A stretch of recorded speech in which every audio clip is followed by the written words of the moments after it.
Chapter 1 of The Galaxy Primes by E. Doc Smith.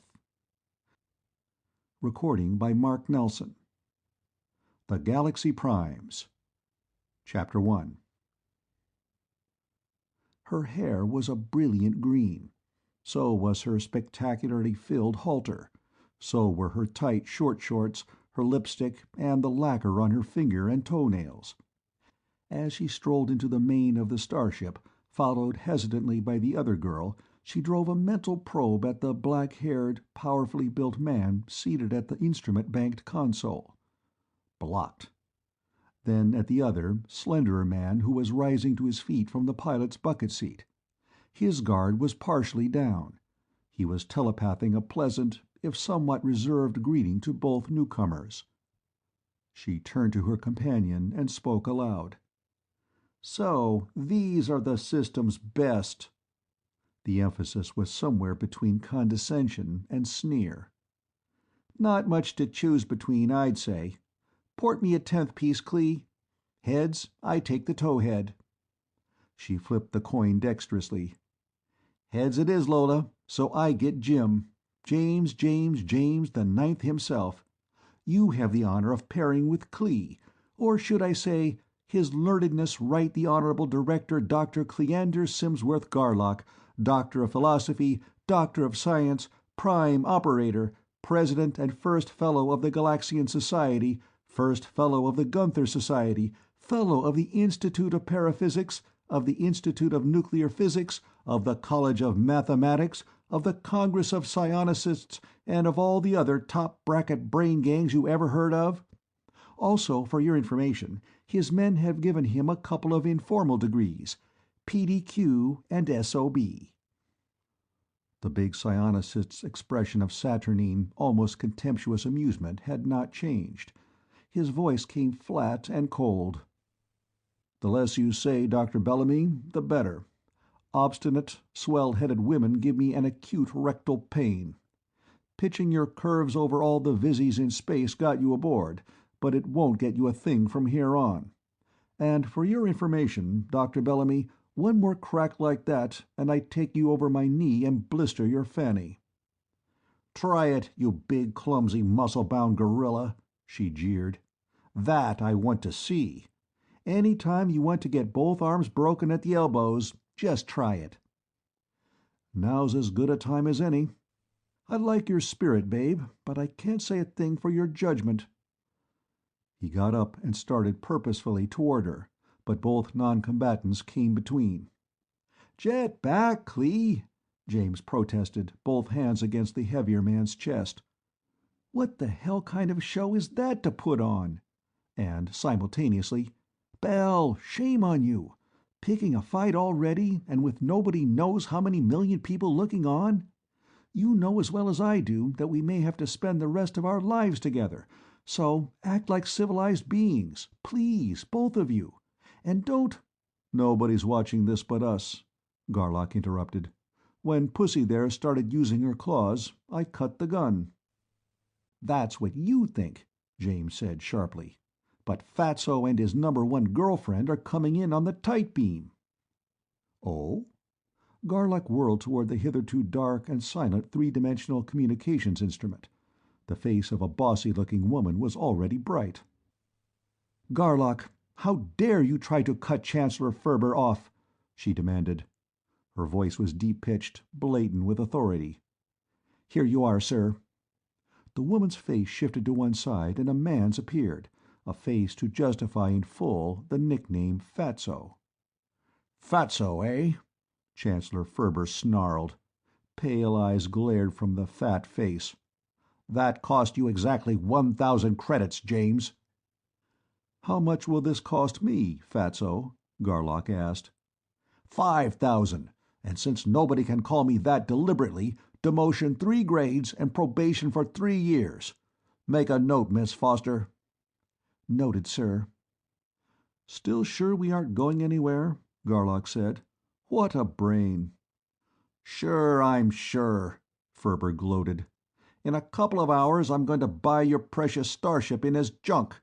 In the meantime, whether you like it or not, I'm going to watch your expression while you push all those pretty buttons and nothing happens."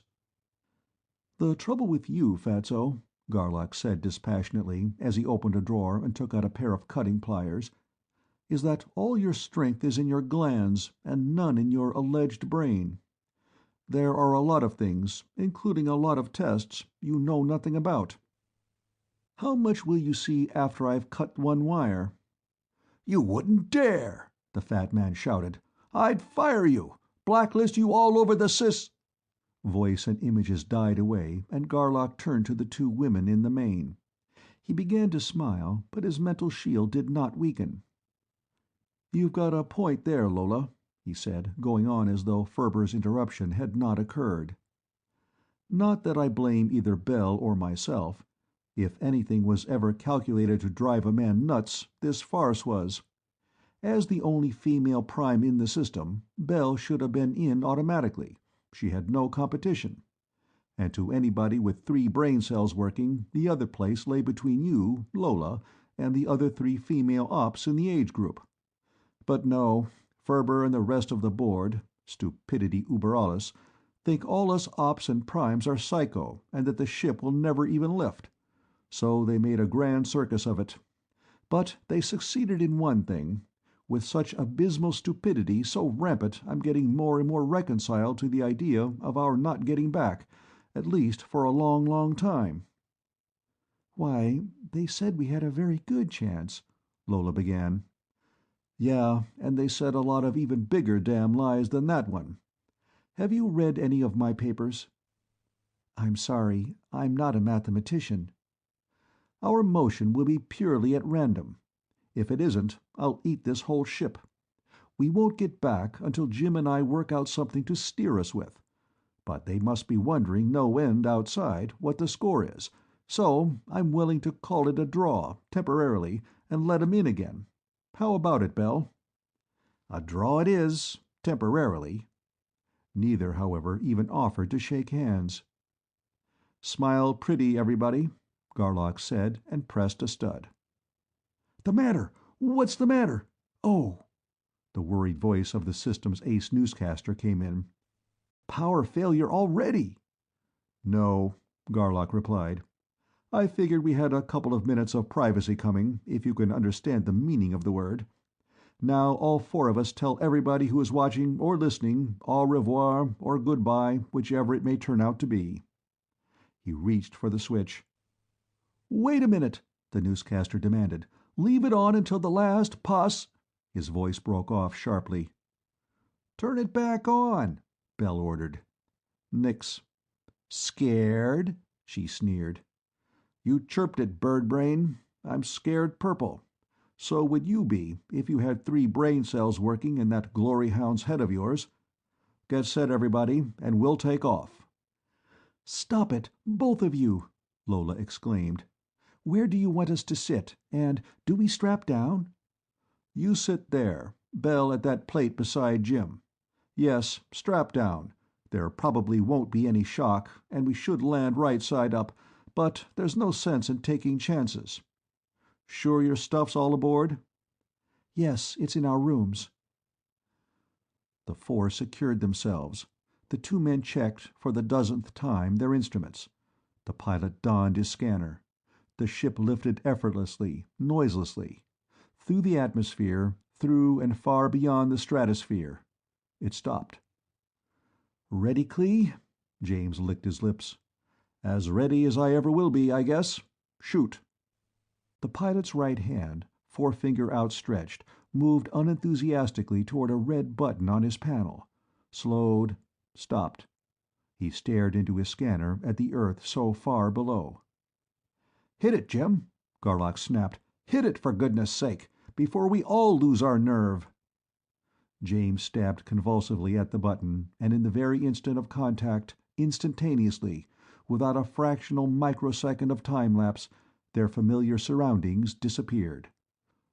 Or rather, and without any sensation of motion, of displacement, or of the passage of any time whatsoever, the planet beneath them was no longer their familiar Earth. The plate showed no familiar stars nor patterns of heavenly bodies. The brightly shining sun was very evidently not their familiar Sol. "Well, we went somewhere. But not to Alpha Centauri, not much to our surprise." James gulped twice, then went on, speaking almost jauntily now that the attempt had been made and had failed. "So, now it's up to you, Clee, as director of Project Gunther and captain of the good ship Pleiades, to boss the more or less simple, more, I hope, job of getting us back to Tellus." Science, both physical and paraphysical, had done its best. Gunther's theorems, which define the electromagnetic and electrogravitic parameters pertaining to the annihilation of distance, had been studied, tested, and applied to the full. So had the psionic corollaries, which, while not having the status of paraphysical laws, do allow computation of the qualities and magnitudes of the stresses required for any given application of the Gunther effect. The planning of the starship Pleiades had been difficult in the extreme, its construction almost impossible. While it was practically a foregone conclusion that any man of the requisite caliber would already be a member of the Galaxian Society, the 3 planets and 8 satellites were screened, psionicist by psionicist, to select the 2 strongest and most versatile of their breed. These 2, Garlock and James, were heads of departments of, and under ironclad contract to, vast Solar Systems Enterprises, Inc., the only concern able and willing to attempt the building of the first starship. Alonzo P. Ferber, Chancellor of SSE, however, would not risk a tenth piece of the company's money on such a bird-brained scheme. Himself a Gunther first, he believed implicitly that firsts were in fact tops in Gunther ability, that these few self-styled operators and prime operators were either charlatans or self-deluded crackpots. Since he could not feel that so-called operator field, no such thing did or could exist. No Gunther starship could ever possibly work. He did loan Garlock and James to the Galaxians, but that was as far as he would go. For salaries and for labor, for research and material, for trials and for errors, the Society paid and paid and paid. Thus the starship Pleiades had cost the Galaxian Society almost 1,000 million credits. Garlock and James had worked on the ship since its inception. They were to be of the crew. For over a year, it had been taken for granted that would be its only crew. As the Pleiades neared completion, however, it became clearer and clearer that the displacement control presented an unsolved and quite possibly an insoluble problem. It was mathematically certain that, when the Gunther field went on, the ship would be displaced instantaneously to some location in space having precisely the Gunther coordinates required by that particular field. One impeccably rigorous analysis showed that the ship would shift into the nearest solar system possessing an Earth-type planet, which was believed to be Alpha Centauri, and which was close enough to Sol so that orientation would be automatic and the return to Earth a simple matter. Since the Gunther effect did in fact annihilate distance, however, another group of mathematicians, led by Garlock and James, proved with equal rigor that the point of destination was no more likely to be any one given Gunther point than any other one of the myriads of billions of equa-Guntherial points undoubtedly existent throughout the length, breadth, and thickness of our entire normal space-time continuum. The 2 men would go anyway, of course. Carefully calculated pressures would make them go. It was neither necessary nor desirable, however, for them to go alone. Wherefore the planets and satellites were combed again, this time to select 2 women, the 2 most highly gifted psionicists in the 18 to 25 age group. Thus, if the Pleiades returned successfully to Earth, well and good. If she did not, the 4 selectees would found, upon some far-off world, a race much abler than the humanity of Earth, since 83% of Earth's dwellers had psionic grades lower than 4. This search, with its attendant fanfare and studiedly blatant publicity, was so planned and engineered that two selected women did not arrive at the spaceport until a bare 15 minutes before the scheduled time of takeoff. Thus, it made no difference whether the women liked the men or not, or vice versa, or whether or not any of them really wanted to make the trip. Pressures were such that each of them had to go, whether he or she wanted to or not. "Cut the rope, Jim, and let the old bucket drop," Garlock said.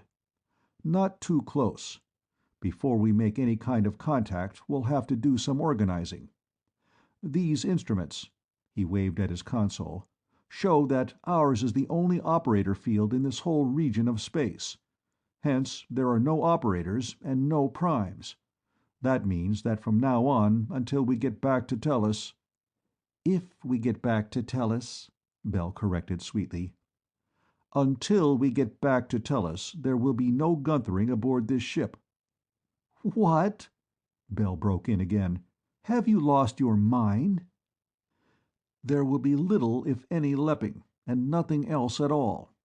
At the table, if we want sugar, we will reach for it or have it passed. We will pick up things, such as cigarettes, with our fingers. We will carry lighters and use them. When we go from place to place, we will walk. Is that clear?" "You seem to be talking English," Bell sneered, "but the words don't make sense." "I didn't think you were that stupid." Eyes locked and held. Then Garlock grinned savagely. "Okay. You tell her, Lola, in words of as few syllables as possible." "Why, to get used to it, of course," Lola explained, while Bell glared at Garlock in frustrated anger. "So as not to reveal anything we don't have to." "Thank you, Miss Montandon. You may go to the head of the class. All monosyllables except two. That should make it clear, even to Miss Bellamy." You beast," Bell drove a tight-beamed thought. "I was never so insulted in my life." "You asked for it. Keep on asking for it, and you'll keep on getting it." Then aloud to all three, "In emergencies, of course, anything goes. We will now proceed with business." He paused, then went on bitingly, "If possible." "1 minute, please," Bell snapped. "Just why, Captain Garlock, are you insisting on oral communication when lepping is so much faster and better? It's stupid, reactionary. Don't you ever lep?" "With Jim on business, yes. With women, no more than I have to. What I think is nobody's business but mine." "What a way to run a ship! Or a project!" "Running this project is my business, not yours. And if there's any one thing in the entire universe it does not need, it's a female exhibitionist. Besides, your obvious qualifications to be one of the Eves in case of ultimate contingency—" He broke off and stared at her, his contemptuous gaze traveling slowly, dissectingly from her toes to the topmost wave of her hairdo. 42, 20, 40, he sneered. "You flatter me." Her glare was an almost tangible force. Her voice was controlled fury. 39, 22, 35, 57, 135, if any of it's any of your business, which it isn't. You should be discussing brains and ability, not vital statistics." "Brains? You?" "No, I'll take that back. As a prime, you have got a brain, one that really works.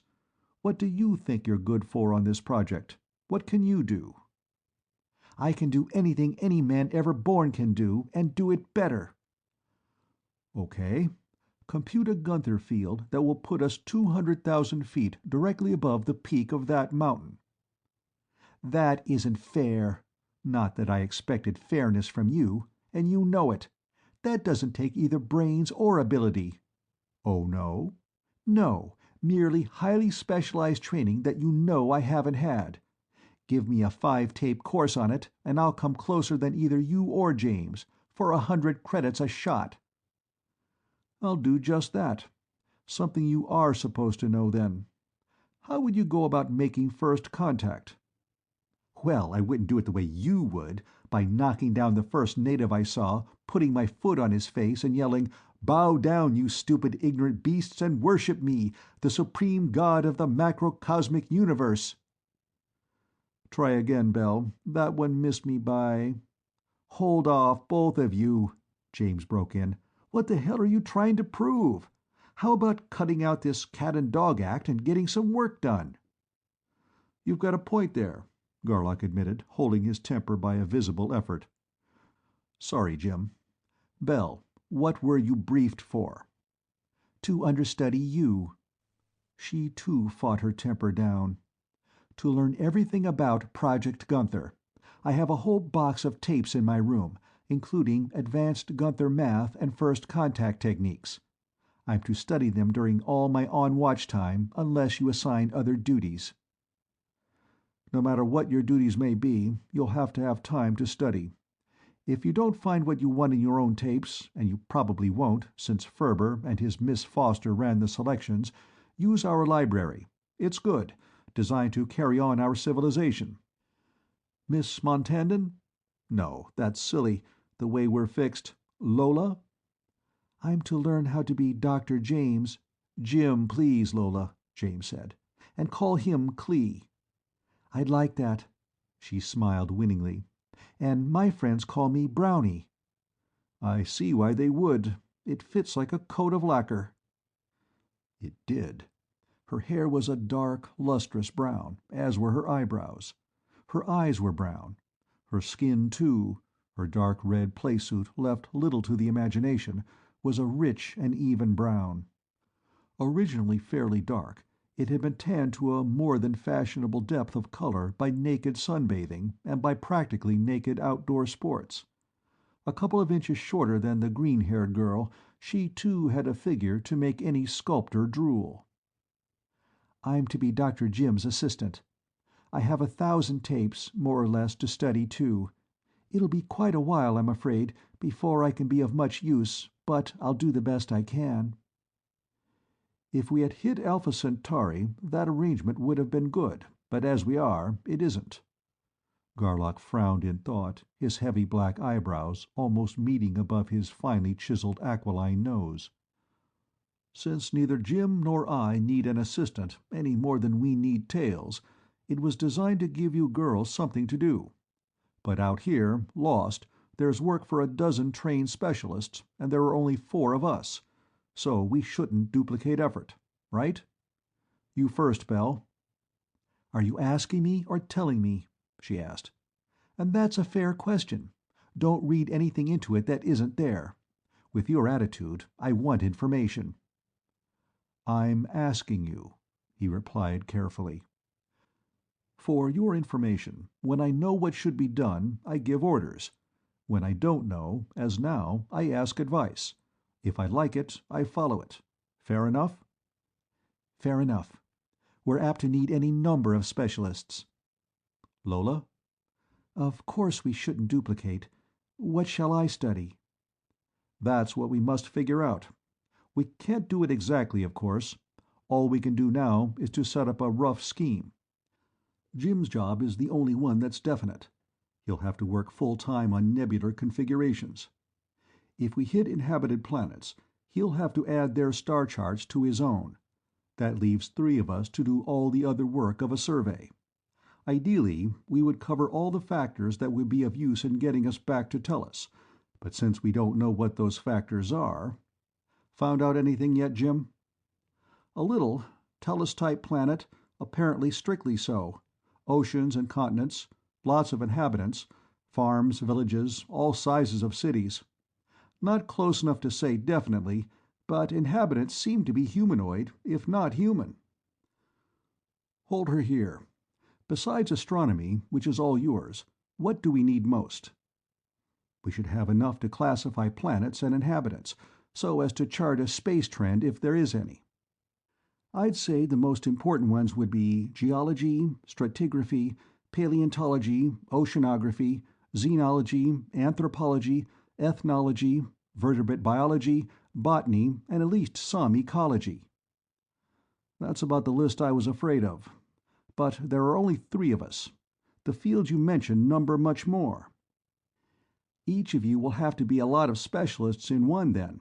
I'd say the best split would be planetology, xenology, and anthropology, each, of course, stretched all out of shape to cover dozens of related and non-related specialties. Good enough. Xenology, of course, is mine. Contacts, liaison, politics, correlation, and so on, as well as studying the non-human life forms, including as many lower animals and plants as possible. I'll make a stab at it. Now, Bell, since you're a prime and Lola's an operator, you get the next toughest job. Planetography. Why not? Bell smiled and began to act as one of the party. All I know about it is a hazy idea of what the word means, but I'll start studying as soon as we get squared away. Thanks. That leaves anthropology to you, Lola. Besides, that's your line, isn't it? Yes, sociological anthropology. I have my MS in it, and working for my PhD. But, as Jim said, it isn't only the one specialty. You want me, I take it, to cover humanoid races too? Check. You and Jim both, then, will know what you're doing, while Bell and I are trying to play ours by ear. Where do we draw the line between humanoid and non-human? In case of doubt, we'll confer. That covers it as much as we can, I think. Take us down, Jim, and be on your toes to take evasive action fast. The ship dropped rapidly toward an airport just outside a fairly large city. 50,000, 40,000, 30,000 feet. Calling strange spaceship. You must be a spaceship, in spite of your tremendous, hitherto considered impossible mass. A thought impinged on all four Tellurian minds. Do you read me? I read you clearly. This is the Tellurian spaceship Pleiades, Captain Garlock commanding, asking permission to land and information as to landing conventions. He did not have to tell James to stop the ship. James had already done so. I was about to ask you to hold position. I thank you for having done so. Hold for inspection and type test, please. We will not blast unless you fire first. A few minutes, please. A group of 12 jet fighters took off practically vertically upward and climbed with fantastic speed. They leveled off 1,000 feet below the Pleiades and made a flying circle. Up and into the ring thus formed there lumbered a large, clumsy-looking helicopter. We have no record of any planet named Tellus, nor of any such ship as yours. Of such incredible mass and with no visible or detectable means of support or of propulsion. Not from this part of the galaxy, certainly. Could it be that intergalactic travel is actually possible? But, excuse me, Captain Garlock, none of that is any of my business, which is to determine whether or not you four Tellurian human beings are compatible with, and thus acceptable to, our humanity of Hodel. But you do not seem to have a standard televideo testing box aboard. No, sir, only our own tri-di and TV.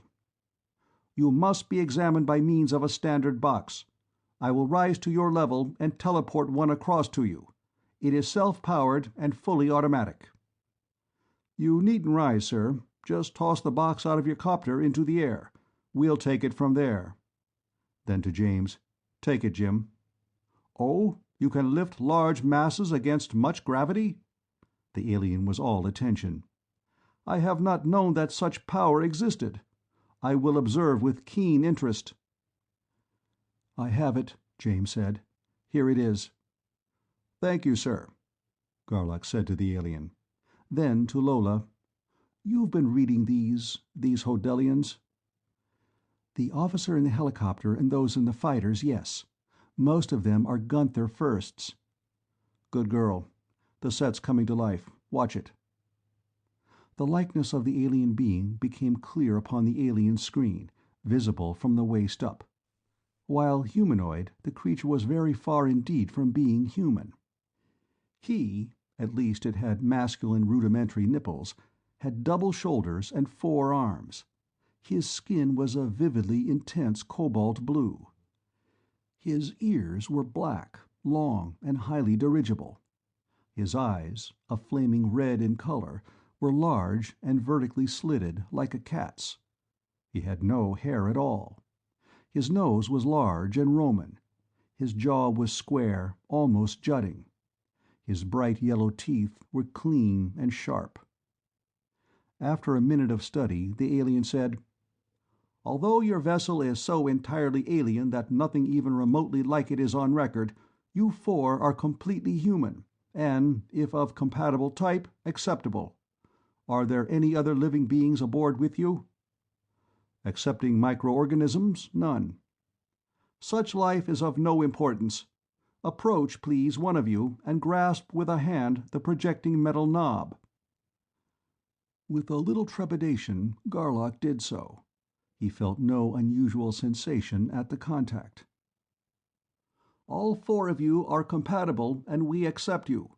This finding is surprising in the extreme, as you are the first human beings of record who grade higher than what you call Gunther II, or Gunther II? Either one, the terms are interchangeable.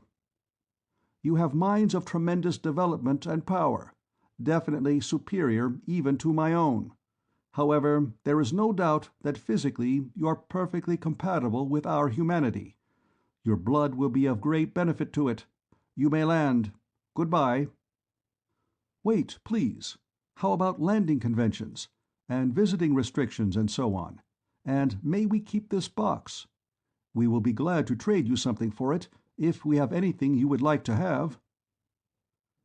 "Ah, I should have realized that your customs would be widely different from ours. Since you have been examined and accepted, there are no restrictions. You will not act against humanity's good.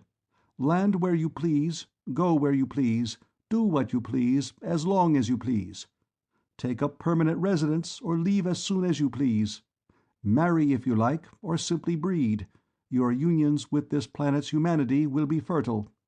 Keep the box without payment. As guardians of humanity, we Arpalones do whatever small favors we can. Have I made myself clear?" "Abundantly so. Thank you, sir. Now I really must go. Goodbye." Garlock glanced into his plate. The jets had disappeared. The helicopter was falling rapidly away. He wiped his brow. "Well, I'll be damned," he said. When his amazement subsided, he turned to the business at hand. "Lola, do you check me that this planet is named Hodel, that it is populated by creatures exactly like us, Arpalones?" "Exactly, except they aren't creatures.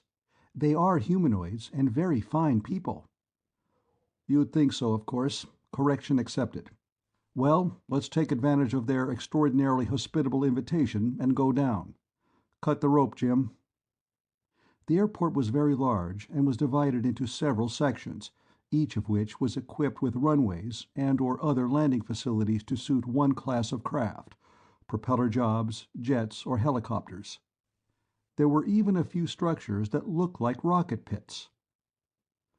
"Where are you going to sit down, Jim? With the copters or over by the blast pits?" "With the copters, I think. Since I can place her to within a couple of inches, I'll put her squarely into that far corner, where she'll be out of everybody's way." "No concrete out there," Garlock said, "but the ground seems good and solid." "We'd better not land on concrete," James grinned. "Unless it's terrific stuff, we'd smash it. On bare ground, the worst we can do is sink in a foot or so, and that won't hurt anything." "Check. A few tons to the square foot is all. Shall we strap down and hang on to our teeth?" "Who do you think you're kidding, boss? Even though I've got to do this on manual, I won't tip over a half-piece standing on edge." James stopped talking, pulled out his scanner, stuck his face into it. The immense starship settled downward toward the selected corner. There was no noise, no blast, no flame, no slightest visible or detectable sign of whatever force it was that was breaking the thousands of tons of the vessel's mass in its miles-long, almost vertical plunge to ground. When the Pleiades struck ground, the impact was scarcely to be felt. When she came to rest, after settling into the ground her allotted foot or so, there was no jar at all. Atmosphere, temperature, and so on, approximately Earth normal, Garlock said. Just as our friend said it would be. James scanned the city and the field. Our visit is kicking up a lot of excitement. Shall we go out? Not yet, Belle exclaimed. I want to see how the women are dressed first. So do I, Lola added, and some other things besides. Both women, Lola through her operator scanner, Belle by manipulating the ship's tremendous operator field by the sheer power of her prime operator's mind, stared eagerly at the crowd of people now beginning to stream across the field. As an anthropologist, Lola announced, I'm not only surprised, I am shocked, annoyed, and disgruntled. Why, they're exactly like white Tellurian human beings. But look at their clothes, Belle insisted. They're wearing anything and everything, from bikinis to coveralls. Yes, but notice. This was the anthropological scientist speaking now. Breasts and loins covered, faces uncovered, heads and feet and hands either bare or covered. Ditto for legs up to there, backs, arms, necks, and shoulders down to here, and torsos clear down to there. We'll not violate any conventions by going out as we are. Not even you, Belle. You first, Chief. Yours the high honor of setting first foot, the biggest foot we've got, too, on alien soil. To hell with that. We'll go out together. Wait a minute, Lola went on. There's a funny-looking automobile just coming through the gate. The press, 3 men and 2 women. 2 cameras, 1 walkie-talkie, and 2 microphones. The photog in the purple shirt is really a sharpie at lepping. Class 3 at least, possibly a 2. How about screens down enough to lep, boss? Belle suggested. Faster, we may need it. Check. I'm too busy to record anyway. I'll log this stuff up tonight. And thoughts flew. Check me, Jim, Garlock flashed. Telepathy very good. On Gunther, the guy was right. No signs at all of any first activity, and very few seconds. Check, James agreed. And Lola, those guardians out there. I thought they were the same as the Arpalone we talked to. They aren't. Not even telepathic. Same color scheme is all. Right, much more brutish. Much flatter cranium. Long, tearing canine teeth. Carnivorous. I'll call them just guardians until we find out what they really are. The press car arrived and the Tellurians disembarked, and, accidentally or not, it was Belle's green slipper that first touched ground. There was a terrific babble of thought, worse even than voices in similar case in being so much faster. The reporters, all of them, wanted to know everything at once. How, what, where, when, and why. Also, who. And all about Tellus and the Tellurian solar system. How did the visitors like Hodel? And all about Belle's green hair. And the photographers were prodigal of film, shooting everything from all possible angles. "Hold it!" Garlock loosed a blast of thought that silenced almost the whole field. "We will have order, please. Lola Montandon, our anthropologist, will take charge. Keep it orderly, Lola, if you have to throw half of them off the field. I'm going over to administration and check in. One of you reporters can come with me if you like." The man in the purple shirt got his bit in first. As the 2 men walked away together, Garlock noted that the man was in fact a second. His flow of lucid, cogent thought did not interfere at all with the steady stream of speech going into his portable recorder. Garlock also noticed that in any group of more than a dozen people there was always at least one guardian. They paid no attention whatever to the people, who in turn ignored them completely. Garlock wondered briefly. Guardians? The Arpalones out in space, yes. But these creatures, naked and unarmed on the ground? The Arpalones were non-human people. These things were... what? At the door of the field office, the reporter, after turning Garlock over to a startlingly beautiful, leggy, breasty blonde receptionist usherette, hurried away. He flecked a feeler at her mind and stiffened. How could a 2, a high 2 at that, be working as an usher? And with her guard down clear to the floor. He probed and saw. Lola, he flashed a tight-beamed thought, you aren't putting out anything about our sexual customs, family life, and so on? Of course not. We must know their mores first. Good girl. Keep your shield up. Oh, we're so glad to see you, Captain Garlock, sir. The blonde, who was dressed little more heavily than the cigarette girls in Venusberg's Cartier room, seized his left hand in both of hers and held it considerably longer than was necessary. Her dazzling smile, her laughing eyes, her flashing white teeth, the many exposed inches of her skin, and her completely unshielded mind, all waved banners of welcome. Captain Garlock, sir, Governor Adderlin has been most anxious to see you ever since you were first detected. This way, please, sir. She turned, brushing her bare hip against his leg in the process, and led him by the hand along a hallway. Her thoughts flowed. I have been too, sir, and I'm simply delighted to see you close up, and I hope to see a lot more of you. You're a wonderfully pleasant surprise, sir. I've never seen a man like you before. I don't think Hodel ever saw a man like you before, sir. With such a really terrific mind, and yet so big and strong and well-built and handsome and clean-looking and blackish. You're wonderful, Captain Garlock, sir. You'll be here a long time, I hope. Here we are, sir. She opened a door, walked across the room, sat down in an overstuffed chair, and crossed her legs meticulously. Then, still smiling happily, she followed with eager eyes and mind Garlock's every move. Garlock had been reading Governor Atterlin, knew why it was the governor who was in that office instead of the port manager. He knew that Atterlin had been reading him, as much as he had allowed. They had already discussed many things, and were still discussing. The room was much more like a library than an office. The governor, a middle-aged, red-headed man a trifle inclined to portliness, had been seated in a huge reclining chair facing a TV screen, but got up to shake hands. "Welcome, friend Captain Garlock. Now to continue. As to exchange. Many ships visiting us have nothing we need or can use. For such, all services are free, or rather, are paid by the city. Our currency is based upon platinum, but gold, silver, and copper are valuable. Certain jewels also."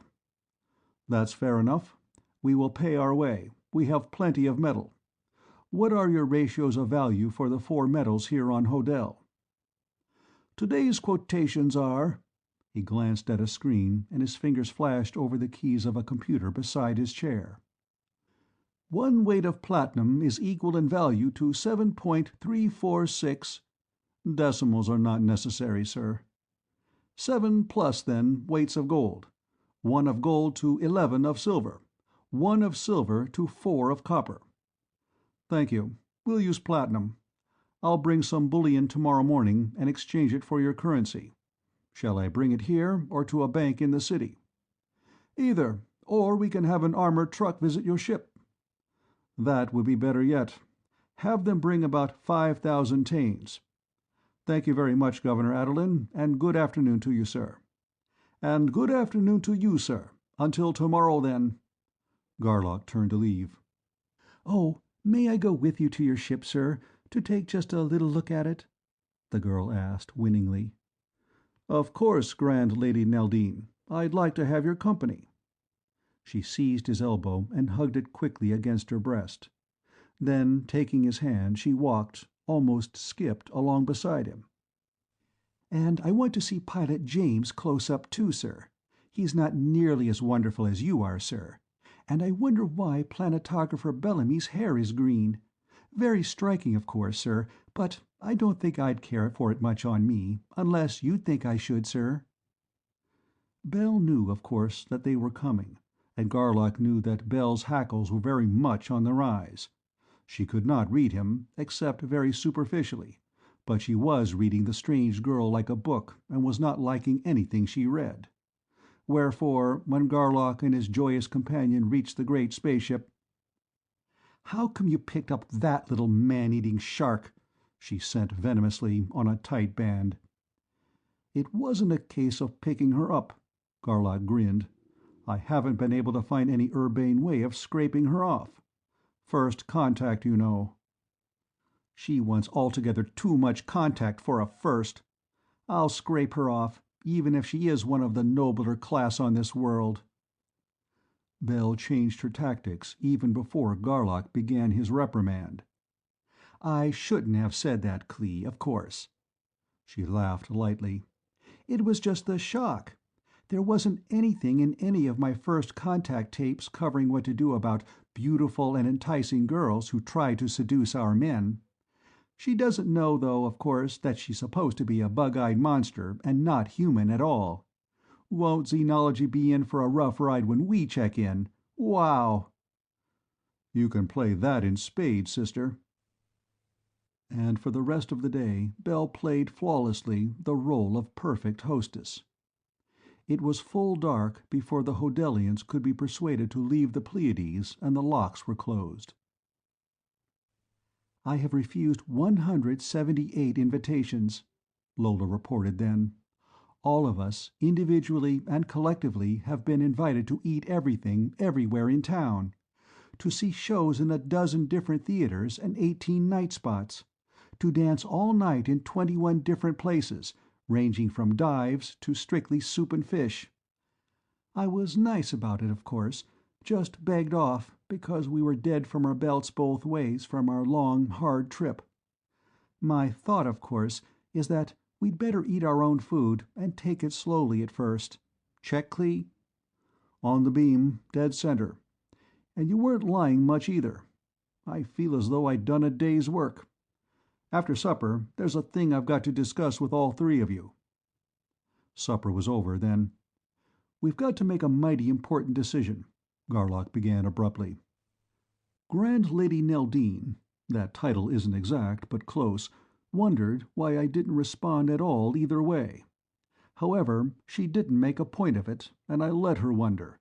But we'll have to decide by tomorrow morning what to do, and it'll have to be airtight. These Hodelians expect Jim and me to impregnate as many as possible of their highest-rated women before we leave. By their code, it's mandatory, since we can't hide the fact that we rate much higher than they do.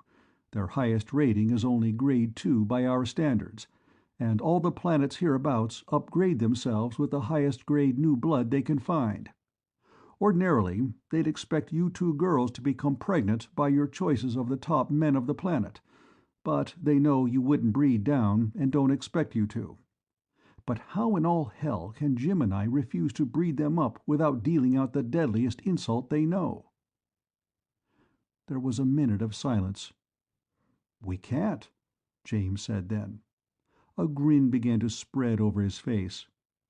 "It might not be too bad an idea at that, come to think of it. That ball of fire they picked out for you would be a blue ribbon dish in anybody's cookbook. And Grand Lady Lymphy—" he kissed the tips of 2 fingers and waved them in the air. "Strictly big league material in capital letters." "Is that nice, you back-alley tomcat?" Belle asked plaintively, then paused in thought and went on slowly. "I won't pretend to like it, but I won't do any public screaming about it." "Any anthropologist would say you'll have to," Lola declared without hesitation. "I don't like it either. I think it's horrible. But it's excellent genetics, and we cannot and must not violate systems-wide mores." "You're all missing the point," Garlock snapped. He got up, jammed his hands into his pockets, and began to pace the floor. "I didn't think any one of you was that stupid. If that was all there were to it, we'd do it as a matter of course. But think, damn it! There's nothing higher than Gunther 2 in the humanity of this planet. Telepathy is the only ESP they have. High Gunther uses hitherto unused portions of the brain. It's transmitted through genes, which are dominant, cumulative, and self-multiplying by interaction. Jim and I carry more, stronger, and higher Gunther genes than any 2 men known to live. Can we, dare we, plant such genes where none have ever been known before?" 2 full minutes of silence. "That one has really got a bone in it," James said unhelpfully. 3 minutes more of silence. "It's up to you, Lola," Garlock said then. "It's your field." "I was afraid of that. There's a way. Personally, I like it less even than the other, but it's the only one I've been able to think up. First, are you absolutely sure that our refusal, Belle's and mine, I mean, to breed down will be valid with them?" "Positive." "Then the whole society from which we come will have to be strictly monogamous, in the narrowest, most literal sense of the term. No exceptions whatever. Adultery, anything illicit, has always been, not only unimaginable, but in fact, impossible. We pair, or marry, or whatever they do here, once only. For life. Desire and potency can exist only within the pair, never outside it. Like eagles. If a man's wife dies even, he loses all desire and all potency. That would make it physically impossible for you two to follow the Hodelian code. You'd both be completely impotent with any women whatever except your mates, Belle and me." "That will work," Belle said. "How it will work!" She paused. Then suddenly she whistled, the loud, full-bodied, ear-piercing, tongue-and-teeth whistle which so few women ever master. Her eyes sparkled, and she began to laugh with unrestrained glee. "But do you know what you've done, Lola?" "Nothing, except to suggest a solution. What's so funny about that?" "You're wonderful, Lola. Simply priceless. You've created something brand new to science. An impotent tomcat. And the more I think about it—" Belle was rocking back and forth with laughter. She could not possibly talk, but her thought flowed on. "I just love you all to pieces. An impotent tomcat, and he'll have to stay true to me. Oh, this is simply killing me. I'll never live through it." "It does put us on the spot, especially Jim," came Garlock's thought. He too began to laugh, and Lola, as soon as she stopped thinking about the thing only as a problem in anthropology, joined in. James, however, did not think it was very funny. "And that's less than half of it," Belle went on, still unable to talk.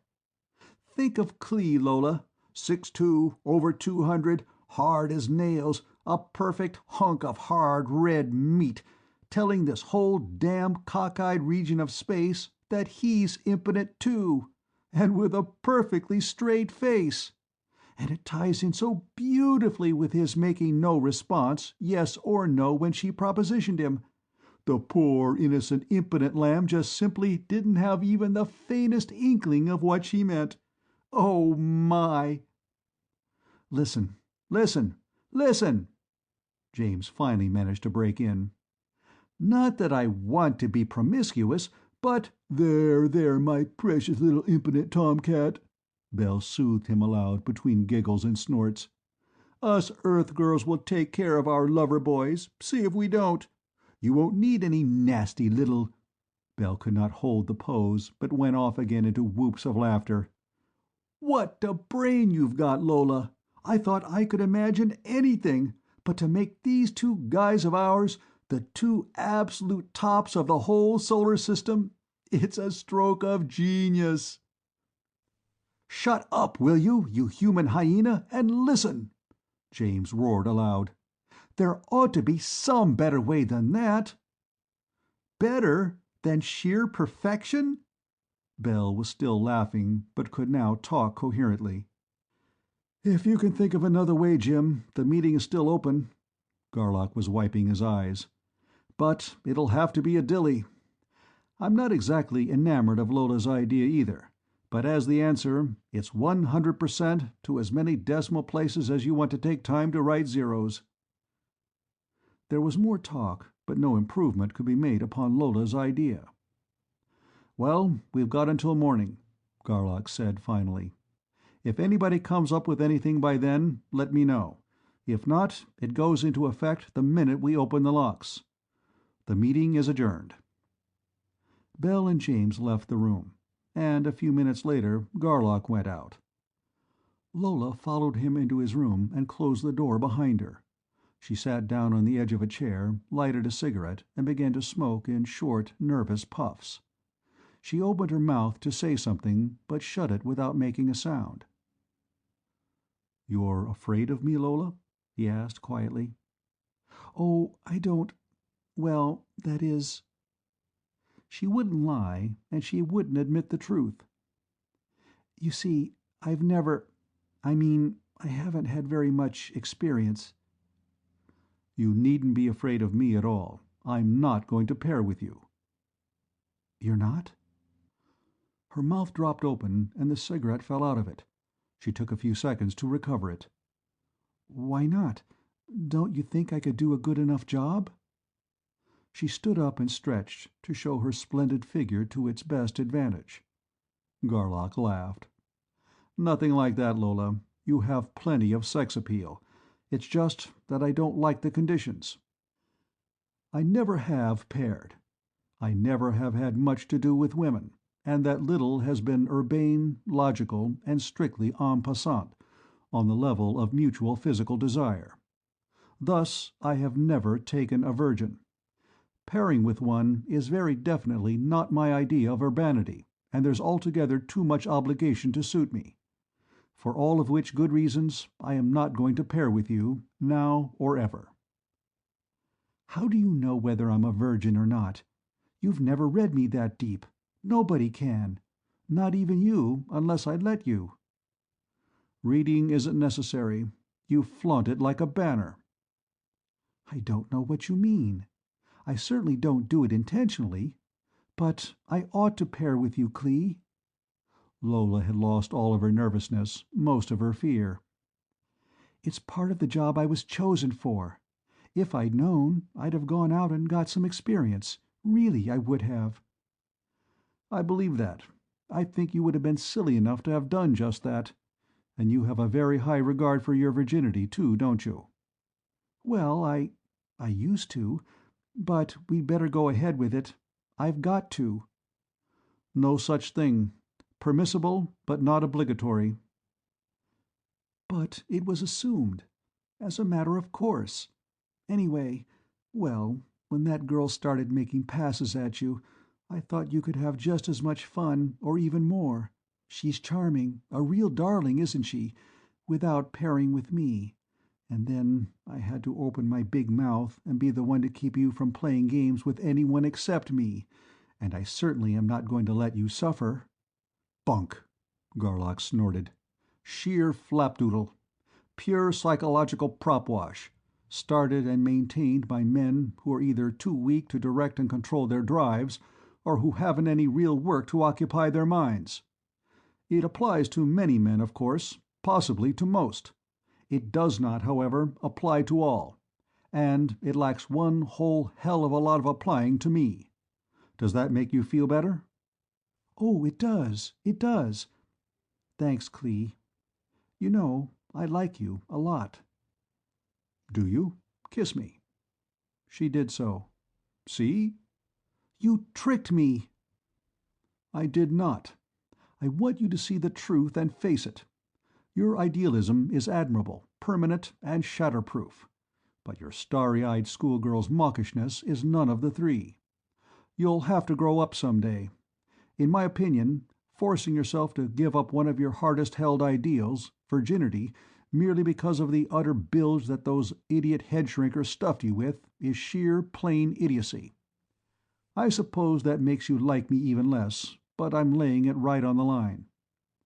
"No, more. I'll argue with you when we have time about some of your points, but the last one, if it's valid, has tremendous force. I didn't know men felt that way. But no matter what my feeling for you really is, I'm really grateful to you for the reprieve. And you know, Clee, I'm pretty sure you're going to get us back home. If anyone can, you can." "I'm going to try. Even if I can't, it will be Belle, not you, that I take for the long pull, and not because you'd rather have Jim, which you would, of course. To be honest, I think I would. Certainly, he's your type. You're not mine, Belle is. Well, that buttons it up, Brownie, except for one thing. To Jim and Belle and everyone else, we're paired. Of course. Urbanity, as well as to present a united front to any and all worlds. Check. So watch your shield. I always do. That stuff is way, way down. I'm awfully glad you called me Brownie, Clee. I didn't think you ever would. I didn't expect to. But I never talked to a woman this way before either. Maybe it had a mellowing effect. You don't need mellowing. I do like you a lot, just exactly as you are. If true, I'm very glad of it. But don't strain yourself, and I mean that literally, not as sarcasm. I know. I'm not straining a bit, and this'll prove it. She kissed him again, and this time it was a production. That was an eminently convincing demonstration, Brownie, but don't do it too often. I won't, she laughed, gaily and happily. If there's any next time, you'll have to kiss me first. She paused and sobered. But remember, if you should change your mind any time you really want to kiss me, come right in. I won't be as silly and nervous and afraid as I was just now. That's a promise. Good night, Clee. Good night, Brownie. End of Chapter 1.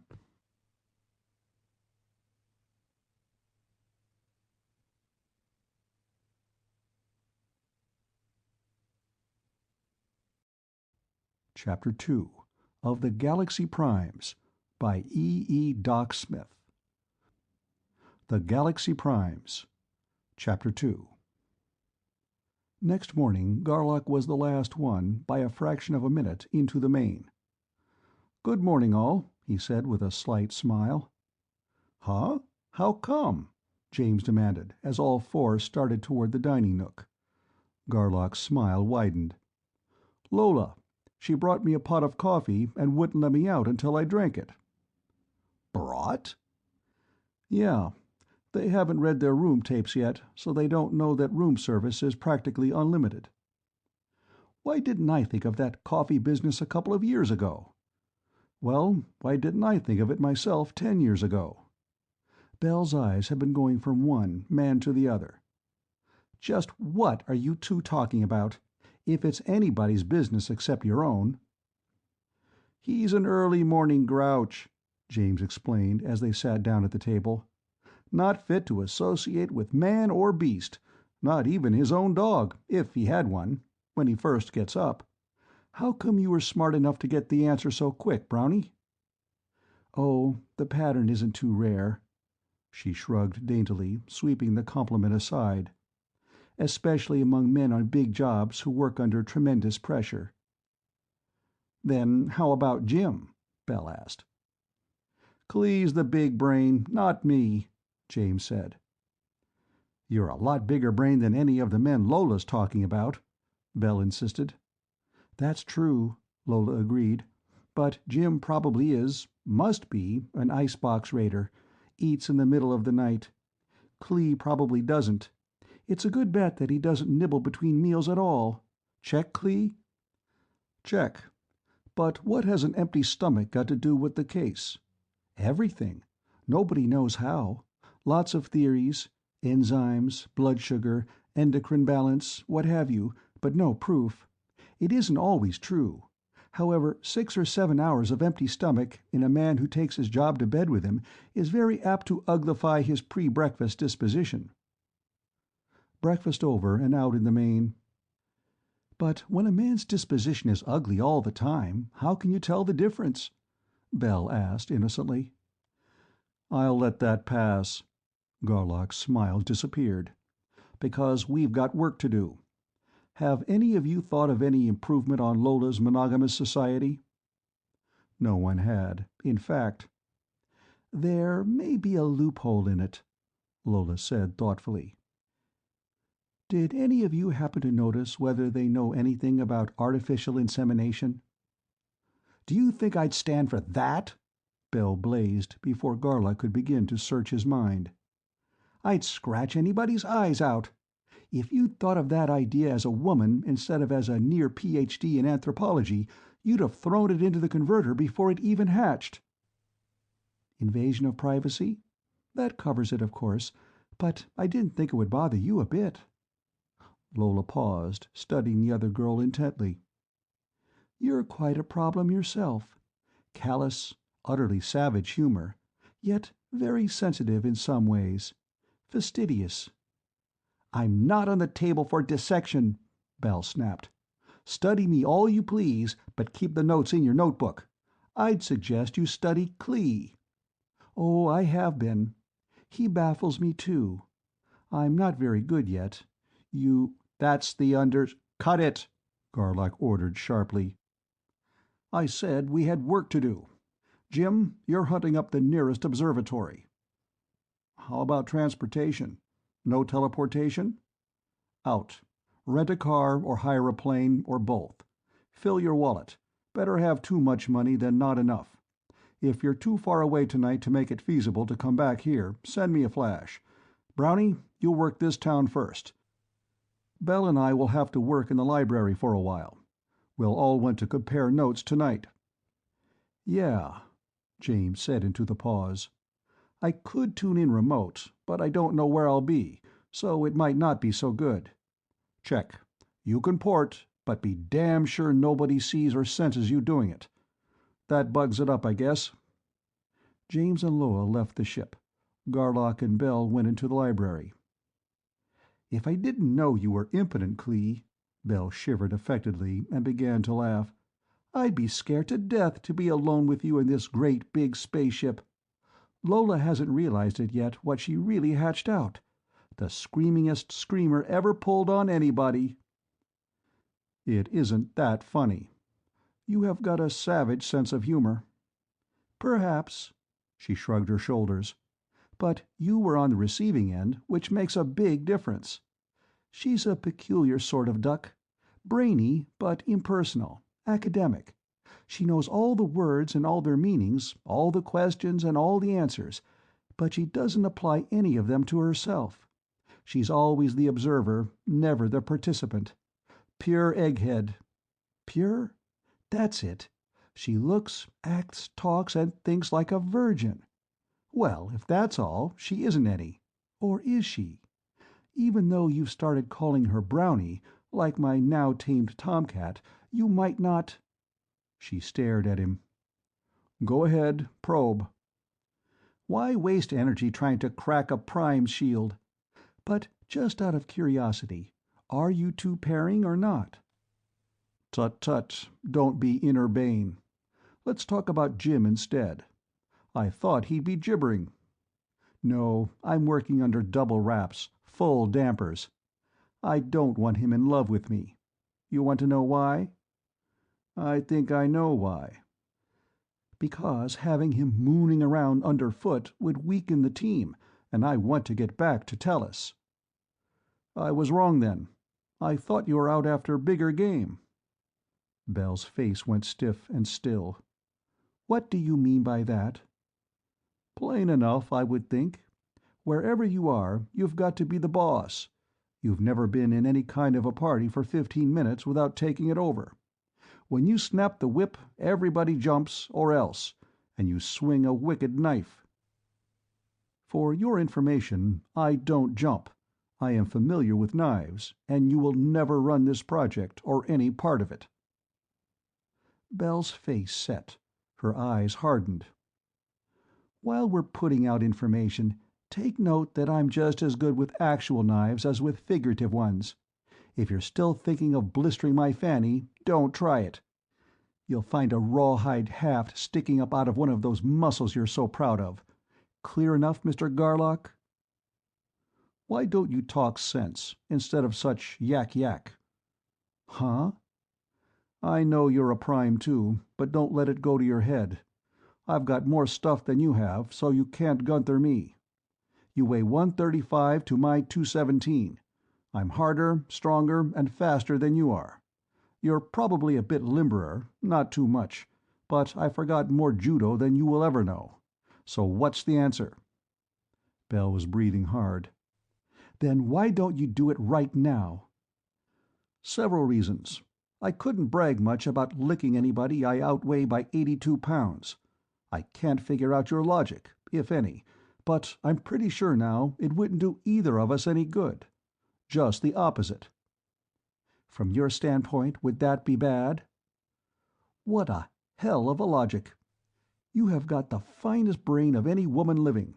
You're stronger than Jim is by a lot more than the prime-to-operator ratio. You've got more initiative, more drive, more guts. You know as well as I do what your brain may mean before we get back. Why in all hell don't you start using it?" "You are complimenting me?" "No. It's the truth, isn't it?" "What difference does that make? Clee Garlock, I simply can't understand you at all." "That makes it mutual. I can't understand a geometry in which the crookedest line between any two given points is the best line. Let's get to work, shall we?" "Uh-huh, let's. One more bit of information, though, first. Any such idea as taking the project away from you simply never entered my mind." She gave him a warm and friendly smile as she walked over to the file cabinets. For hours then they worked, each scanning tape after tape. At midday they ate a light lunch.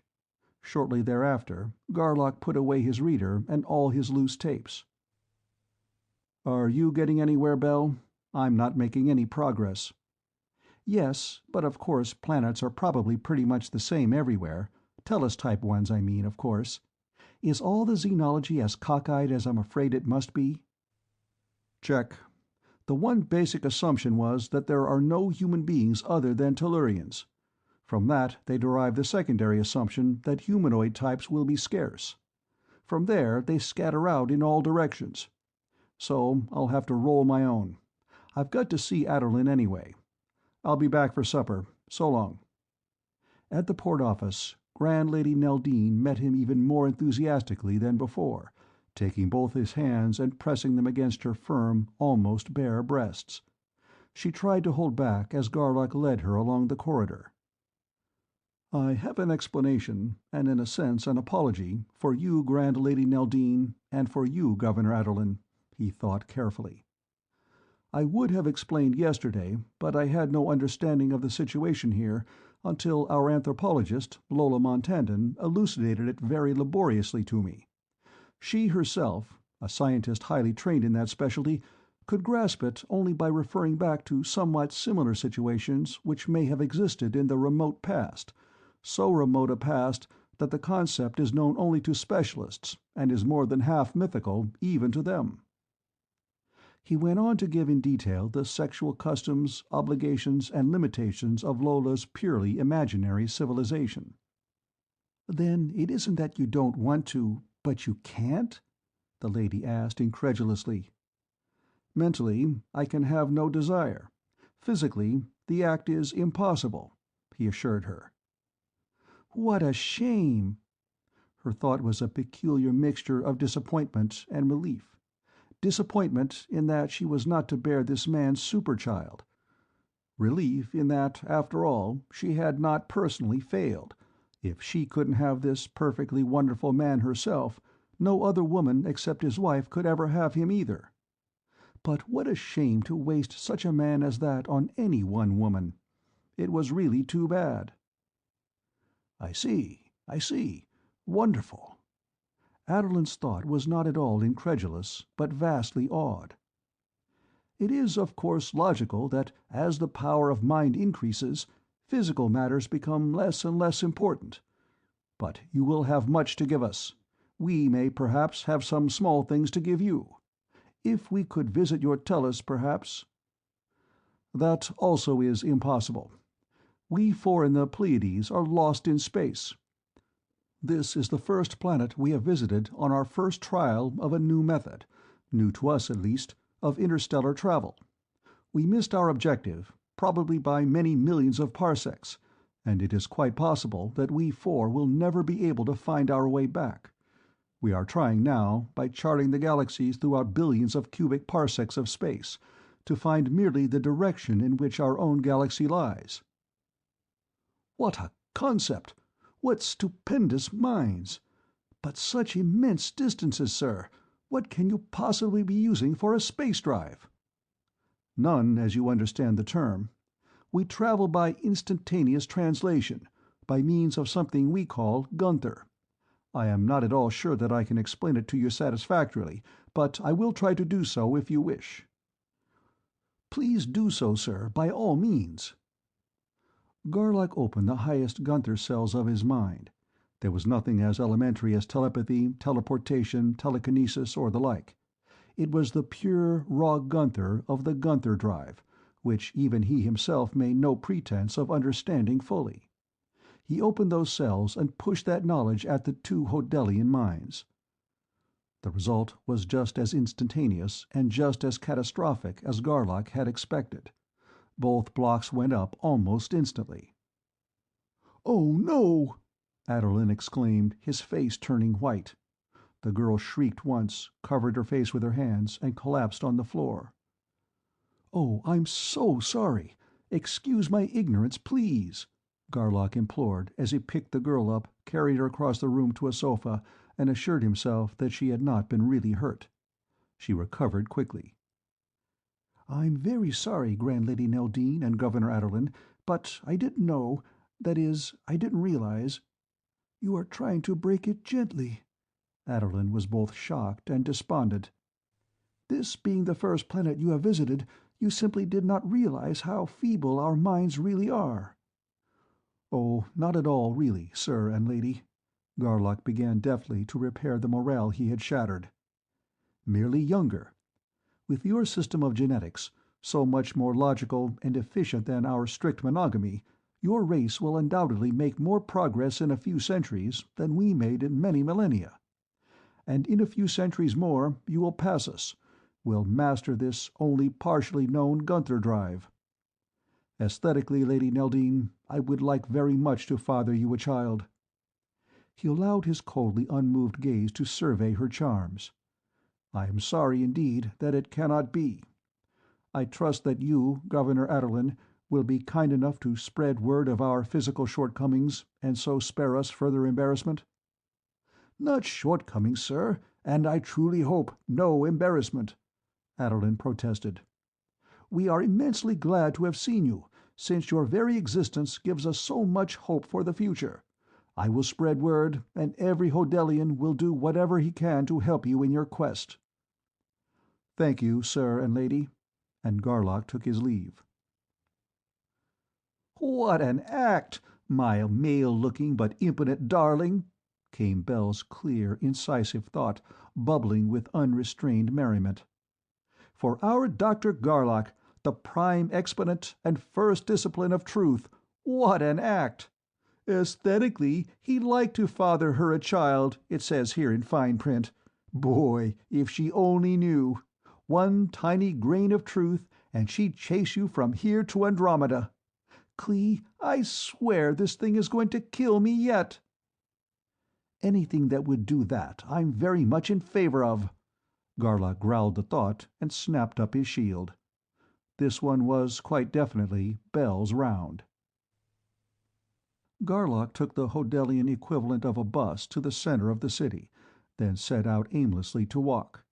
The buildings and their arrangement, he noted, not much to his surprise now, were not too different from those of the cities of Earth. With his guard down to about the 6th level, highly receptive but not at all selective, he strolled up one street and down another. He was not attentive to detail yet. He was trying to get the broad aspects, the feel of this hitherto unknown civilization. The ether was practically saturated with thought. Apparently, this was the afternoon rush hour, as the sidewalks were crowded with people and the streets were full of cars. It did not seem as though anyone, whether in the buildings, on the sidewalks, or in the cars, was doing any blocking at all. If there were any such things as secrets on Hodel, they were scarce. Each person, man, woman, or child, went about his own business, radiating full blast. No one paid any attention to the thoughts of anyone else except in the case of couples or groups, the units of which were engaged in conversation. It reminded Garlock of a big Tellurian party when the punch bowls were running low, everybody talking at the top of his voice and nobody listening. This whole gale of thought was blowing over Garlock's receptors like a Great Plains wind over miles-wide fields of corn. He did not address anyone directly. No one addressed him. At first, quite a few young women, at sight of his unusual physique, had sent out tentative feelers of thought, and some men had wondered, in the same tentative and indirect fashion, who he was and where he came from. However, when the information he had given Aderlin spread throughout the city, and it did not take long, no one paid any more attention to him than they did to each other. Probing into and through various buildings, he learned that groups of people were quitting work at intervals of about 15 minutes. There were thoughts of tidying up desks, of letting the rest of this junk go until tomorrow, of putting away and or covering up office machines of various sorts. There were thoughts of powdering noses and of repairing makeup. He pulled in his receptors and scanned the crowded ways for guardians. He'd have to call them that until either he or Lola found out their real name. Same as at the airport. The more people, the more guardians. What were they? How? And why? He probed, carefully but thoroughly. When he had talked to the Arpalone, he had read him easily enough, but here there was nothing whatever to read. The creature simply was not thinking at all. But that didn't make sense. Garlock tuned, first down, then up, and finally, at the very top of his range, he found something. But he did not at first know what it was. It seemed to be a mass detector. No, two of them, paired and balanced. Oh, that was it. One tuned to humanity, one to the other guardians, balanced across a sort of bridge. That was how they kept the ratio so constant. But why? There seemed to be some wide-range receptors there, too, but nothing seemed to be coming in. While he was still studying and still baffled, some kind of stimulus, which was so high and so faint and so alien that he could neither identify nor interpret it, touched the Arpalone's far-flung receptors. Instantly the creature jumped, his powerful, widely bowed legs sending him high above the heads of the crowd, and, it seemed to Garlock, directly toward him. Simultaneously there was an insistent, low-pitched, whistling scream, somewhat like the noise made by an airplane in a no-power dive, and Garlock saw, out of the corner of one eye, a yellowish something flashing downward through the air. At the same moment, the woman immediately in front of Garlock stifled a scream and jumped backward, bumping into him and almost knocking him down. He staggered, caught his balance, and automatically put his arm around his assailant, to keep her from falling to the sidewalk.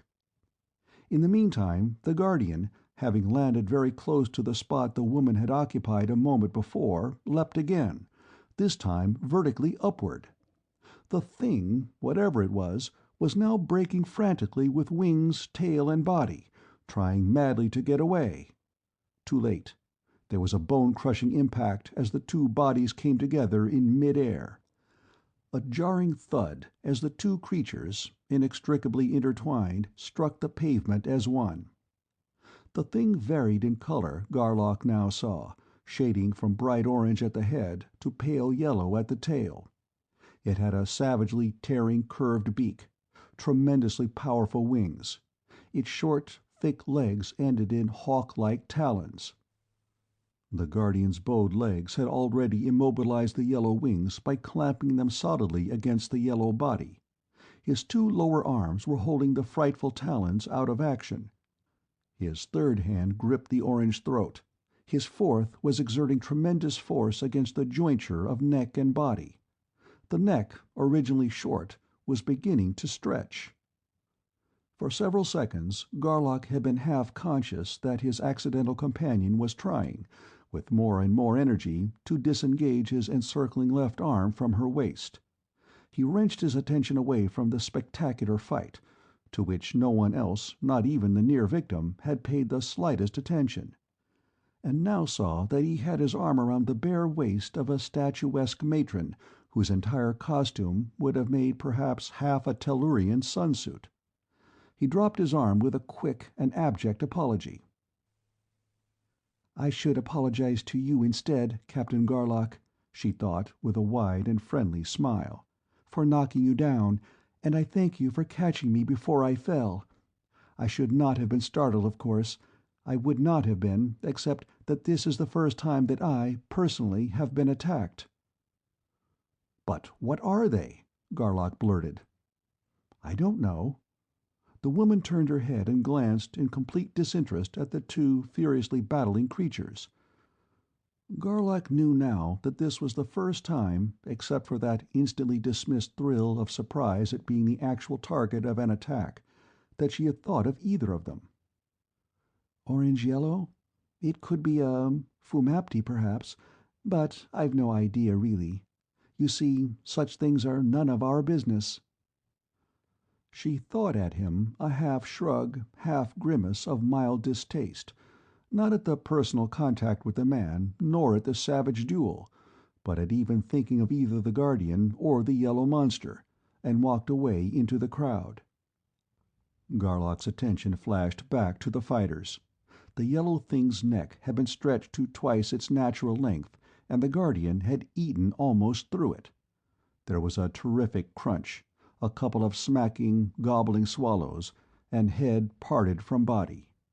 The orange beak still clashed open and shut, however, and the body still thrashed violently. Shifting his grips, the Guardian proceeded to tear a hole into his victim's body just below its breastbone. Thrusting two arms into the opening, he yanked out two organs, one of which Garlock thought could have been the heart, and ate them both, if not with extreme gusto, at least in a workmanlike and thoroughly competent fashion. He then picked up the head in one hand, grabbed the tip of a wing with another, and marched up the street for half a block, dragging the body behind him. He lifted a manhole cover with his two unoccupied hands, dropped the remains down the hole thus exposed, and let the cover slam back into place. He then squatted down, licked himself meticulously clean with a long, black, extremely agile tongue, and went on about his enigmatic business quite as though nothing had happened. Garlock strolled around a few minutes longer, but could not recapture any interest in the doings of the human beings around him. He had filed away every detail of what had just happened, and it had so many bizarre aspects that he could not think of anything else. Wherefore he flagged down a taxi and was taken out to the Pleiades. Bell and Lola were in the main. "I saw the damnedest thing, Clee!" Lola exclaimed. "I've been gnawing my fingernails off up to the knuckles waiting for you." Lola's experience had been very similar to Garlock's own, except in that her monster was an intense green in color and looked something like a bat about 4 feet long, with 6-inch canine teeth and several stingers. "Did you find out the name of the thing?" Garlock asked. "No. I asked half a dozen people, but nobody would even listen to me except one half-grown boy, and the best he could do was that it might be something he had heard another boy say somebody had told him might be a lemart. And as to those lower-case arpalones, the best I could dig out of anybody was just guardians. Did you do any better?" "No, I didn't do as well." And he told the girls about his own experience. "But I didn't find any detectors or receptors, Clee." Lola frowned. "Where were they?" "Way up here." He showed her. "I'll make a full tape tonight on everything I found out about the Guardians and the Arpalones, besides my regular report, I mean. Since they're yours, and you can make me one about your friend the Green Bat." "Hey, I like that," Bell broke in. "That could be taken amiss, you know, by such a sensitive soul as I." "Check," Garlock chuckled. "I'll have to file that one in case I want to use it sometime. How are you coming, Bell?" "Nice." Bell's voracious mind had been so busy absorbing new knowledge that she had temporarily forgotten about her fight with her captain. "I'm just about done here. I'll be ready tomorrow, I think, to visit their library and tape up some planetological and planetographical, notice how insouciantly I toss off those two-credit words, data on this here planet Hodel." "Good going. You've been listening to this stuff Lola and I were chewing on. Does any of it make sense to you?" "It does not.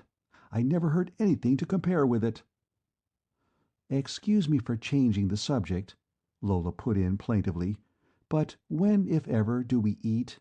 Do we have to wait until that confounded James boy gets back from wherever it was he went?" "If you're hungry, we'll eat now." "Hungry? Look!" Lola turned herself sidewise, placed one hand in the small of her back, and pressed hard with the other her flat, taut belly. "See? Only a couple of inches from belt buckle to backbone, dangerously close to the point of utter collapse." "You poor, abused little thing." Garlock laughed, and all three crossed the room to the dining alcove. While they were still ordering, James appeared beside them. "Find out anything?" Garlock asked. "Yes and no. Yes, in that they have an excellent observatory, with a 180-inch reflector, on a mountain only 75 miles from here. No, in that I didn't find any duplication of nebulary configurations with the stuff I had with me. However, it was relatively coarse.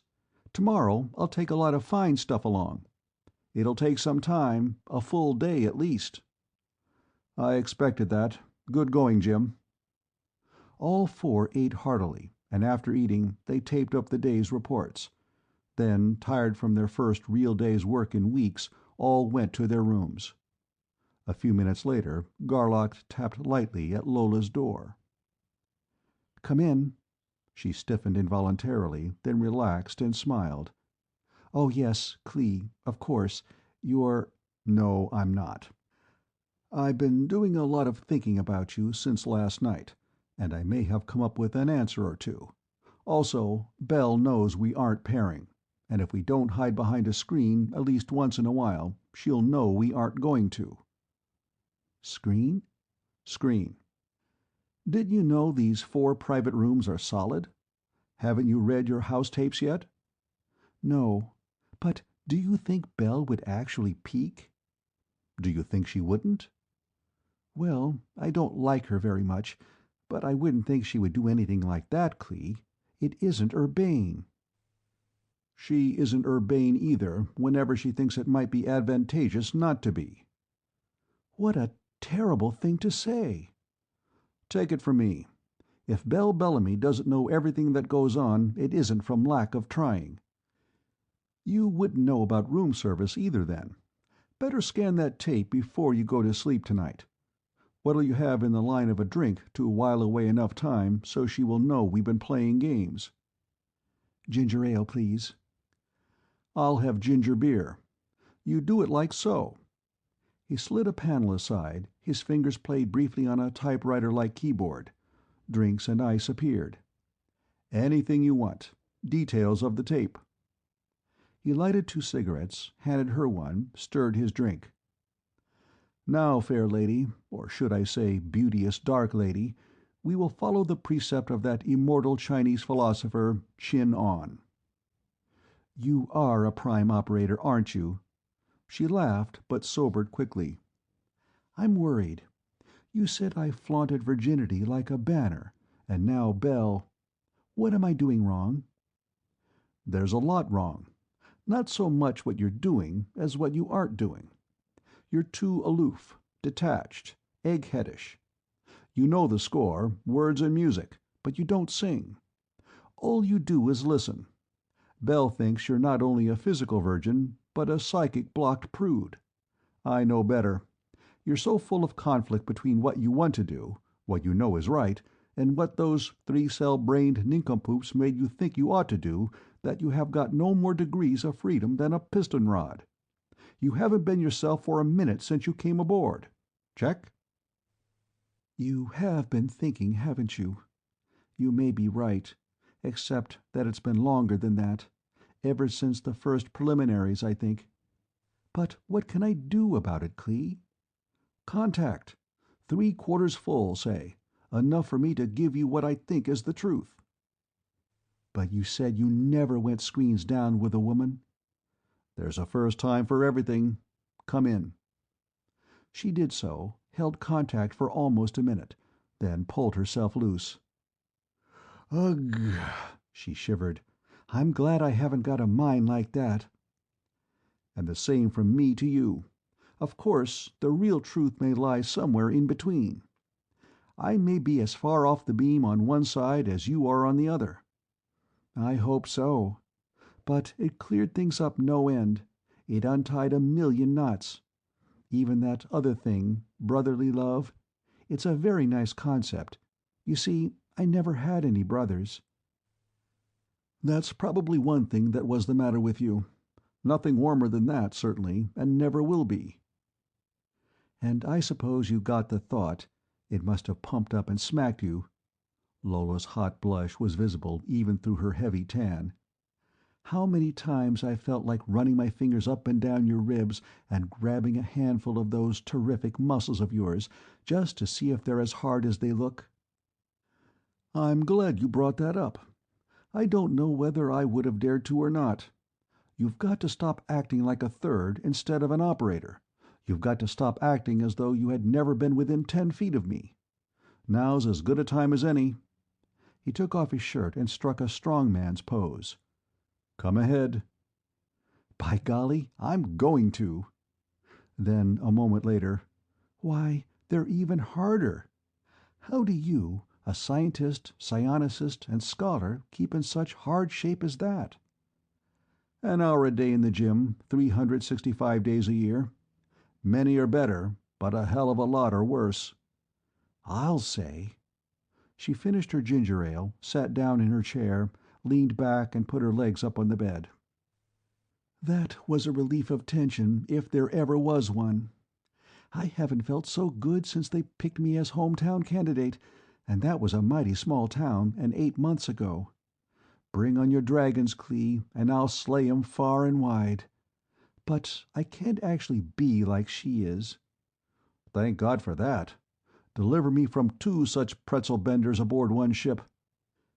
But I could have been a pretty good actress, I think. Correction, please. Outstanding is the word. Thank you, kind sir. And women, men too, of course, do bring up certain memories to... To roll 'em around on their tongues and give their taste buds a treat. Exactly. So, where I don't have any appropriate actual memories to bring up, I'll make like an actress. Check? Good girl. Now you're rolling. We're in like Flynn. Well, we've been in screen long enough, I guess. Fare thee well, little Sister Brownie, until we meet again. He tossed the remains of their refreshments, trays and all, into the chute, picked up his shirt, and started out. "Put it on, Clee," she whispered intensely. Why? He grinned cheerfully. It'll look still better if I peel down to the altogether. "You're incorrigible," she said, but her answering grin was wide and perfectly natural. "You know, if I had had a brother something like you, it would have saved me a lot of wear and tear. I'll see you in the morning before breakfast." And she did. They strolled together to breakfast, not holding hands, but with hip almost touching hip. Relaxed, friendly, on very cordial and satisfactory terms. Lola punched breakfast orders for them both. Belle drove a probe, which bounced. Lola's screen was tight, although her brown eyes were innocent and bland. But during the meal, in response to a double-edged, wickedly barbed remark of Belle's, a memory flashed into being above Lola's shield. It was the veriest flash, instantly suppressed. Her eyes held clear and steady. If she blushed at all, it did not show. Belle caught it, of course, and winked triumphantly at Garlock. She knew now what she wanted to know, and prime operator though she was, it was all he could do to make no sign, for that fleetingly revealed memory was a perfect job.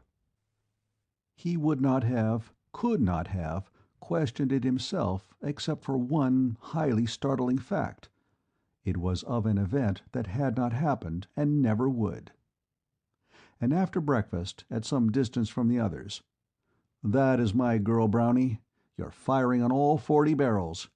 You're an operator, all right, and it takes a damn good one to lie like that with her mind."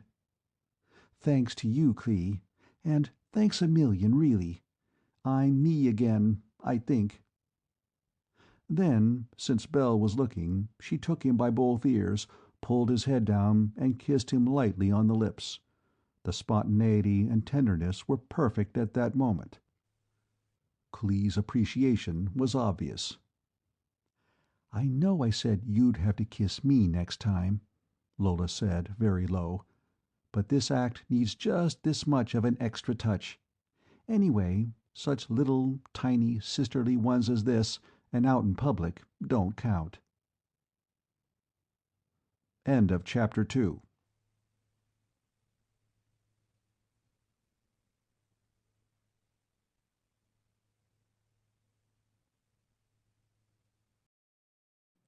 Chapter 3 of the Galaxy Primes by E. Doc Smith. The Galaxy Primes. Chapter 3. Lola and Garlock went to town in the same taxi. As they were about to separate, Garlock said, "I don't like those hell divers, yellow, green, or any other color. And you, Brownie, are very definitely not expendable. Are you any good at mind bombing?" "Why, I never heard of such a thing." "You isolate a little energy in the op field, remembering, of course, that you're handling 100,000 guns. Transpose it into platinum or uranium, anything good and heavy. For one of these monsters, you'd need 2 or 3 micrograms. For a battleship, up to maybe a gram or so. Port it to the exact place you want it to detonate. Reconvert and release instantaneously. 100% conversion atomic bomb, tailored exactly to fit the job. Very effective." "It would be. My God, Clee, can you do that?" "Sure, so can you. Any operator can." "Well, I won't. I never will. Besides, I'd probably kill too many people besides the monster. No, I'll port back to the main if anything attacks me. I'm chain lightning at that." "Do that then, and if anything very unusual happens, give me a flash." "I'll do that. Bye, Clee." She turned to the left. He walked straight on, toward the business center, to resume his study at the point where he had left off the evening before. For over an hour he wandered aimlessly about the city, receiving, classifying, and filing away information. He saw several duels between Guardians and yellow and green bat monsters, to none of which he paid any more attention than did the people around him. Then a third kind of enemy appeared, 2 of them at once, flying wing and wing, and Garlock stopped and watched. Vivid, clear-cut stripes of red and black, even on the tremendously long, strong wings. Distinctly feline as to heads, teeth, and claws. While they did not at all closely resemble flying saber-toothed tigers, that was the first impression that leapt into Garlock's mind. 2 bow-legged Guardians came leaping as usual, but one of them was a fraction of a second too late. That fraction was enough. While the first Guardian was still high in the air, grappling with one tiger, the other swung on a dime, the blast of air from its right wing blowing the people in the crowd below thither and yon and knocking 4 of them flat, and took the Guardian's head off his body with one savage swipe of a frightfully armed paw. Disregarding the carcass, both attackers whirled sharply at the second Guardian, meeting him in such a fashion that he could not come to firm grips with either of them, and that battle was very brief indeed. More and more Guardians were leaping in from all directions, however, and the 2 tigers were forced to the ground and slaughtered. Since 6 Guardians had been killed, 8 Guardians marched up the street dragging grisly loads. 8 bodies, friend and foe alike, were dumped into a manhole. 8 creatures squatted down and cleaned themselves meticulously before resuming their various patrols. 10 or 15 minutes later, Garlock felt Lola's half-excited, half-frightened thought. "Clee, do you read me?" "Loud and clear." "There's something coming that's certainly none of my business, maybe not even yours." "Coming," and with the thought he was there. "Where?" She pointed a thought, he followed it. Far away yet, but coming fast, was an immense flock of flying tigers. Lola licked her lips. "I'm going home, if you don't mind." "Beat it." She disappeared. "Jim," Garlock thought. "Where are you?" "Observatory. Need me?" "Yes. Bombing. 2.4 microgram loads. Focus spot on my right. Teleport in." "Coming in on your right." "And I on your left." Bell's thought drove in as he had never before felt it driven. Being a prime, she did not need a focus spot and appeared the veriest instant later than did James. "Can you bomb?" Garlock snapped. "What do you think?" she snapped back. A moment of flashing thought, and the three Tellurians disappeared, materializing 500 feet in air, 200 feet ahead of the van of that horrible flight of monsters drifting before it. Bell got in the first shot. Not only did the victim disappear, a couple of dozen around it were torn to fragments, and the force of the blast staggered all three Tellurians.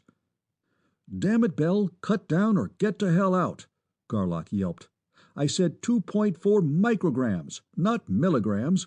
Just kill 'em, don't scatter 'em all over hell's half-acre. Less mess to clean up, and I don't want you to kill people down below. Especially, I don't want you to kill us, not even yourself." "'Scuse, please. I guess I was a bit enthusiastic in my weighing." There began a series of muffled explosions along the front, each followed by the plunge of a tiger-striped body to the ground. Faster and faster the explosions came as the operator and the primes learned the routine and the rhythm of the job. Nor were they alone. The roaring, screaming howl of jets came up from behind them. 4 Arpalones appeared at their left, strung out along the front. Each held an extraordinarily heavy-duty blaster in each of his 4 hands. 16 terrific weapons were hurling death into the flying horde. "Slide over, Terrestrials," came a calm thought. "You 3 take their left front, we'll take their right and center." As they obeyed the instructions, "They don't give a damn where the pieces fly," Bell protested. "Why should we be fussy about their street-cleaning department? I'm starting to use 5s. "Okay, we'll have to hit 'em harder anyway to keep up. 5 or maybe 6. Just be damn sure not to knock us or the Arpalones out of the air." Carnage went on. The battlefront, while inside the city limits, was now almost stationary. "Ha! Help! I hear footsteps approaching on jetback," Garlock announced. "Give 'em hell, boys. Shovel on the coal."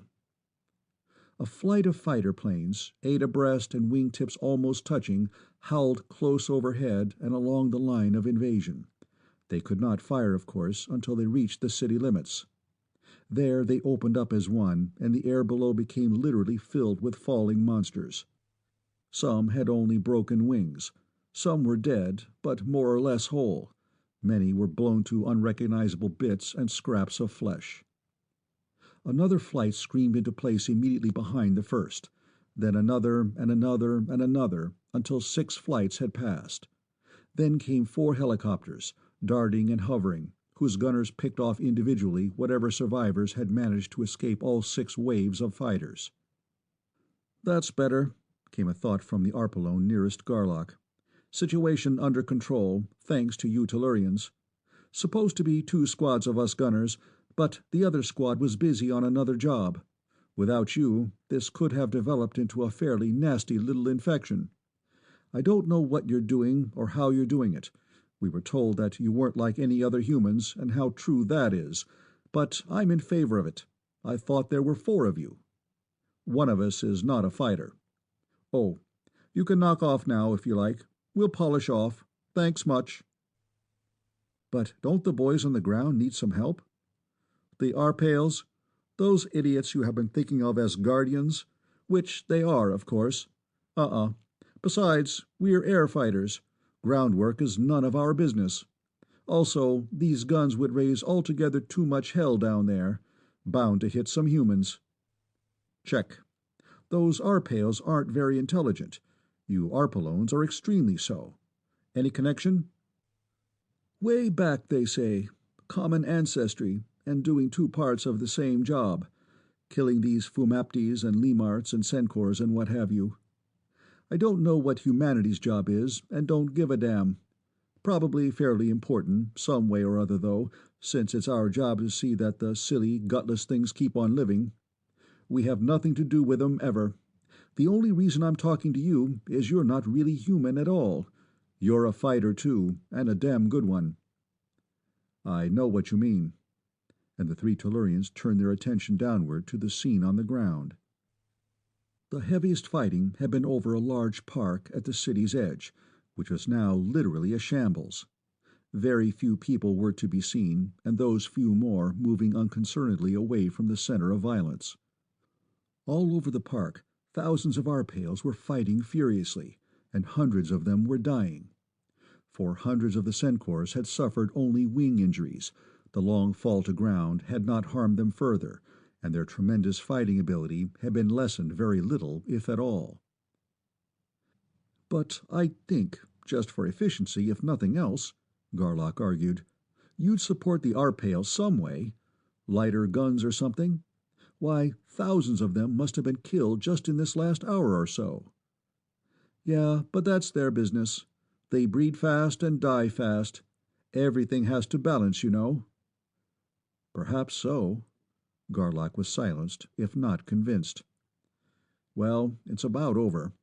What happens to the bodies they're dumping down manholes? They can't go down a sewer that way." "Oh, you didn't know? Food." "Food? For what?" "The Arpales and us, of course." "What? You don't mean— you can't mean that they— and by your thought, you Arpalones, too, are cannibals." "Cannibals? Explain, please." "Oh, eaters of our own species. Of course, certainly. Why not?" "Why, self-respect, common decency, respect for one's fellow man, family ties." Garlock was floundering. To be called upon to explain his ingrained antipathy to such a custom was new to his experience. "You are silly. Worse, squeamish. Worst, supremely illogical."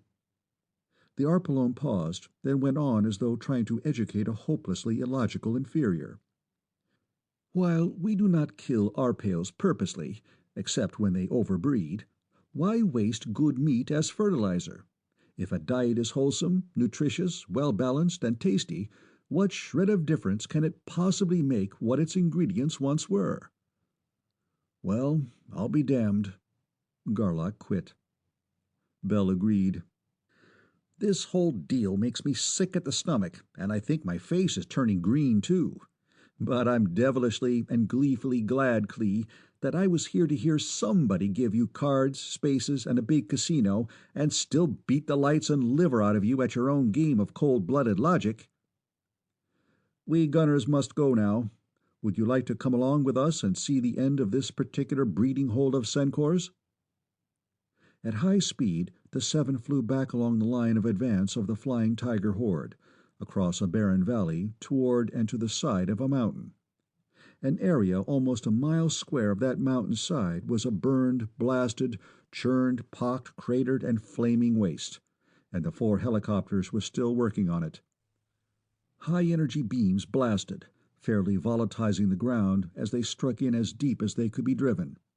High-explosive shells bored deep and detonated, hurling shattered rock and soil and yellow smoke far and wide, establishing new craters by destroying the ones existing a moment before.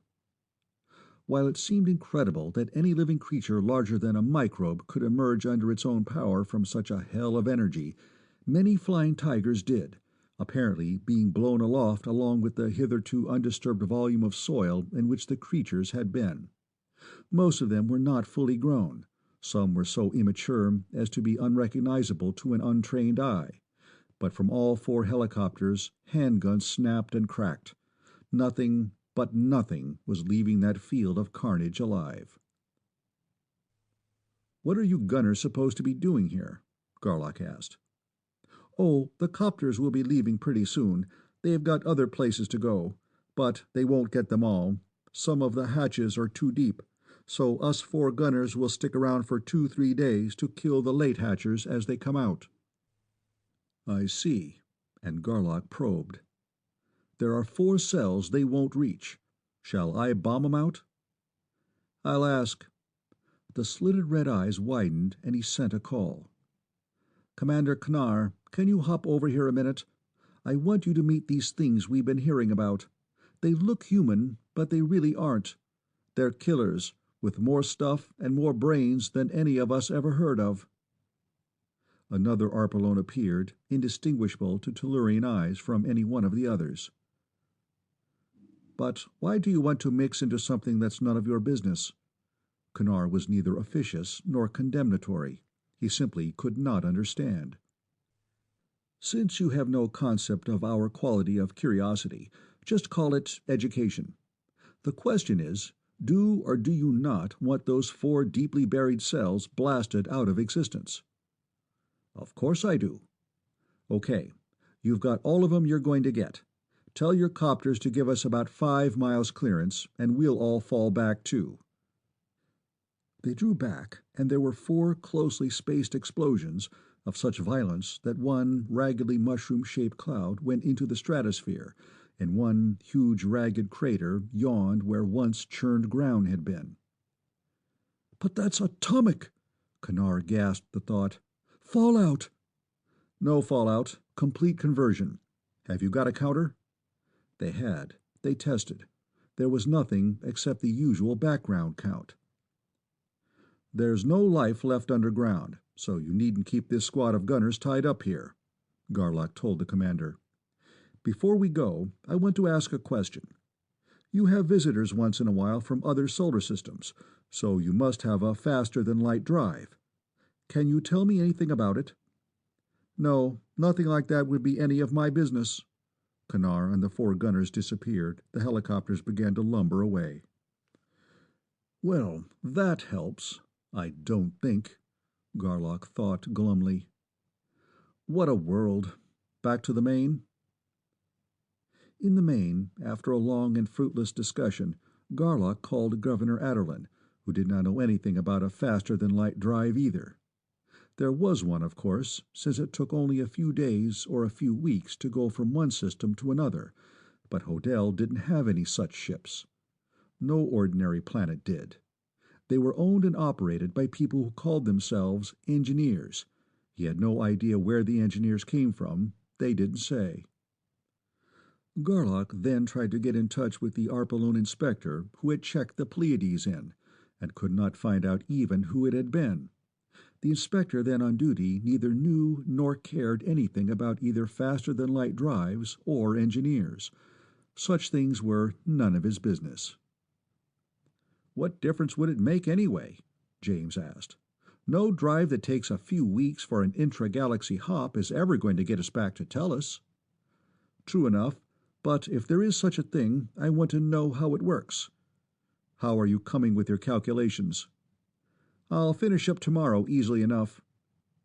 Tomorrow came, and James finished up, but he did not find any familiar pattern of galactic arrangement. The other 3 watched James set up for another try for Earth. "You don't think we'll ever get back, do you, Clee?" Bell asked. "Right away, no. Someday, yes. I've got the germ of an idea. Maybe 3 or 4 more hops will give me something to work on." "I hope so," James said, "because here goes nothing." And he snapped the red switch. It was not nothing. Number 2 was another Guardian inspector and another planet very much like Hodel. It proved to be so far from both Earth and Hodel, however, that no useful similarities were found in any 2 of the 3 sets of charts.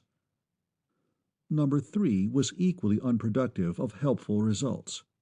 James did, however, improve his technique of making galactic charts, and he and Garlock designed and built a high-speed comparator. Thus the time required per stop was reduced from days to hours. Number 4 produced a surprise. When Garlock touched the knob of the testing box, he yanked his hand away before it had really made contact. It was like touching a high-voltage wire. "You are incompatible with our humanity and must not land," the inspector ruled. "Suppose we blast you and your jets out of the air and land anyway?" Garlock asked. That is perhaps possible, the inspector agreed, equably enough. We are not invincible. However, it would do you no good. If any one of you four leaves that so heavily insulated vessel in the atmosphere of this planet, you will die. Not quickly, but slowly and with difficulty. But you haven't tested me, Bell said. Do you mean they'll attack us on sight? There is no need to test more than one. Anyone who could live near any of you could not live on this planet, nor will they attack you. Don't you know what the thought incompatible means? With us it does not mean death. Here it does, since it refers to life forces. The types are mutually, irreconcilably antagonistic. Your life forces are very strong. Thus, no matter how peaceable your intentions may be, many of our human beings would die before you would. But you will not live to get back to your ship if you land it and leave its protective insulation. Why? What is it? How does it work? Bell demanded. It is not my business to know, only to tell. I have told. You will go away now. Garlock's eyes narrowed in concentration. Bell, can you blast? I mean, could you if you wanted to? Certainly. Why, I don't want to, Clee. I don't either, and I'll file that one away to chew on when I'm hungry some night, too. Take her up, Jim, and try another shot. Numbers 5 to 9 inclusive were neither productive nor eventful. All were, like the others, Hodel all over again, in everything fundamental. One was so far advanced that almost all of its humanity were seconds, one so backward, or so much younger, that its strongest telepaths were only fours. The Tellurians became acquainted with, and upon occasion fought with, various types of man-sized monsters in addition to the 3 varieties they had seen on Hodel. Every planet they visited had Arpalones and Arpales, not by those names, of course. Local names for planets, guardians, nations, cities, and persons went into the starship's tapes, but the welter of names need not be given here. This is not a catalogue. Every planet they visited was peopled by Homo sapiens, capable of interbreeding with the Tellurians and eager to do so, especially with the Tellurian men. Their strict monogamy was really tested more than once, but it held. Each had been visited repeatedly by starships, but all Garlock could find out about them was that they probably came from a world somewhere that was inhabited by compatible human beings of grade 2. He could learn nothing about the faster-than-light drive. Number 10 was another queer. The Tellurians were found incompatible. "Let's go down anyway," Bell suggested. "Overcome this unwillingness of ours and find out. What do you think they've got down there, Clee Garlock, that could possibly handle you and me both?" "I don't think it's a case of handling at all. I don't know what it is, but I believe it's fatal. We won't go down." "But it doesn't make sense," Bell protested. "Not yet, no. But it's a datum. Enough data, and we'll be able to formulate a theory." "You and your theories. I wish we could get some facts." "You can call that a fact. But I want you and Jim to do some math. We know that we're making mighty long jumps. Assuming that we're at perfect random, and of approximately the same length, the probability is greater than 1/2 that we're getting farther and farther away from Tellus. Is there a jump number, n, at which the probability is 1/2 that we land nearer Tellus instead of farther away? My jump at conclusions guess is that there isn't. That the first jump set up a bias." "Ouch! That isn't in any of the books," James said. "In other words, do we or do we not attain a maximum? You're making some bum assumptions. Among others, that space isn't curved and that the dimensions of the universe are very large compared to the length of our jumps. I'll see if I can put it into shape to feed to Compy. You've always held that these generators work at random. The rest of these assumptions are based on your theory?" "Check. I'm not getting anywhere studying my alleged xenology, so I'm going to work full-time on designing a generator that will steer." "You tried to before. So did everybody else." I know it, but I've got a lot more data now, and I'm not promising, just trying. Okay? Worth a try? Sure. I'm in favor of anything that has any chance at all of working. Jumping went on, and Garlock, instead of going abroad on the planets, stayed in the Pleiades and worked. At number 43, their reception was of a new kind. They were compatible with the people of this world, but the inspector advised them against landing. I do not forbid you, he explained carefully. Our humans are about to destroy themselves with fission and fusion bombs. They send missiles without warning against visitors. Thus, the last starship to visit us here disregarded my warning and sent down a sensing device as usual. Engineers do not land on non-telepathic worlds, you know, and it was destroyed. You're a guardian of humanity, Garlock said. Can't you straighten people out? Of course not. The Arpalone was outraged. We guard humanity against incompatibles and non-humans, but it is not our business to interfere with humanity if it wishes to destroy itself. That is its privilege and its own business. Garlock probed down. No telepathy even, not even a 7. This planet is backward, back to year 1, and nothing but firecrackers. We're going down, aren't we? I'll say we are, Bell said. This will break the monotony at least, and the others agreed. You won't object, I take it, Garlock said to the inspector. If we try to straighten them out, we can postpone the blow-up a few years at least. No objections, of course. In fact, I can say that we guardians of humanity would approve such action.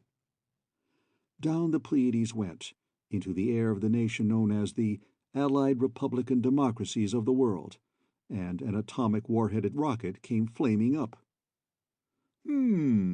Ingenious little gadget at that, James reported after studying it thoroughly. Filthy thing for fallout, though, if it goes off. Where'll I flip it, Clee? One of their moons? Check. Third one out. No chance of any contamination from there. The missile vanished, and had any astronomer been looking at that world's third and outermost moon at the moment, he might have seen a tremendous flash of light, a cloud of dust, and the formation of a new and different crater among the hundreds already there. No use waiting for 'em, Jim. All 3 of you toss everything they've got out onto that same moon, being sure not to hurt anybody, yet. I'll start asking questions. The captain who had fired the first missile appeared in the main. He reached for his pistol to find that he did not have one. He tensed his muscles to leap at Garlock to find that he could not move. Garlock drove his probe. Who is your superior officer? And before the man could formulate a denial, that superior stood helpless beside him. Then 3 and 4. At the 5th, "Oh, you are the man I want. Prime Minister, euphemism for dictator, Sovig. Missile launching stations and missile storage? You don't know? Who does?" Another man appeared, and for 20 minutes the Pleiades darted about the continent. Now submarines, atomic and otherwise, and all surface vessels capable of launching missiles. Another man appeared. This job took a little longer, since the crew of each vessel had to be teleported back to their bases. An immense scrap pile, probably visible with a telescope of even moderate power, built up rapidly on the third moon. Now, a complete list of your uranium refining plants, your military reactors, heavy water and heavy hydrogen plants, and so on. Another man appeared, but the starship did not move. Here is a list of plants, and Garlock named them coldly. You will remember them. I will return you to your office, and you may, or may not as you please, order them evacuated. Look at your watch. We start destroying them in exactly 72 of your hours from this moment. Any and all persons on the properties will be killed. Any within a radius of 10 of your miles may be killed. Our explosives are extremely powerful, but there is no radioactivity and no danger from the fallout. The danger is from flash blindness, flash burn, sheer heat, shock wave, concussion, and flying debris of all kinds. The officer vanished, and Garlock turned back to the Prime Minister. "You have an ally, a nation known as the Brotherhood of People's Republics. Where is its capital? Slide us over there, Jim. Now, Prime Minister Sovig, you and your ally, the second and first most populous nations of your world, are combining to destroy, a pincers movement, let us say, the third largest nation, or rather group of nations, the nations of the North. Oh, I see. Third only in population, but first in productive capacity and technology. They should be destroyed because their ideology does not agree with yours. They are too idealistic to strike first, so you will. After you strike, they will not be able to, whereupon you, personally, will rule the world. I will add to that something you are not thinking, but should. You will rule it until one of your friends puts his pistol to the back of your neck and blows your brains out." They were now over the Allies' capital, which launched 5 missiles instead of 1. Garlock collected 4 more men and studied them. "Just as bad, if possible, worse. Who, Linganor, is the leader of your opposition, if any?" Another man, very evidently of the same race, appeared. "Idealistic in a way, but spineless and corrupt," Garlock announced to all. "His administration was one of the most corrupt ever known on this world. We'll disarm them, too." They did. The operation did not take very long, as this nation, or group, it was not very clear exactly what it was, while very high in manpower, was very low in technology. The starship moved to a station high above the Capitol building of the nations of the North, and moved slowly downward until it hung poised 1 scant mile over the building. Missiles, jets, and heavy guns were set and ready, but no attack was made.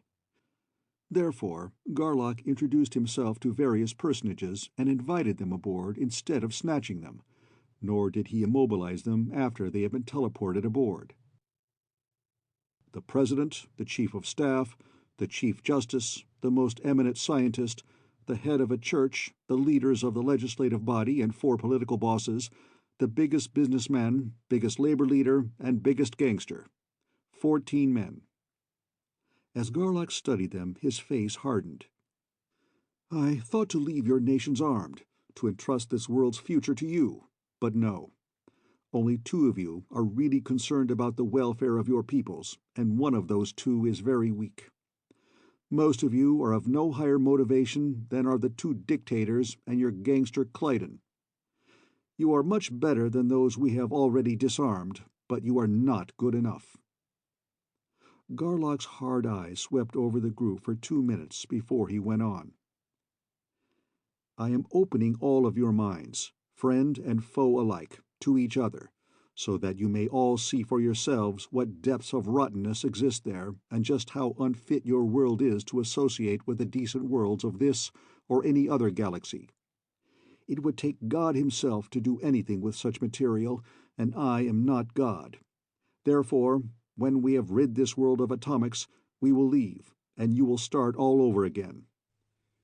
If you really try, you can not only kill all animal life on your planet, but make it absolutely uninhabitable for—" "Stop it, Klee!" Lola jumped up, her eyes flashing. Garlock dropped the tuned group, but Bell took it over. Everyone there understood every thought. "Don't you see? You've done enough. That now you're going too far?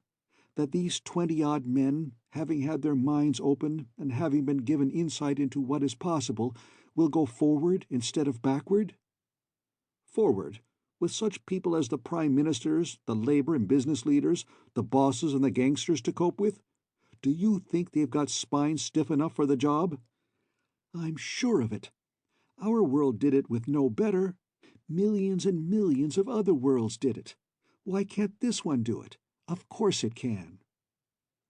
"May I ask a couple of questions?"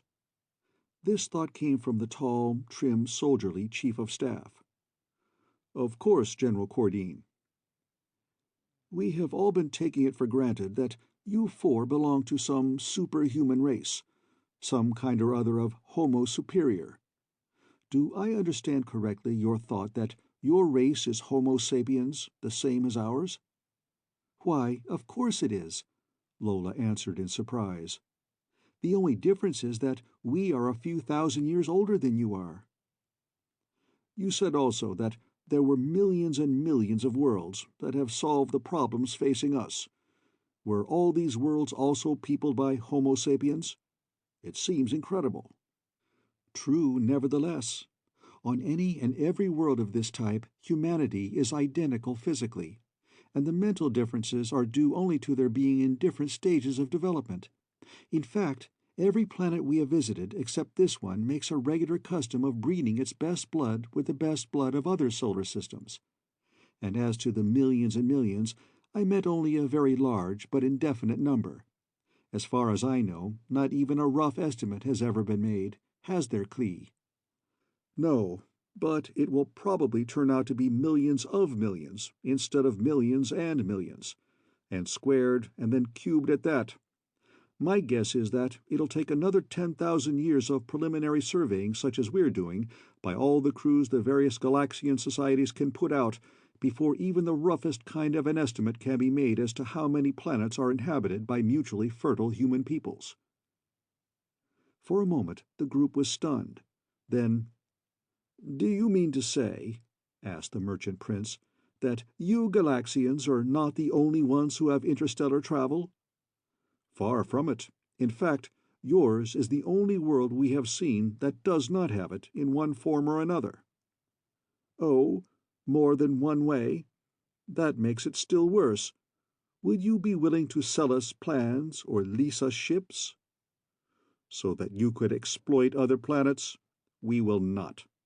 You would get nowhere, even if you had an interstellar drive right now. You, personally, are a perfect example of what is wrong with this planet. Rapacious, insatiable. You violate every concept of ethics, common decency, and social responsibility. Your world's technology is so far ahead of its sociology that you not only should be, but actually are being held in quarantine." "What?" "Exactly. One race I know of has been inspecting you regularly for several hundreds of your years. They will not make contact with you or allow you to leave your own world until you grow up to something beyond the irresponsible baby stage.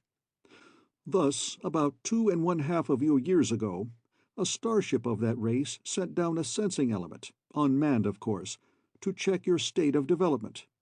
Brother Sovik volatilized it with an atomic missile." "We did not do it," the dictator declared. "It was the warmongering capitalists." "You brainless, mindless, contemptible idiot," Garlock sneered. "Are even you actually stupid enough to try to lie with your mind? To minds linked to your own and to mine?" "We did do it then, but it was only a flying saucer." "Just as this ship was to you only a flying saucer, I suppose. So here's something else for you to think about, Brother Sovig, with whatever power your alleged brain is able to generate. When you shot down that sensor, the starship did not retaliate, but went on without taking any notice of you. When you tried to shoot us down, we took some slight action, but did not kill anyone and are now discussing the situation. Listen carefully now, and remember, it is very possible that the next craft you attack in such utterly idiotic fashion will, without any more warning than you gave, blow this whole planet into a ball of incandescent gas." "Can that actually be done?" the scientist asked. For the first time, he became really interested in the proceedings. "Very easily, Dr. Cheswick," Garlock replied. "We could do it ourselves with scarcely any effort and at very small cost. You are familiar, I suppose, with the phenomenon of ball lightning?" "Somewhat. Its mechanism has never been elucidated in any very satisfactory mathematics." "Well, we have at our disposal a field some—" "Hold it, Clee," James warned. "Do you want to put out that kind of stuff around here?" What do you think?" James studied Cheswick's mind. "Better than I thought," he decided. "He has made two really worthwhile intuitions, a genius type. He's been working on what amounts almost to the coupler theory for 10 years. He's almost got it. But You know intuitions of that caliber can't be scheduled. He might get it tomorrow, or never. I'd say push him over the hump. Okay with me. We'll take a vote. One black ball kills it. Brownie? Just the link, of course. A few hints, perhaps, at application, but no technological data. I say give it to him. He's earned it. Besides, he isn't young and may die before he gets it, and that will lose them 200 or 300 years. Bell? In favor. Shall I drop the linkage? No, she answered her own question. No other minds here will have any idea of what it means, and it may do some of them a bit of good to see one of their own minds firing on more than one barrel. Thank you, Galaxians. The scientist's mind had been quivering with eagerness. I am inexpressibly glad that you have found me worthy of so much help. Garlock entered Cheswick's mind. First, he impressed, indelibly, 6 symbols and their meanings. Second, a long and intricate equation, which the scientist studied avidly. During the ensuing pause, Garlock cut the President and Chief of Staff out of the linkage. We have just given Cheswick a basic formula. In a couple of 100 years, it will give you full telepathy, and then you will begin really to go up. There's nothing secret about it. In fact, I'd advise full publication. But even so, it might be a smart idea to give him both protection and good working conditions. Brains like his are apt to be centuries apart on any world. But this is... it could be... it must be, Cheswick exclaimed. I never would have formulated that. It isn't quite implicit, of course, but from this there derives the existence of, and the necessity for, electrogravitics, an entirely new field of reality and experiment in science. There does indeed, Garlock admitted, and it is far indeed from being implicit. You leapt a tremendous gap, and yes, the resultant is more humanistic than technological. Bell's ear-splitting whistle resounded throughout the main. How do you like them tidbits, Clee? She asked. 200 years and 78 seconds? You folks will have telepathy by the time your present crop of babies grows up. Clee, are you sorry you got mad and blew your top and wanted to pick up your marbles and go home? 3 such intuitions in one man's lifetime beats par, even for the genius course. It sure does, Garlock admitted ruefully. I should have studied these minds, particularly his, before jumping at conclusions. May I say a few words? The President asked. You may indeed, sir. I was hoping you would. We have been discouraged, faced with an insoluble problem. Sovig and Linganor, knowing that their own lives were forfeit anyway, were perfectly willing to destroy all the life on this world to make us yield. Now, however, with the insight and the encouragement you Galaxians have given us, the situation has changed. Reduced to ordinary high explosives, they cannot conquer us. Especially without an air force, Lola put in. I personally will see to it that every bomber and fighter plane they now have goes to the third moon. It will be your responsibility to see to it that they do not rebuild. Thank you, Miss Montandon. We will see to it. As for our internal difficulties, I think, under certain conditions, they can be handled. Our lawless element, he glanced at the gangster, can be made impotent. The corrupt practices of both capital and labor can be stopped. We have laws, here he looked at the members of Congress and the judge, which can be enforced. The conditions I mention would be difficult at the moment, since so few of us are here, and it is manifest that few, if any, of our people will believe that such people as you Galaxians really exist. Would it be possible for you, Miss Montandon, to spend a few days, or whatever time you can spare, in showing our Congress, and as many other groups as possible, what humanity may hope to become? Of course, sir. I was planning on it. I'm afraid that is impossible, the Chief of Staff said. Why, General Cardine? Lola asked. Because you'd be shot, Cardine said bluntly. We have a very good Secret Service, it is true, and we would give you every protection possible, but such an all-out effort as would be made to assassinate you would almost certainly succeed." "Shot?" Garlock asked in surprise. "What with? You haven't anything that could even begin to crack an operator's shield." "With this, sir." Cardine held out his automatic pistol for inspection. "Oh, I hadn't studied it. A pellet projector." "Pellet? Do you call a 475 slug a pellet?" "Not much of that, really. It shoots 8 times. Shoot all 8 of them at her. None of them will touch her." "What? I will not. One of those slugs will go through 3 women like her, front to back in line." "I will then." The pistol leapt into Garlock's hand. "Hold up one hand, Brownie, and catch 'em. Don't let 'em splash. No deformation, so he can recognize his own pellets."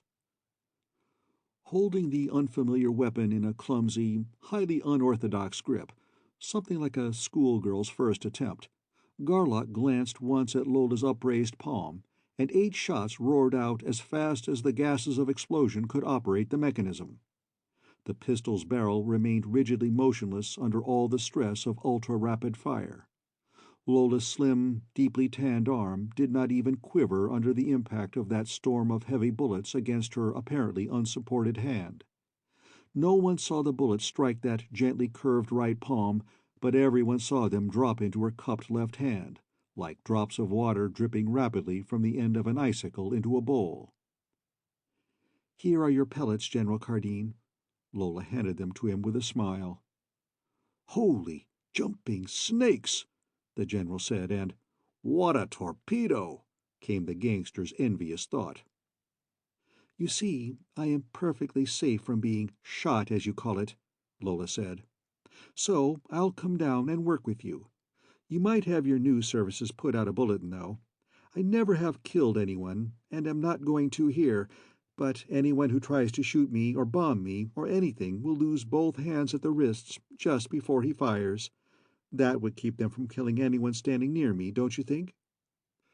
"I should think it would," General Cordine thought, and a pall of awe covered the linked minds. The implications of the naively frank remark just uttered by this apparently inoffensive and defenseless young woman were simply too overwhelming to be discussed. "Anything else on the agenda, Clee?" Lola asked. There was not, and the starship's guests were returned, each to his own home place. And not one of them, it may be said, was exactly the same as he had been. End of Chapter 3.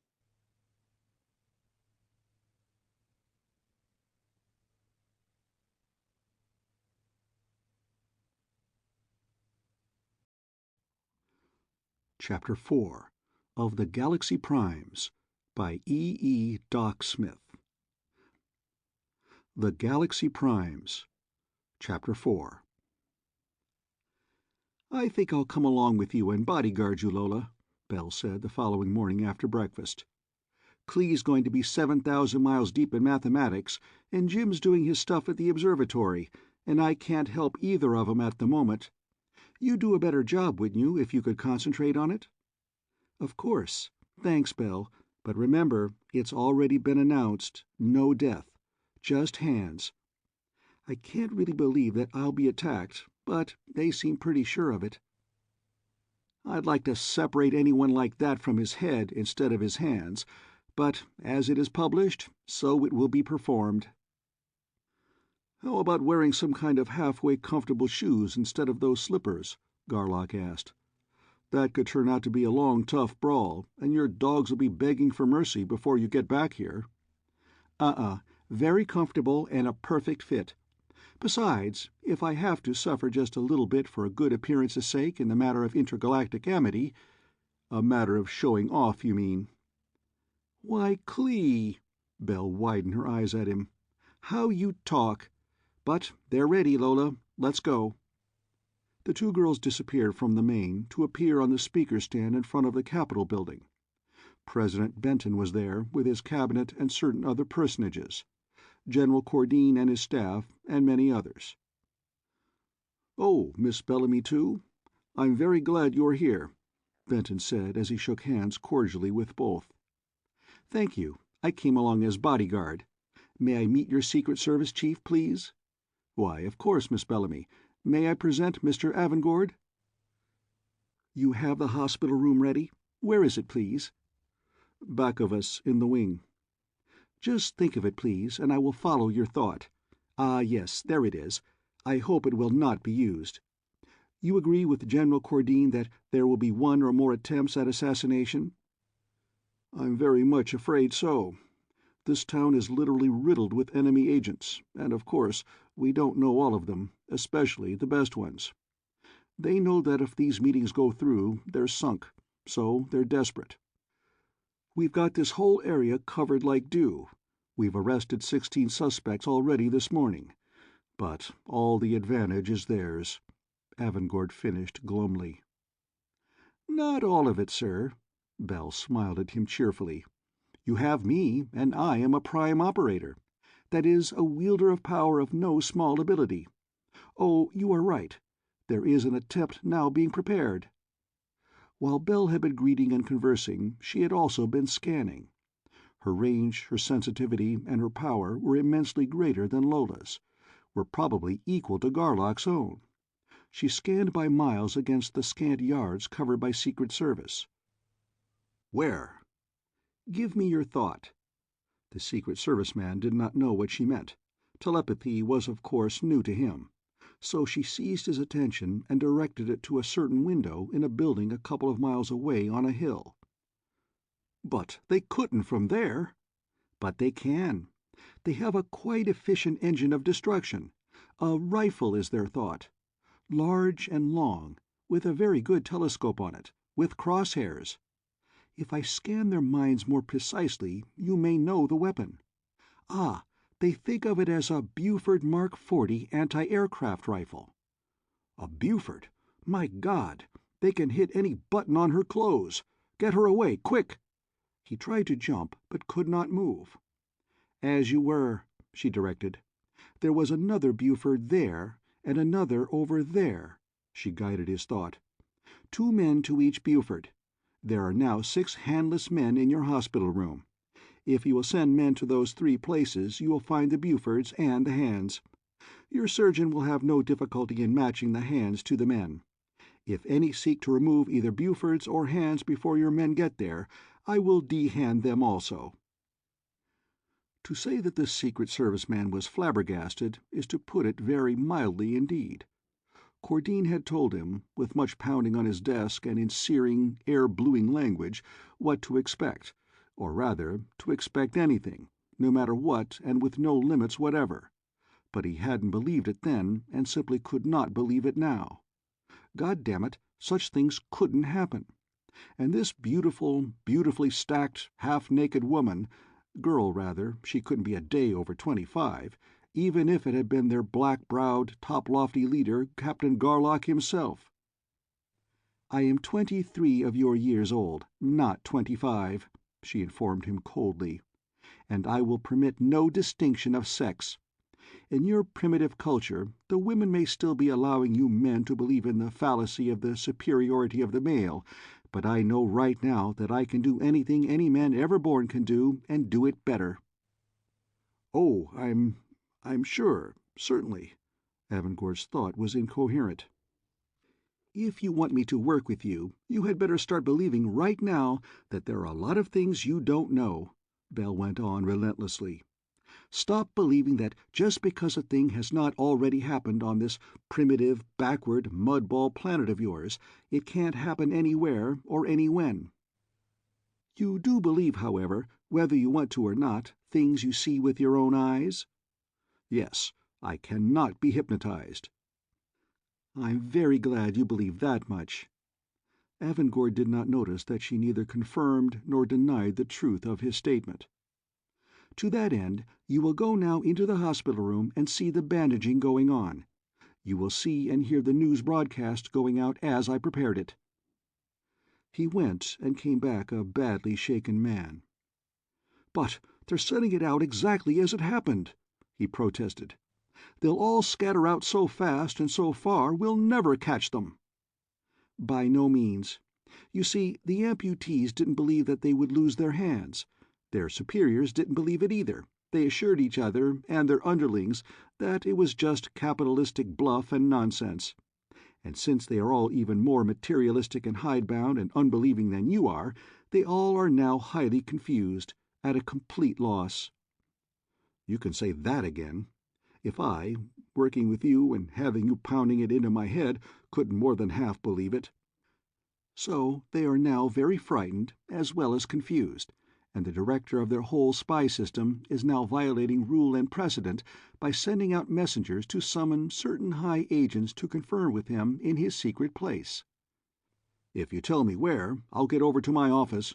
No, we'll both be in your office in plenty of time. We'll watch Lola get started. It will be highly instructive for you to watch a really capable operator at work." President Benton had been introduced, had in turn finished introducing Lola. The crowd, many thousand strong, was cheering. Lola was stepping into the carefully marked speaker's place.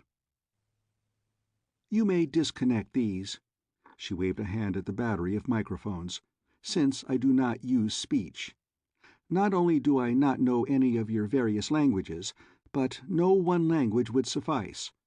My thought will go into every person on this, your world." "World?" the President asked in surprise. "Surely not behind the curtains. They will jam you, I'm afraid." "My thought, as I shall drive it, will not be stopped," Lola assured him. "Since this world has no telepathy, it has no mind blocks, and I can cover the planet as easily as one mind. Nor does it matter whether it be day or night, or whether anyone is awake or asleep. All will receive my message. Since you wish a record, the cameras may run, although they are neither necessary nor desirable for me. Everyone will see me in his mind, much better than on the surface of any TV tube." "And I was going to have her address Congress," the President whispered aside to General Cordine. Then Lola put her whole fine personality into a smile, directed apparently not only at each separate individual within sight, but also individually at every person on the globe. And when Brownie Montandan set out to make a production of a smile, it had the impact of a pile driver. Then came her smooth, gently flowing, friendly thought. "My name, friends of this world Ormolan, is Lola Montandan. Those of you who are now looking at TV screens can see my imaged likeness. All of you can see me very much better within your own minds. I am not here as an invader in any sense, but only as a citizen of the first galaxy of this, our common universe. I have attuned my mind to each of yours in order to give you a message from the United Galaxian Societies. There are 4 of us Galaxians in this exploration team. As Galaxians, it is our purpose here and our duty here to open your minds to certain basic truths, to be of help to you in clearing your minds of fallacies, of lies, and of undefensible prejudices, to the end that you will more rapidly become Galaxians yourselves." "Okay, this will go on and on. That's enough to give you an idea of what a trained and polished performer can do. What do you think of them comfits, Chief?" Bell deliberately knocked the Secret Service man out of his Lola-induced mood. "Huh? Oh, yes." Avangard was still groggy. "She's phenomenal. Good. I don't mean goody-goody, but sincere and really—" "Yeah, but don't fall in love with her. Everybody does, and it doesn't do any of them a bit of good. That's her specialty, and she's very good at it. I told you she's a smooth worker." "You can say that again." Avangard did not know that he was repeating himself. "But it isn't an act. She means it, and it's true." "Of course she means it, and of course it's true. Otherwise, even she, with all her training, couldn't sell such a big bill of goods." Then, in answer to the man's unspoken question, "Yes, we're all different. She's the contactor, the spreader of the good old oil, the shining example of purity and sweetness and light. In short, the greaser of the ways. I'm a fighter myself. Do you think she could actually have de-handed those men? Uh-uh. At the last minute, she would have weakened and brought them in whole. My job in this operation is to knock the hell out of the ones Lola can't convince, such as those spies you and I are going to interview pretty quick." "Even though they ought to be convinced, I don't see how anybody could help but be." "Uh-uh. It'll bounce off like hailstones off a tin roof. The only thing to do with that kind of scum is kill them. If you'll give me a thought as to where your office is, we'll hop over and—" Bell and Avangard disappeared from the stand, and such was Lola's hold, no one on the platform or in the throng even noticed that they were gone. They materialized in Avangard's private office, he sitting as usual at his desk, she reclining in legs-crossed ease in a big leather chair. "Get to work." Bell's thought had not been interrupted by any passage of time whatever. "What do you want to do first?" "But I thought you were covering Miss Montandon." "I am, like a blanket. Just as well here as anywhere. I will be until she gets back to the Pleiades. What first?" "Oh, well, since I don't know what your limits are, if you have any, you might as well do whatever you think best, and I'll watch you do it." "That's the way to talk. You're going to get a shock when you see who the head man is. George T. Basil." "Basil? I'll say it's a shock." Avangard steadied, frowned in concentration. "Could be, though. He would never be suspected, but they're very good at that." "Yeah. His name used to be Baslovkowitz. He was trained for years, then planted. None of this can be proved, as his record is perfect. Born citizen, highest standing in business and social circles, unlimited entry and top security clearance, right?" "Right. And getting enough evidence, in such cases as that, is pure, unadulterated hell." "I suppose I could kill him, after we've recorded everything he knows," Bell suggested. "No," he snapped. "Too many people think of us as a strong-arm squad now. Anyway, I'd rather kill him myself than wish the job off onto— You don't like killing, do you?" "That's the understatement of the century. No civilized person does. In a hot fight, yes. But killing anyone who is helpless to fight back, in cold blood, ugh, it makes me sick in my stomach even to think of it." "With the way you can read minds, we can get evidence enough to send them all to jail, and that we'll have to do." "How about this?" Bell grinned as another solution came to mind. "From those first 8 top men, we'll find out a lot of others lower down, and so on, until we have 'em all locked up here. We'll announce that exactly so many spies and agents, giving names, addresses, and facts, of course, got panicky after Lola's address. They fired up their hidden planes and flew back behind the curtain. Then, when we've scanned their minds and recorded everything you want, I'll pack them all very snugly and carefully into Sovig's private office. With the world situation what it then will be, he won't dare kill them. He simply won't know what to do when faced with it." Avangard agreed happily. He reached out and flipped the switch of his intercom. "Miss Kimling, come in, please." The door burst open. "Why, it is you. But you were on the rostrum just a minute—" "Oh." She saw Bell and backed, eyes wide, toward the door she had just entered. "She was there, too. And it's 15 miles." "Steady, Fram. I'd like to present you to Prime Operator Bell Bellamy, who is cleaning out the entire curtain organization for us." "But how did you—" "Never mind that. Teleportation. It took her half an hour to pound it into me, and we can't take time to explain anything now. I'll tell everybody everything I know as soon as I can.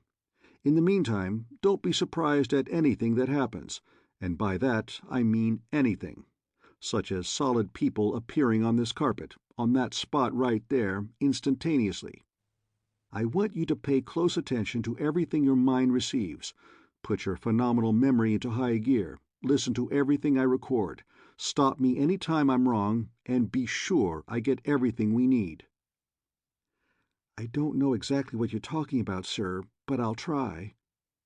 "Frankly, I don't either. We'll just have to roll it as we go along. We're ready for George T. Basil now, Miss Bellamy, I hope. Don't jump, Fram." Basil appeared, and Fram jumped. She did not scream, however, and did not run out of the office. The master spy was a big, self-assured, affluent type. He had not the slightest idea of how he had been spirited out of his ultra-secret sub-basement and into this room, but he knew where he was, and, after one glance at Bell, he knew why. He decided instantly what to do about it. "This is an outrage!" he bellowed, hammering with his fist on Avangard's desk. "A stupid, high-handed violation of the rights!" Bell silenced him and straightened him up. "High-handed? Yes," she admitted quite seriously. "However, from the Galaxian standpoint, you have no rights at all, and you are going to be extremely surprised at just how high-handed I am going to be.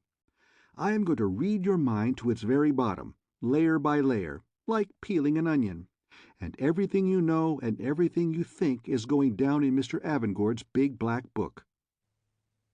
Bell linked all four minds together and directed the search, making sure that no item, however small, was missed.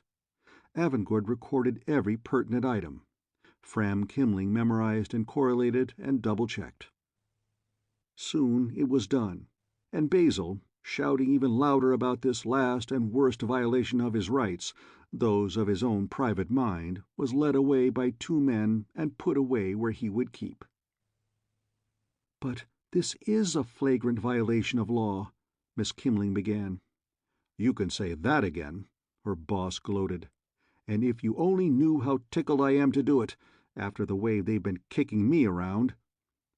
"But I wonder, are you sure we can get away with it?" "Certainly," Bell put in. "We Galaxians are doing it, not your government or your Secret Service. We'll start you clean, but it'll be up to you to keep it clean, and that will be no easy job." "No, it won't, but we'll do it. Come around again, say in 5 or 6 years, and see." "You know, I might take you up on that. Maybe not this same team, but I've got a notion to tape a recommendation for a revisit, just to see how you get along. It'd be interesting." "I wish you would. It might help, too, if everybody thought you'd come back to check. Suppose you could?" "I've no idea, really. I'd like to, though, and I'll see what I can do. But let's get on with the job. They're all in what you call the tank now. Which one do you want next?" The work went on. That evening there was of course a reception, and then a ball, and Bell's feet did hurt when she got back to the Pleiades, but of course she would not admit the fact, and most especially not to Garlock. Exactly at the expiration of the stipulated 72 hours, the Galaxians began to destroy military atomic plants, and shortly thereafter the starship's crew was again ready to go. And James rammed home the red button that would send them, all four wondered, where. It turned out to be another Hodel-type world, and even with the high-speed comparator, it took longer to check the charts than it did to make them. The next planet was similar. So was the next and the next. The time required for checking grew longer and longer. "How about cutting out this checking entirely, Clee?" James asked then. "What good does it do? Even if we find a similarity, what could we do about it? We've got enough stuff now to keep a crew of astronomers busy for 5 years making a tank of it." "Okay. We probably are so far away now anyway that the chance of finding a similarity is vanishingly small. Keep on taking the shots, though. They'll prove, I think, that the universe is one whole hell of a lot bigger than anybody has ever thought it was. That reminds me, are you getting anywhere on that N problem? I'm not. I'm getting nowhere fast. You should have been a math prof in grad school, Clee. You could flunk every advanced student you had with that one. Bell and I together can't feed it into Compy in such shape as to get a definite answer. We think, though, that your guess was right. If we ever stabilize anywhere, it will probably be relative to Hodel, not to Tellus. But the cold fact of how far away we must be by this time just scares the pants off me." "You and me both, my ripe and old. We're a long ways from home." Jumping went on, and 2 or 3 planets later they encountered an Arpalone inspector who did not test them for compatibility with the humanity of his world. "Do not land," the creature said mournfully. "This world is dying, and if you leave the protection of your ship, you too will die." "But worlds don't die, surely," Garlock protested. "People, yes, but worlds?" "Worlds die. It is the Dilippic. The humans die too, of course, but it is the world itself that is attacked, not the people. Some of them, in fact, will live through it." Garlock drove his attention downward and scanned. "You Arpalones are doing what looks like a mighty good job of fighting. Can't you win?" "No, it is too late. It was already too late when they first appeared 2 days ago. When the Dilippics strike in such small force that none of their agents, devices, whatever they are, can land against our beaming, a world can be saved, but such cases are very few." "But this thought, Dilippic," Garlock asked impatiently. "It is merely a symbol. It doesn't mean anything, to me at least. What are they? Where do they come from?" "No one knows anything about them," came the surprising answer. "Not even their physical shape, if they have any, nor where they come from, or how they do what they do." "They can't be very common," Garlock pondered. "We have never heard of them before." "Fortunately, they are not," the inspector agreed. "Scarcely one world in 500 is ever attacked by them. This is the first Dilippic invasion I have seen." "Oh, you Arpalones don't die with your worlds, then?" Lola asked. She was badly shaken. "But I suppose the Arpales do, of course." "Practically all of the Arpales will die, of course. Most of us Arpalones will also die in the battles now going on. Those of us who survive, however, will stay aloft until the rehabilitation fleet arrives. Then we will continue our regular work." "Rehab?" Bell exclaimed. "You mean you can restore planets so badly ruined that all the people die?" "Oh, yes. It is a long and difficult work, but the planet is always repeopled." "Let's go down," Garlock said. "I want to get all of this on tape." They went down over what had been one of that world's largest cities. The air, the stratosphere, and all nearby space were full of battling vessels of all shapes and sizes, ranging from the tremendous globular spaceships of the invaders down to the tiny one-man jet fighters of the Arpalones. The Dilippics were using projectile weapons only, ranging in size with the size of the vessels, from heavy machine guns up to 75-millimeter quick-firing rifles. They were also launching thousands of guided missiles of fantastic speed and of tremendous explosive power. The Arpalones were not using anything solid at all. Each defending vessel, depending upon its type and class, carried from 4 up to 100 or so burnished metal reflectors, some 4 feet in diameter, each with a small black device at its optical center, and each pouring out a tight beam of highly effective energy. It was at these reflectors, and particularly at these tiny devices, that the small arms fire was directed, and the marksmanship of the Dilippics was very good indeed. However, each projector was oscillating irregularly, and each fighter plane was taking evasive action. And since a few bullet holes in any reflector did not reduce its efficiency very much, and since the central mechanisms were so small and were moving so erratically, a good 3/4 of the Arpalonian beams were still in action. There was no doubt at all that those beams were highly effective. Invisible for the most part, whenever one struck a Dilippic ship or plane, everything in its path flared almost instantly into vapor, and the beam glared incandescently, blindingly white or violet or high blue, never anything lower than blue. Almost everything material, that is, for guns, ammunition, and missiles, were not affected. They did not even explode. When whatever fabric it was that supported them was blasted away, all such things simply dropped, simply fell through thousands or hundreds of thousands of feet of air to crash unheeded upon whatever happened to be below. The invading task force was arranged in a whirling, swirling, almost cylindrical cone, more or less like an earthly tornado. The largest vessels were high above the stratosphere. The smallest fighters were hedge-hoppingly close to the ground.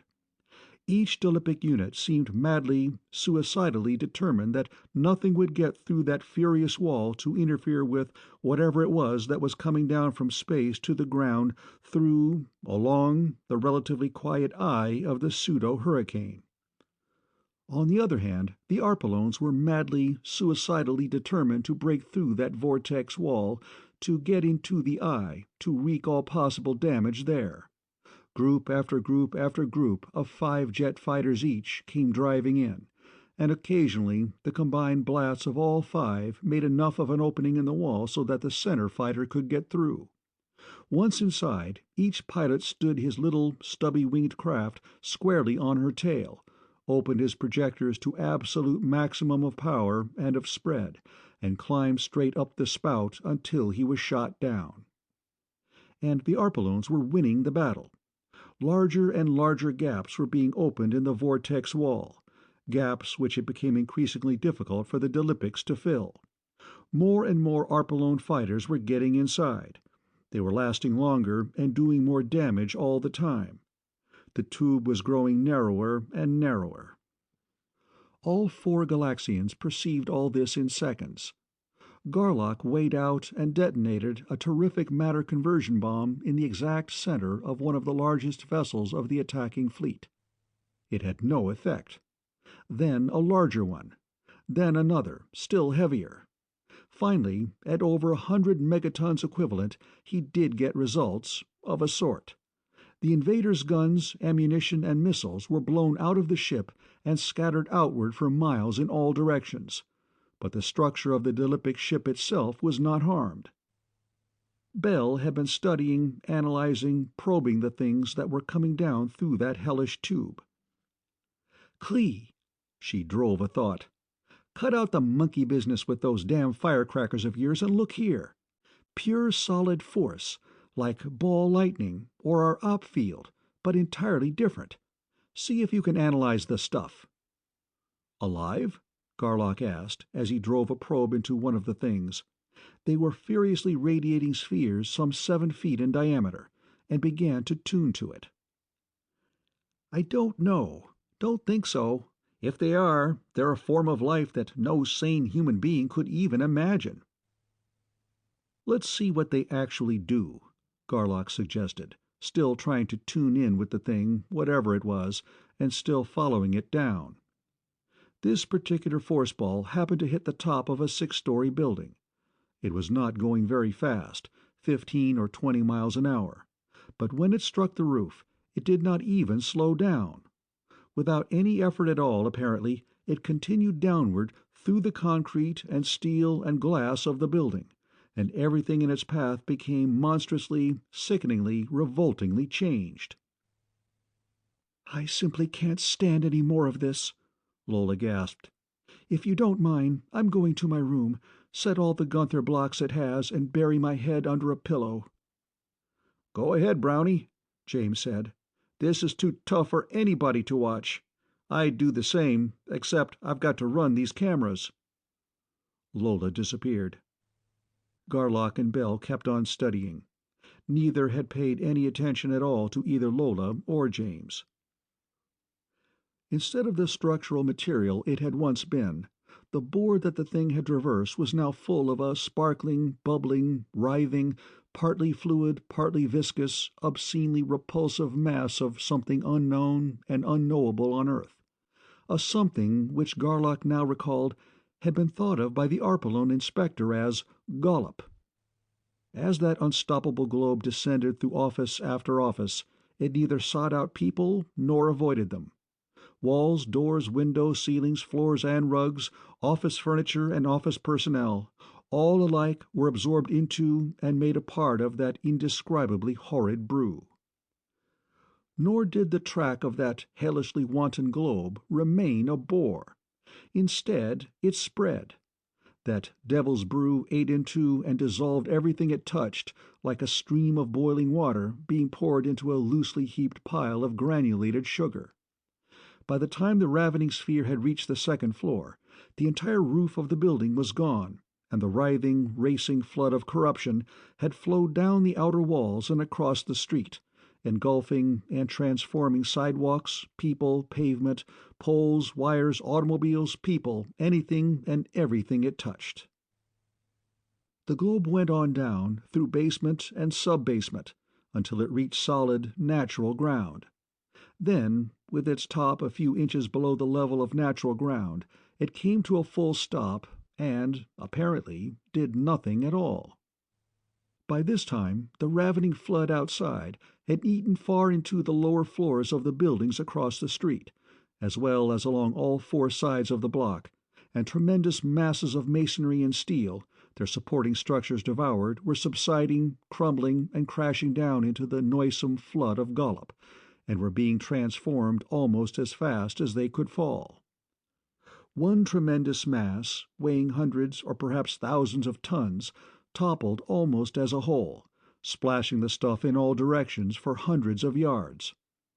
Wherever each splash struck, however, a new center of attack came into being, and the peculiarly disgusting, abhorrent liquidation went on.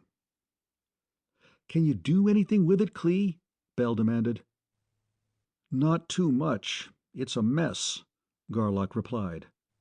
"Besides, it wouldn't get us far, I don't think.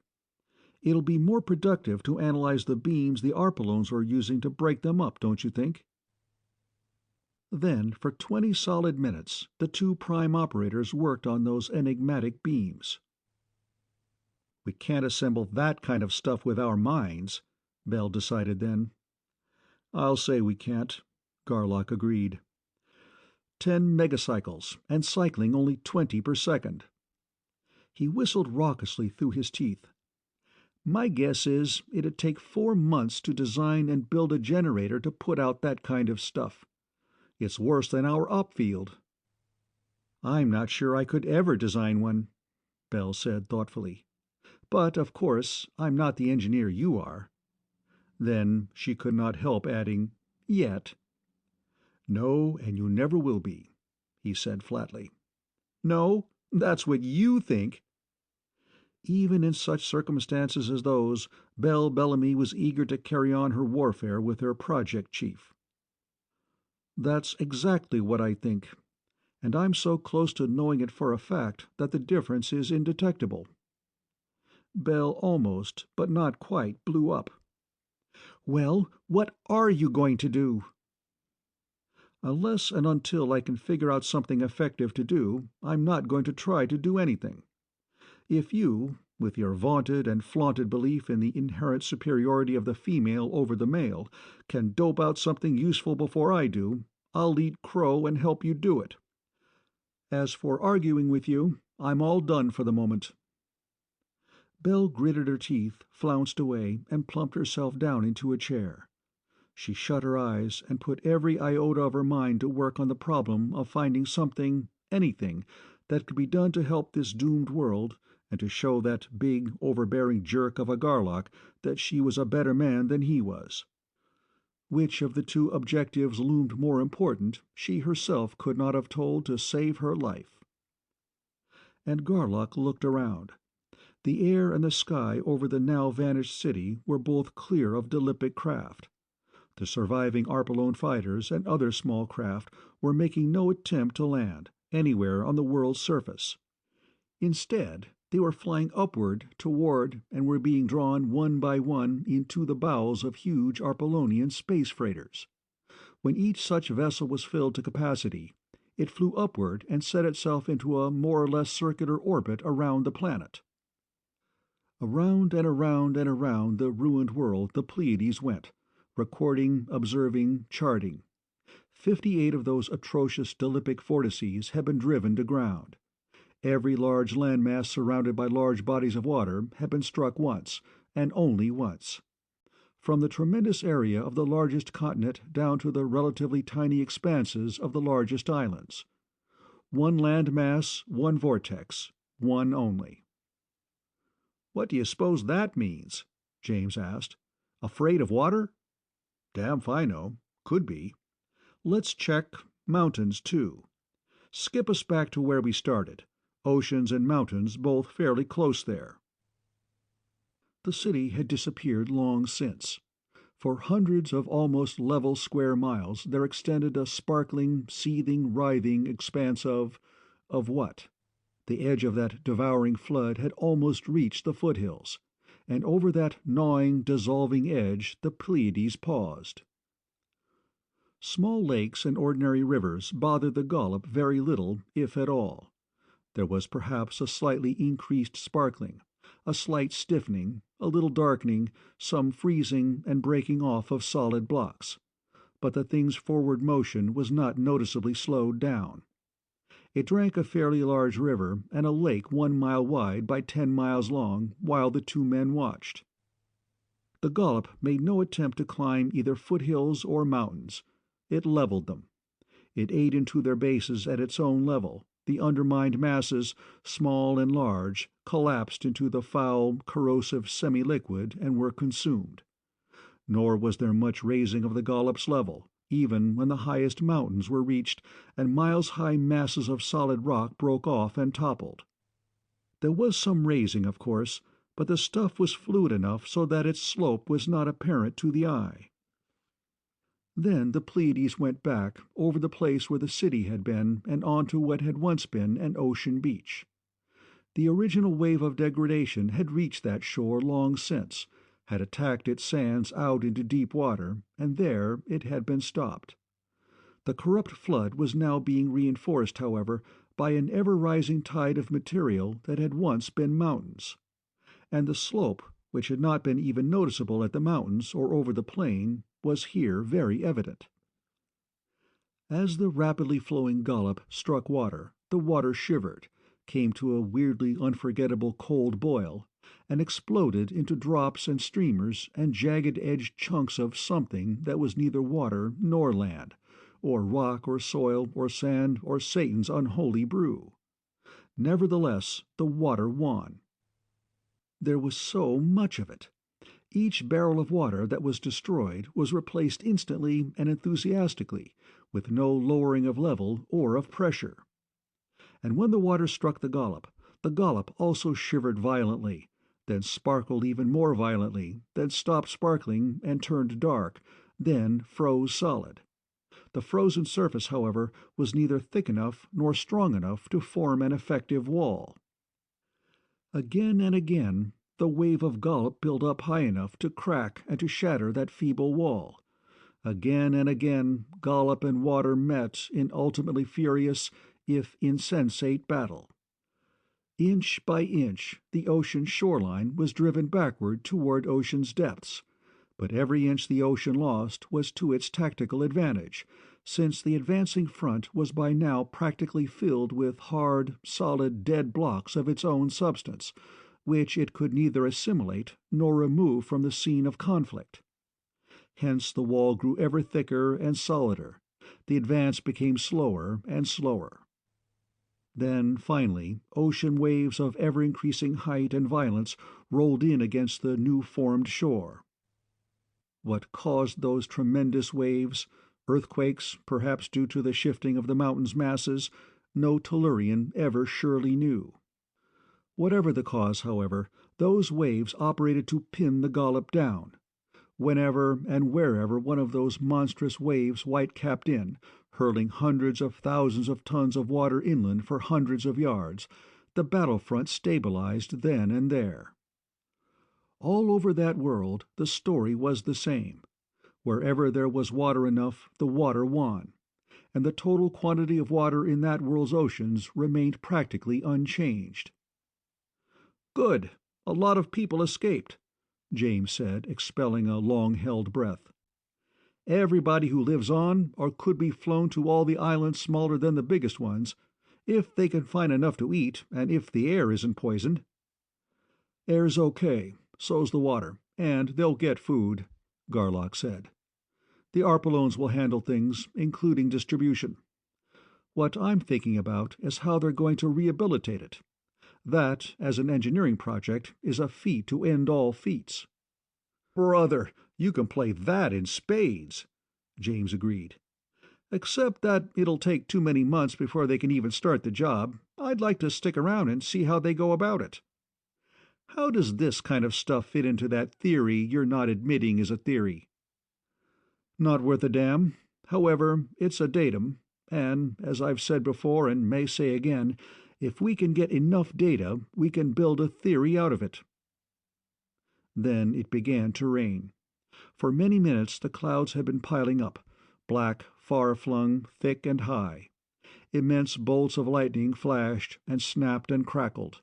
Thunder crashed and rolled and rumbled. Rain fell and continued to fall like a cloudburst in Colorado. And shortly thereafter, first by square feet and then by acres and then by square miles, the surface of the Gullip began to die. To die, that is, if it had ever been even partially alive. At least it stopped sparkling, darkened, and froze into thick skins, which broke up into blocks, which in turn sank, thus exposing an ever-renewed surface to the driving, pelting, relentlessly cascading rain. "Well, I don't know that there's anything to hold us here any longer," Garlock said finally. "Shall we go?" They went, but it was several days before any of the wanderers really felt like smiling, and Lola did not recover from her depression for over a week. End of Chapter 4.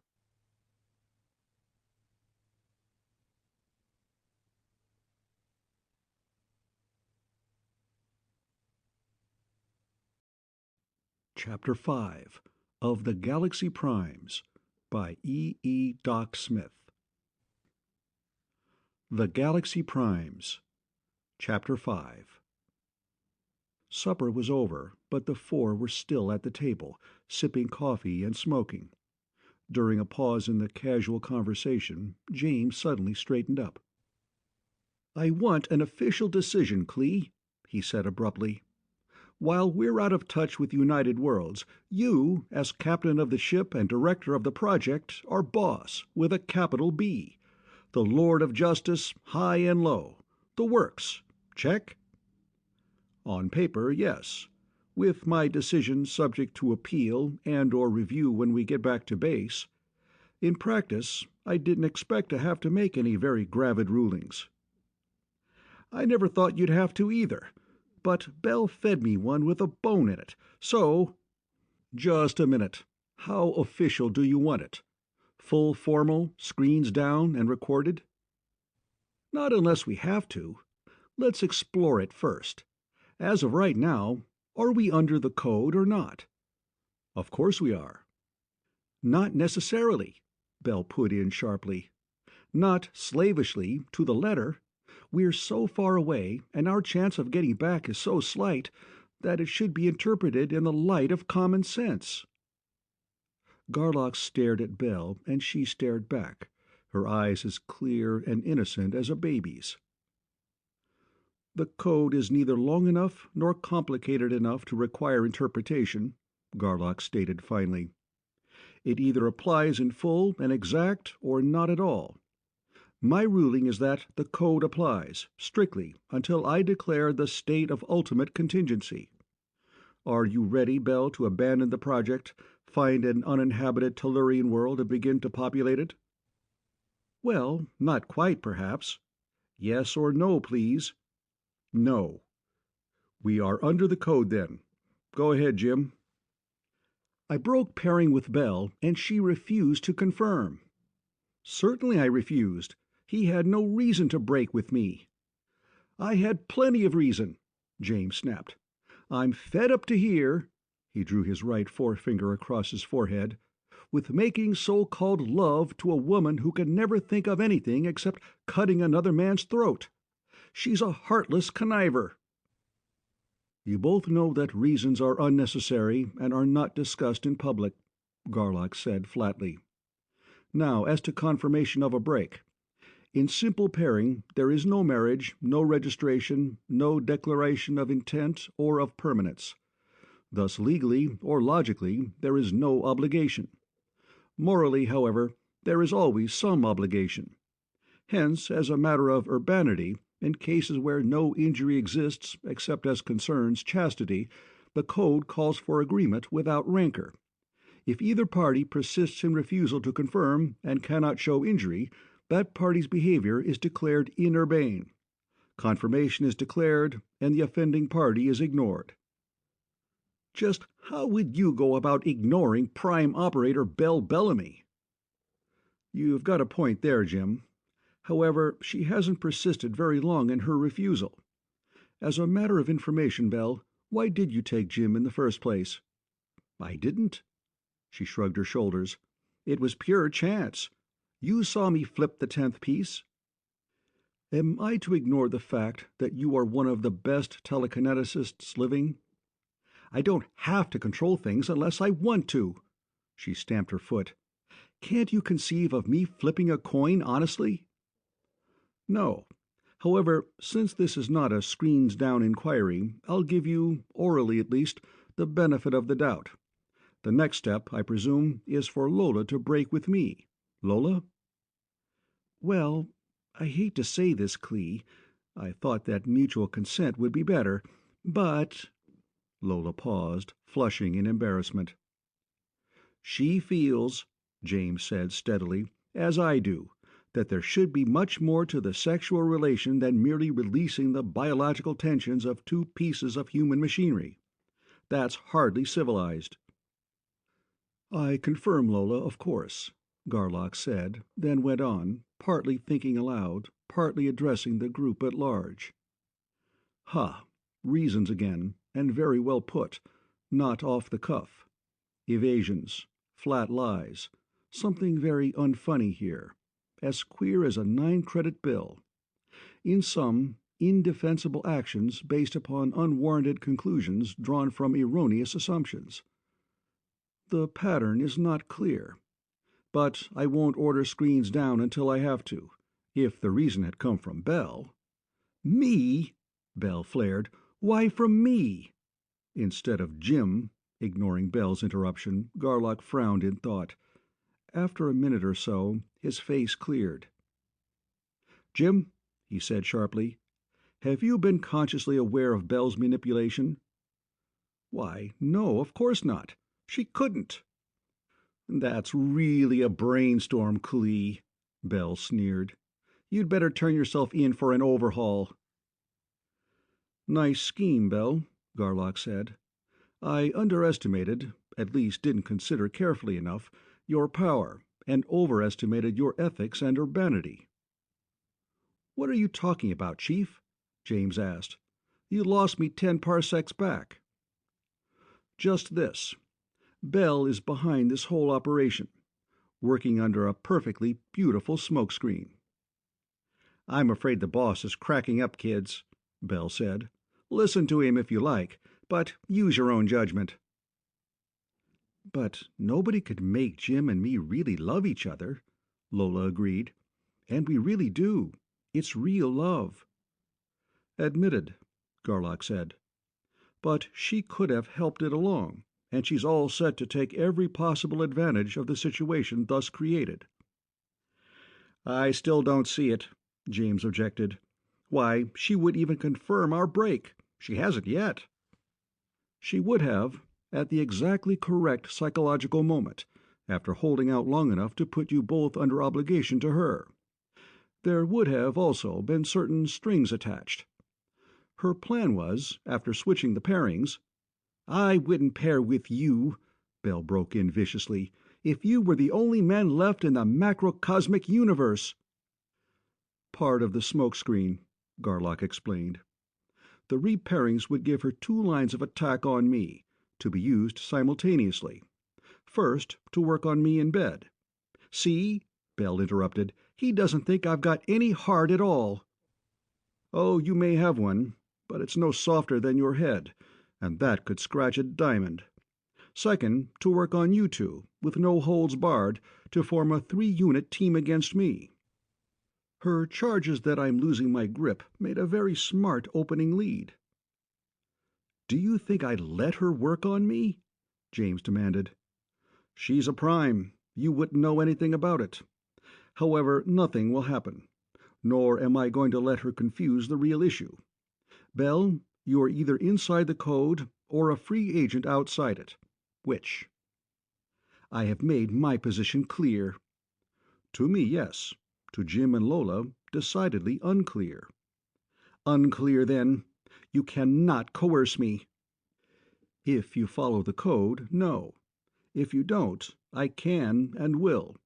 If you make any kind of a pass at Jim James from now on, I'll lock you into your room with a Gunther block." "You wouldn't dare," she breathed. "Besides, you couldn't. Not to another prime." "Don't bet on it," he advised. After a full minute of silence, Garlock's attitude changed suddenly to his usual one of casual friendliness. "Why not let this one drop right here, Bell? I can marry them with all the official trimmings.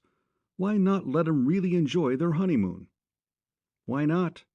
Bell's manner changed to match Garlock's, and she smiled warmly. "I confirm, Jim. You two are really serious, aren't you? Marriage, declarations, registration, and everything. I sincerely and really wish you every happiness possible." "We really are serious," James said, putting his arm around Lola's waist.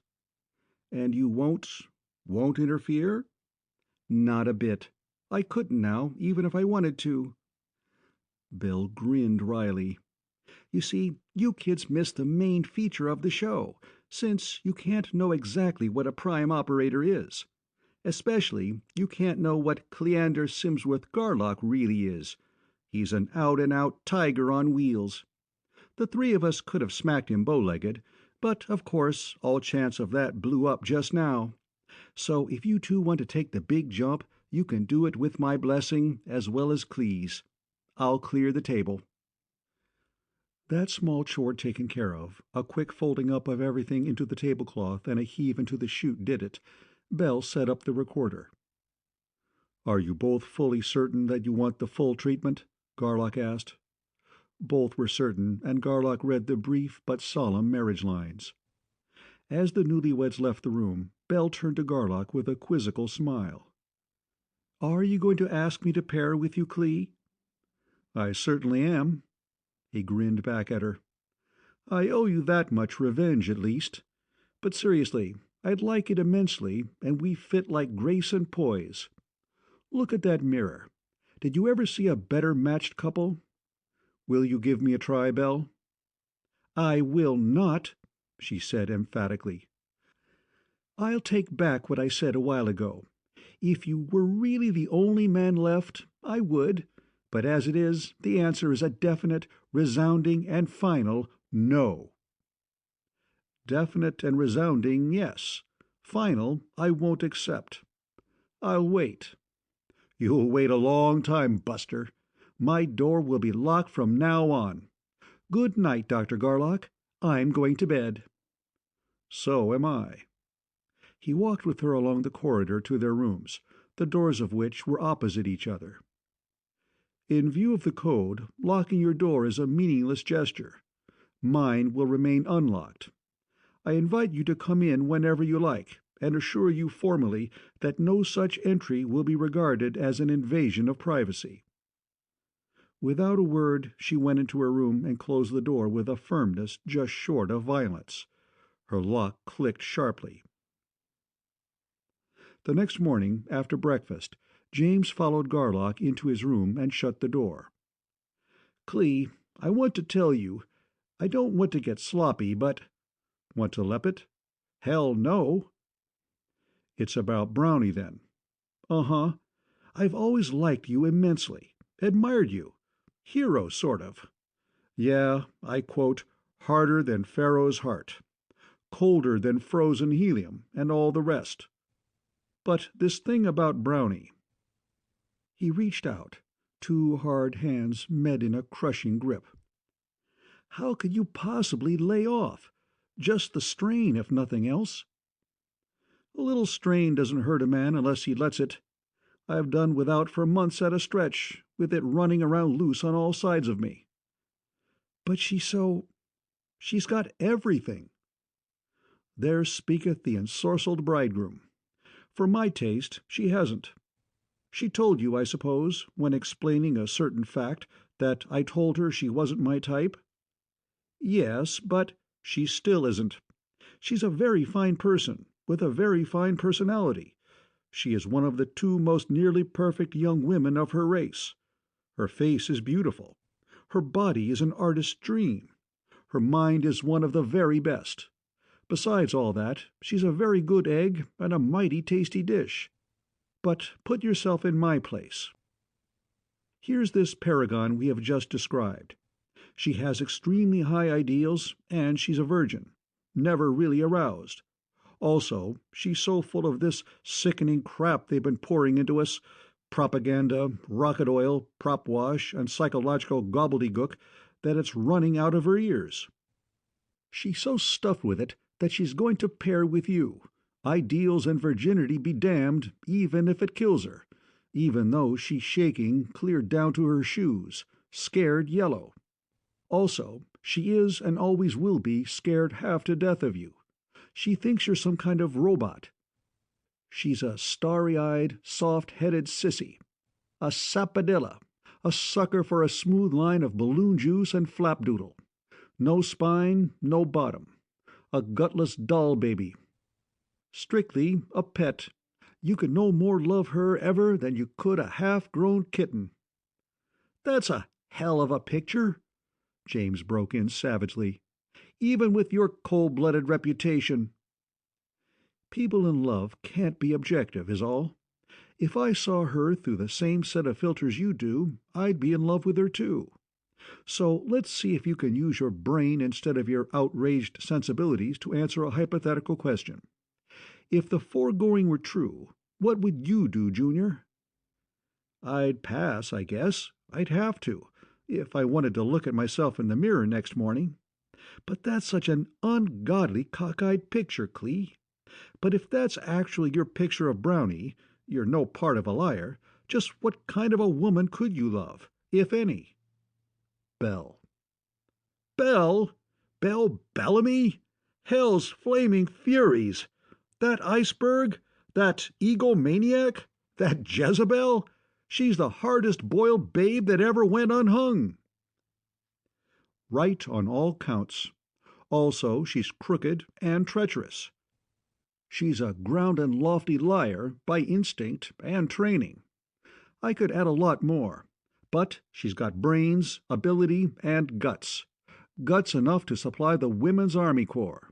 She's got the spine and the bottom and the drive. So just imagine her thawed out and really shoveling on the coal, blasting wide open on all 40 torches. Back to back with you when you're surrounded, she wouldn't cave and she wouldn't give.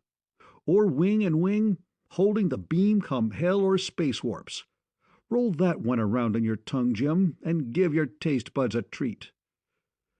"Well, maybe. If I've got that much imagination. That's a tough blueprint to read. I can't quite visualize the finished article. However, you're as hard as she is, even harder. You've got more of what it takes. Maybe you can make a Christian out of her. If so, you might have something. But I'm damned if I can see exactly what. Whatever it turned out to be, I wouldn't care for any part of it. You can have it all." "Exactly, and you can have your Brownie." "I'm beginning to see. I didn't think you had anything like that in your chilled steel carcass. And I want to Don't do it, boy.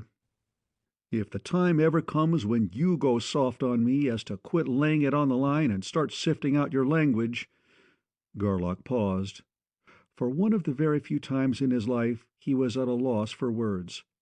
He thrust his hands into his pockets and shrugged his shoulders. "Hell, I don't want to get maudlin either, so, well, how many men do you think could have gone the route with me on this hellish job without killing me or me killing them?" "Oh, that's not—" "Lay it on the line, Jim. I know what I am. Just one. You. 1 man in 6,000 million. Okay, how many women could live with me for a year without going crazy? Lots of 'em. But, being masochists, they'd probably drive you nuts. And you can't stand stupidity, which, by definition, lets everybody out. Nope, it's a tough order to fill.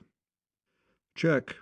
She'd have to be strong enough and hard enough not to be afraid of me by any trace. Able and eager to stand up to me and slug it out. To pin my ears back flat against my skull whenever she thinks I'm off the beam. Do it with skill and precision and nicety, with power and control. Yet without doing herself any damage and without changing her basic feeling for me. In short, a female Jim James 9. Huh? Hell's blowtorches!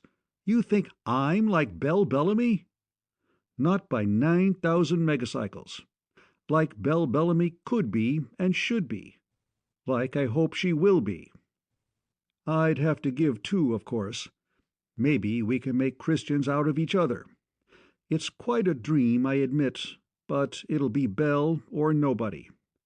But I'm not used to slopping over this way. Let's go. I'm glad you did, big fellow.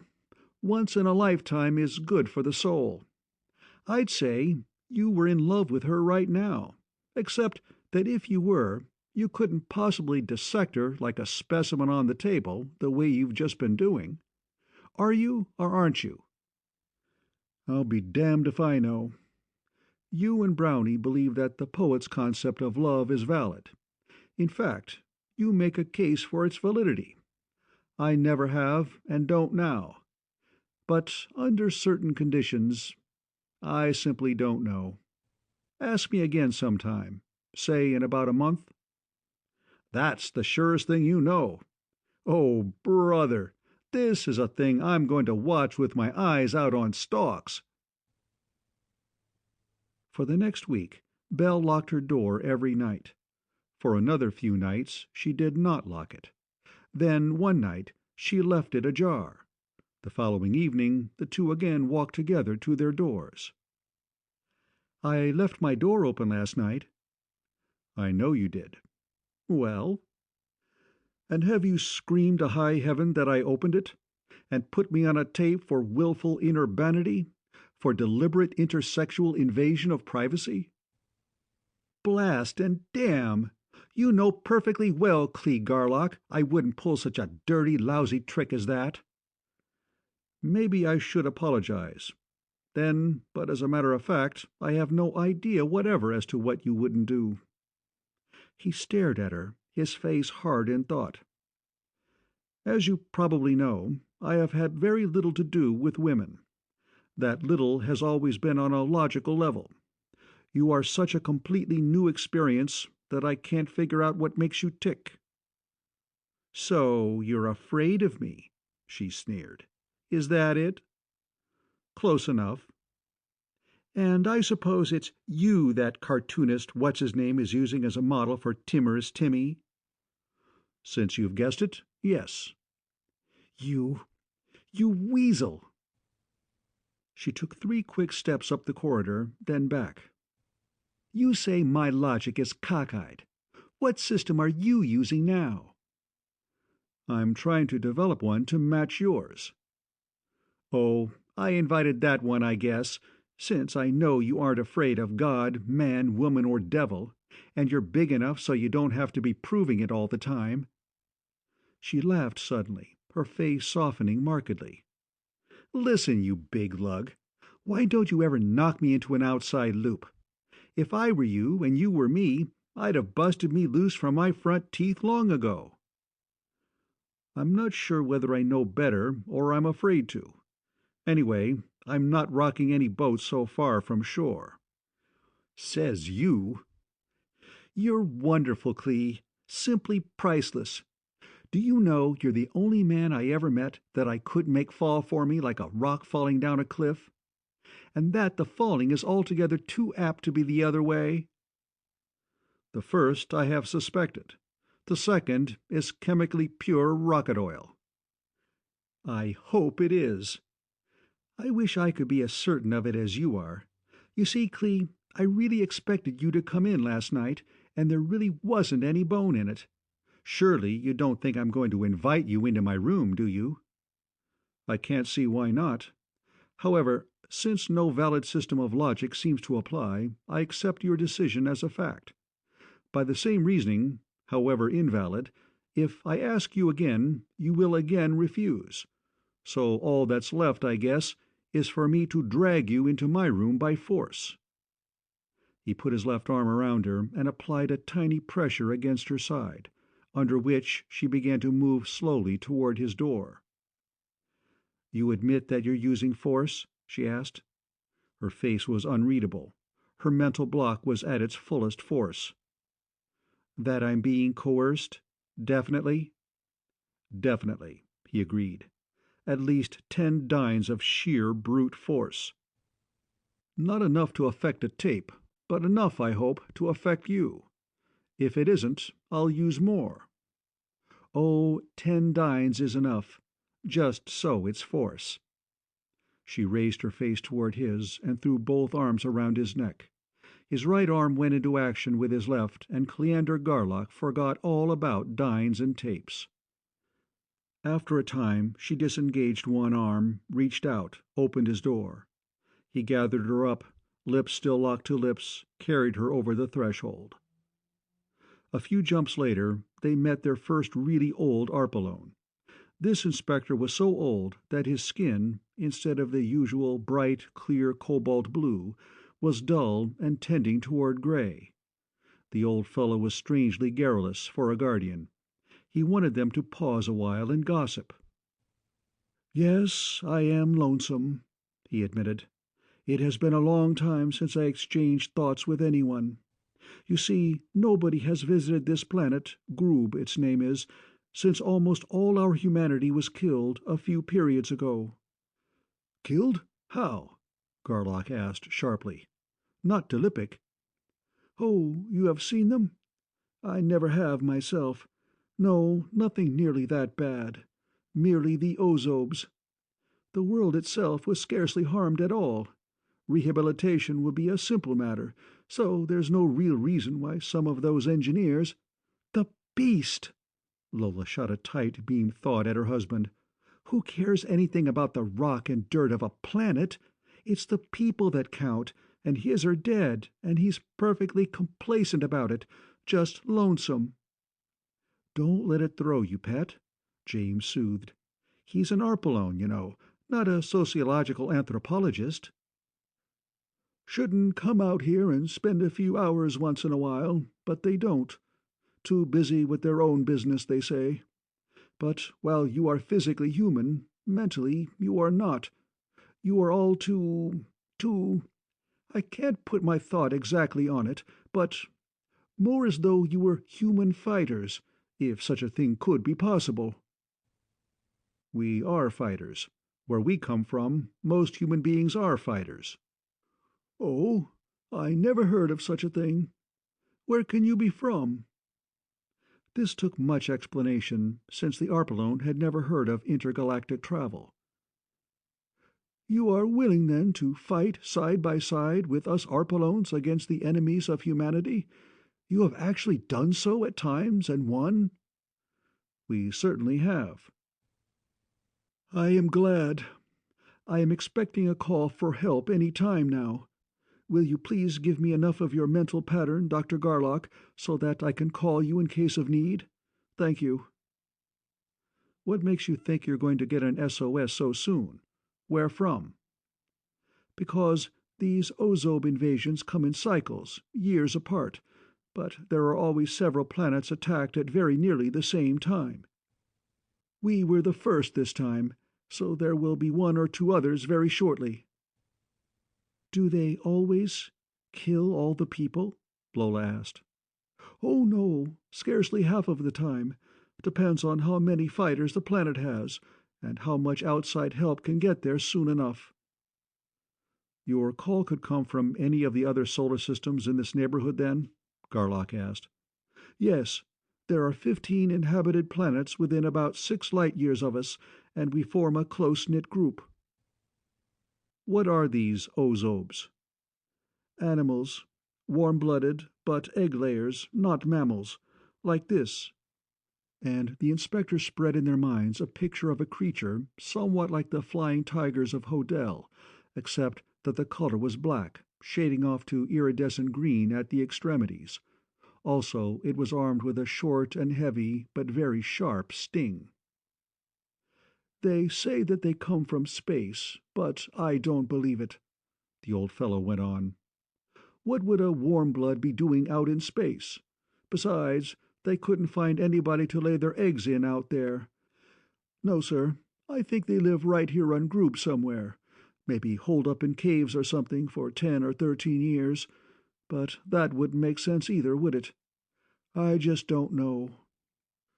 Garlock finally broke away from the lonesome inspector, and the Pleiades started down.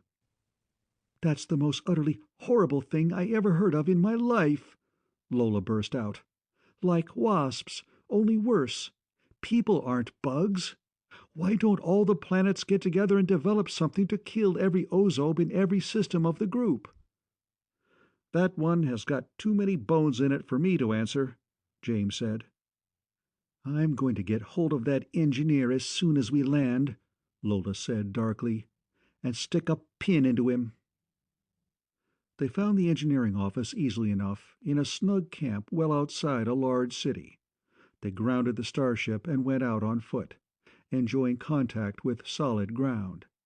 The head engineer was an Arpalone, too. Engineers were not a separate race, but dwellers on a planet of extremely high technology. But he did know anything about space drives. His specialty was rehabilitation. He was top boss of a rehab crew. Then Lola pushed Garlock aside. Yes, the ozobes came from space. He was sure of it. Yes, they laid eggs in human bodies. Yes, they probably stayed alive quite a while, or might, except for the rehab crew. No, he didn't know what would hatch out. He'd never let one live that long. But what the hell else could hatch except ozobes?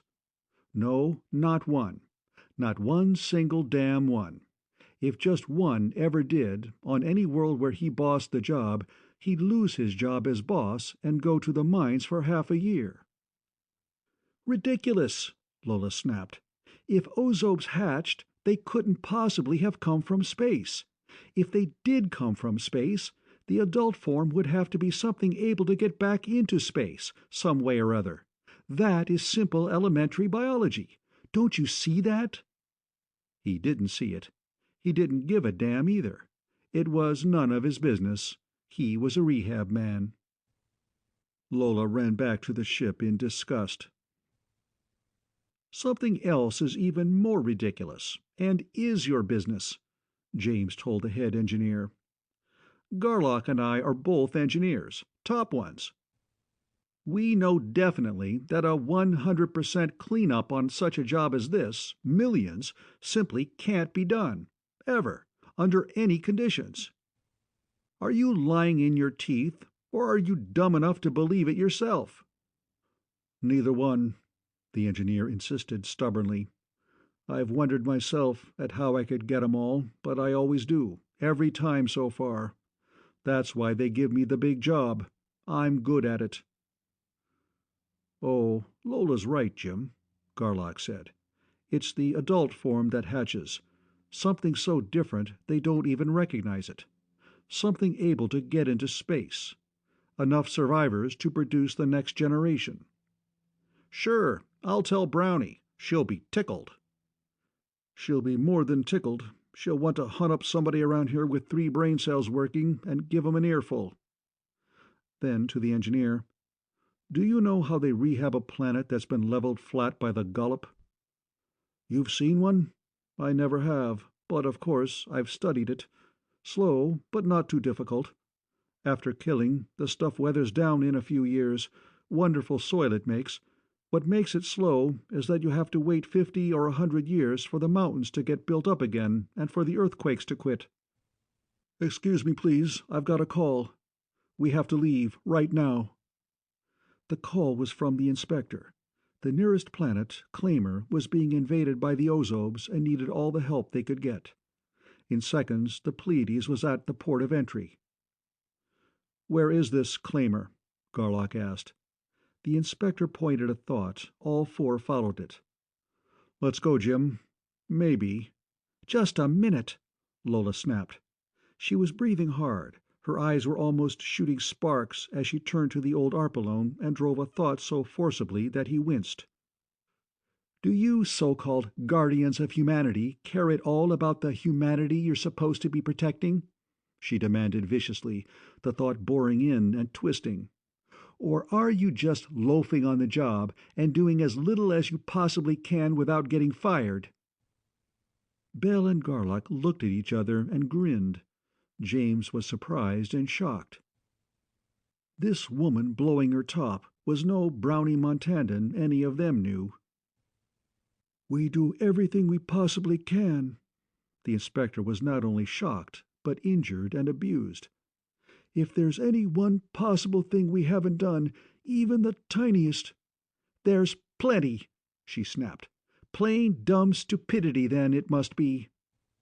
There must be somebody around here who has been at least exposed to elementary biology. You should have exterminated these ozobe vermin ages ago. All you have to do is find out what its life cycle is, how many stages and what they are, how the adults get into space and where they go." And she went on, in flashing thoughts, to explain in full detail. "Are you smart enough to understand that?" "Oh, yes. Your thought may be the truth at that." "And are you interested enough to find out whose business it would be and follow through on it?" "Yes, of course. If it works, I'll be quite famous for suggesting it. I'll give you part of the credit." "Keep the credit. Just see to it that it gets done." She whirled on James. "This loss of human life is so appallingly unnecessary. This time we're going to Claimer, and nowhere else. Push the button, Jim." "All I can do is set up for it, Pet. Whether we'll get there," she blazed. "It's high time we got a break. Punch it. This time the ship's going to Claimer if we have to all get out and push it there. Now punch that button." James pushed the button, glanced into his scanner, and froze, eyes staring. He did not even whistle. Bell, however, did, with ear-shattering volume. Garlock's mouth fell open in the biggest surprise of his life. They were in the same galaxy. All three had studied charts of nebular configuration so long and so intensely that recognition of a full-sphere identity was automatic and instantaneous. Lola, head buried in scanner, had already checked in with the port inspector. "It is Claimer!" she shrieked aloud. "I told you it was time for our luck to change, if we pulled hard enough. They are being invaded by ozobes, and they did call for help, and they didn't think we could possibly get here this fast, and we don't need to be inspected because we're compatible or we couldn't have landed on Groob." For 5 long minutes Garlock held the starship motionless while he studied the entire situation. Then he drove a probe through the mental shield of the general in charge of the whole defense operation. "Battlecruiser Pleiades, Captain Garlock commanding, reporting for duty in response to your SOS received on Groob." The general, furiously busy as he was, dropped all other business. "But you're human. You can't fight." "Watch us. You don't know, apparently, that the ozobe bases are on the far side of your moon. They're bringing their fighters in most of the way in transports." "Why, they can't be. They're coming in from all directions from deep space." "That's what they want you to think. They're built to stand many hours of zero pressure and almost absolute zero cold. Question: if we destroy all their transport, say in 3 hours, can you handle all the fighters who will be in the air or in nearby space at that time?" "Very easily. They've hardly started yet. I appoint you Admiral Pro Tem Garlock, in command of space operations, and will refer to you any other space fighters who may come. I thank you, sir. Good luck." The general returned his attention to his boiling office. His mind was seething with questions as to what these not-human beings were, how or if they knew so much, and so on. but he forced them out of his mind and went, fast and efficient, back to work. James shot the Pleiades up to within 1,000 miles or so of the moon. "How long does it take to learn this bombing business, Jim?" Lola asked. "About 15 seconds. All you have to do is want to. Do you, really?" "I really do. If I don't do something to help these people," it did not occur to her that she had already done a tremendous job, "I'll never forgive myself." James showed her, and much to her surprise she found it very easy to do. The vessels transporting the invading forces were huge, spherical shells equipped with short-range drives, and with nothing else. No accommodations, no facilities, no food, no water, not even any air. Each transport, when filled to the bursting point with as yet docile cargo, darted away, swinging around to approach Claimer from some previously assigned direction. It did not, however, approach the planet's surface. At about 2,000 miles out, great ports opened and the load was dumped out into space, to fall the rest of the way by gravity. Then the empty shell, with only its one pilot aboard, rushed back for another load. "How heavy shots, Clee?" James asked. He and Lola were getting into their scanners. "Wouldn't take as much as a kiloton equivalent, would it?" "Half a kilo is plenty, but no use being too fussy about precision out here." Garlock and Bell were already bombing. James and Lola began. Slow and awkward at first, Lola soon picked up the technique and was firing blast for blast with the others. No more loaded transport vessels left the moon.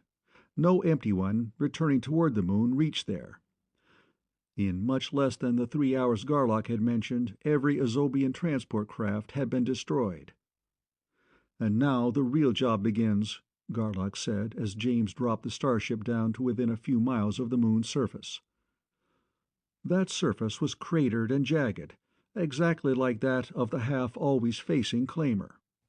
No sign of activity could be seen by eye, nor anything unusual. Even the immense trapdoors, all closed now, matched exactly their surroundings. Underground, however, activity was violently intense, and now confused in the extreme. "Why, there isn't a single adult anywhere!" Lola exclaimed. "I thought the whole place would be full of 'em." "So did I," Bell said. "However, by hindsight, it's plain enough. Their job done, they were killed and eaten. Last meal, perhaps." "I'm afraid so. Whatever they were, they had hands and brains. Just look at those shops and machines." "What do we do, boss?" James asked. "Run a search pattern first?" "We'll have to, I guess, before we can lay the job out." It was run, and Garlock frowned in thought. "Almost half the moon covered, honeycombed. We'll have to fine-tooth it.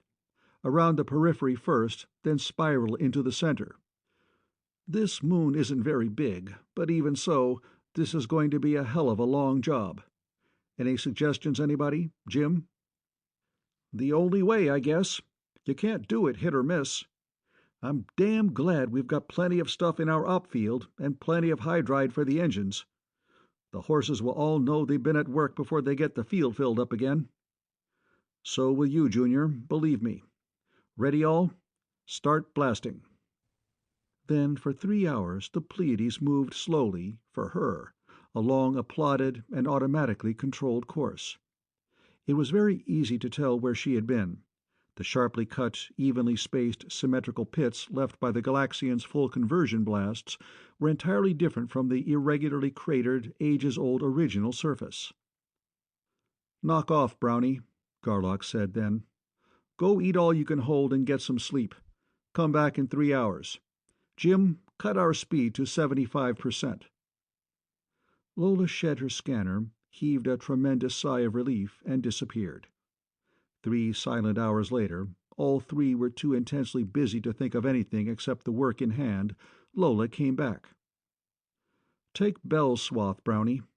"Okay, Bell, you can lay off. 3 hours." "I'll stay," Bell declared. "Go yourself, or send Jim." "Don't be any more of a damn fool than you have to. I said beat it." "And I said I wouldn't. I'm just as good—" "Chop it off," Garlock snapped. "It isn't a case of being just as good as, it's a matter of physical reserves. Jim and I have more to draw on for the long shifts than you have, so get the hell out of here, or I'll stop the ship and slap you even sillier than you are now." Bill threw up her head, tossing her shoulder-length green mop in her characteristic gesture of defiance. But after holding Garlock's hard stare for a moment, she relaxed and smiled. "Okay, Clee, and thanks for the kind words." She disappeared, and the work went on. And finally, when all four were so groggy that they could scarcely think, the job was done and checked. Claimer's moon was as devoid of life as any moon had ever been. Lola pitched her scanner at its rack and threw herself face down on a davenport, sobbing uncontrollably. James sat down beside her and soothed her until she quieted down.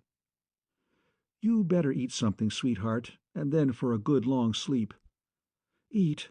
Why, I couldn't, Jim. Not possibly." "Let her sleep first, I think, Jim," Belle said, and followed with her eyes as Jim picked his wife up and carried her into the corridor. "We'd better eat something, I suppose," Belle said thoughtfully. "I don't feel like eating either, but I never realized until this minute just how much this has taken out of me, and I'd better start putting it back in. She did a wonderful job, Clee, even if she couldn't take it full shift toward the last." "I'll say she did. I hated like the devil to let her work that way, but you knew I was scared witless every second until we topped off." Exhausted and haggard as she was, Belle laughed. "I know damn blasted well you weren't. But I know what you mean. Fighting something you don't know anything about and can't guess what may happen next is tough. Seconds count." Side by side, they strolled toward the alcove. "I simply didn't think she had it in her," Belle marveled. "She didn't. She hasn't. It'll take her a week to get back into shape." "Right. She was going on pure nerve at the last, nothing else. But she did a job, and she's so sweet and fine. I wonder, Clee, if I've been missing the boat." "You have not." Garlock sent the thought so solidly that Belle jumped. "If you'd just let yourself be, you'd be worth 1,000,000 of her, just as you stand." "Yes. You lie in your teeth, Cleander, but I love it. Oh, I don't know what I want to eat, if anything." "I'll think up yours, too, along with mine." "Please, something light, and just a little." "Yeah, sit down. Just a light snack. A 2-pound steak, rare, a bowl of mushrooms fried in butter, French fries, French dips, salad, and a quart of coffee. The same for me, except more of each. Here we are." "Why, Clee, I couldn't possibly eat half of that." Then, after a quarter of it was gone, "I am hungry at that, simply ravenous. I could eat a horse and saddle, and chase the rider." "That's what I thought. I knew I could, and figured you accordingly." They ate those tremendous meals slowly, enjoying every bite and sip, in an atmosphere of friendliness and good fellowship, chatting on a wide variety of subjects as they ate. Neither was aware of the fact that this was the first time they had ever been on really friendly terms. And finally every dish and container was empty, almost polished clean. 100% capacity. Can chew but can't swallow," Garlock said then, lighting 2 cigarettes and giving Belle one. "How's that for a masterly job of calibration?" "Me too. It'll pass." Belle sighed in repletion. "Your ability to estimate the exact capacity of containers is exceeded only by your good looks and by the size of your feet. And now to hit the good old sack for an indefinite but very long period of time." "You chirped it, Bertie." Still eminently friendly, the two walked together to their doors. Belle put up a solid block and paused, irresolute, twisting the toe of one slipper into the carpet. "Clee, I wonder if—" Her voice died away. "I know what you mean." He put his arms around her gently, tenderly, and looked deep into her eyes. "I want to tell you something, Belle. You're a woman, not in 7,000 million women, but in that many planets full of women. What it takes, you very definitely and very abundantly have got. And you aren't the only one that's pooped. I don't need company tonight either. I'm going to sleep until I wake up, if it takes all day. Or say, if you wake up first, why not punch me and we'll have breakfast together? That's a thought. Do the same for me. Good night, Clee. Good night, Ace. He kissed her as gently as he had been holding her, opened her door, closed it after her, and stepped across the corridor into his own room. What a man! Belle breathed to herself behind the solid screens of her room. He thought I was too tired, not just scared to death, too. What a man! Belle Bellamy, you ought to be kicked from here to Tellus. Then she threw back her head, drove a hard little fist into a pillow, and spoke aloud through clenched teeth. No, damn and blast it, I won't give in. I won't love him. I'll take the project away from him if it's the last thing I ever do in this life. She woke up the next morning, not morning either, since it was well afternoon, a little before Garlock did, but not much. When she went into his room, he was shaved and fully dressed, except for one shoe, which he was putting on. "Hi, boss. Better we eat, huh? Not only am I starving by inches, but if we don't eat pretty quick, we'll get only one meal today instead of 3. Did you eat your candy bar?" "I sure did, Ace." "Oh, I'm still Ace. You can kiss me then."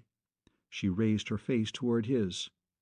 He kissed her, still tenderly, and they strolled to and through the main and into the alcove.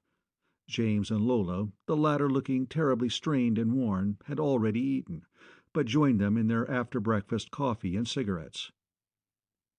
"You've checked, of course," Garlock said. "Everything on the beam?" "Dead center, even to Lola and her biologists. Everybody's full of joy and gratitude and stuff, as well as information. And we managed to pry ourselves loose without waking you two Trumpet of Doom sleepers up. So we're ready to jump again. I wonder where in hell we'll wind up this time." "I'm glad you said that, Jim," Garlock said. "It gives me the nerve to spring a thing on you that I've been mulling around in my mind ever since we landed here." "Nerve? You?" James asked incredulously. "Pass the coffee pot around again, Brownie. If that character there said what I heard him say, this'll make your hair stand straight up on end." "On our jumps, we've had altogether too much power and no control whatever." Garlock paused in thought. "Like a rookie pitcher," Bell suggested. Lola objected. "It couldn't be that wild. He'd have to stand with his back to the plate and pitch the ball over the center field stands and 7 blocks downtown." "Cut the persiflage, you two," Garlock ordered. "Consider 3 things. First, as you all know, I've been trying to figure out a generator that would give us intrinsic control, but I haven't gotten any farther with it than we did back on Tellus. Second, consider all the jumps we've made except this last one. Every time we've taken off, none of us has had his shield really up. You, Jim, were concentrating on the drive, and so were wide open to it. The rest of us were at least thinking about it, and so were more or less open to it. Not one of us has ever ordered it to take us to any definite place. In fact, I don't believe that any one of us has ever even suggested a destination. Each one of us has been thinking, at the instant of energization of the fields, exactly what you just said, and with exactly the same emphasis. Third, consider this last jump all by itself. It's the first time we've ever stayed in the same galaxy. It's the first time we've ever gone where we wanted to.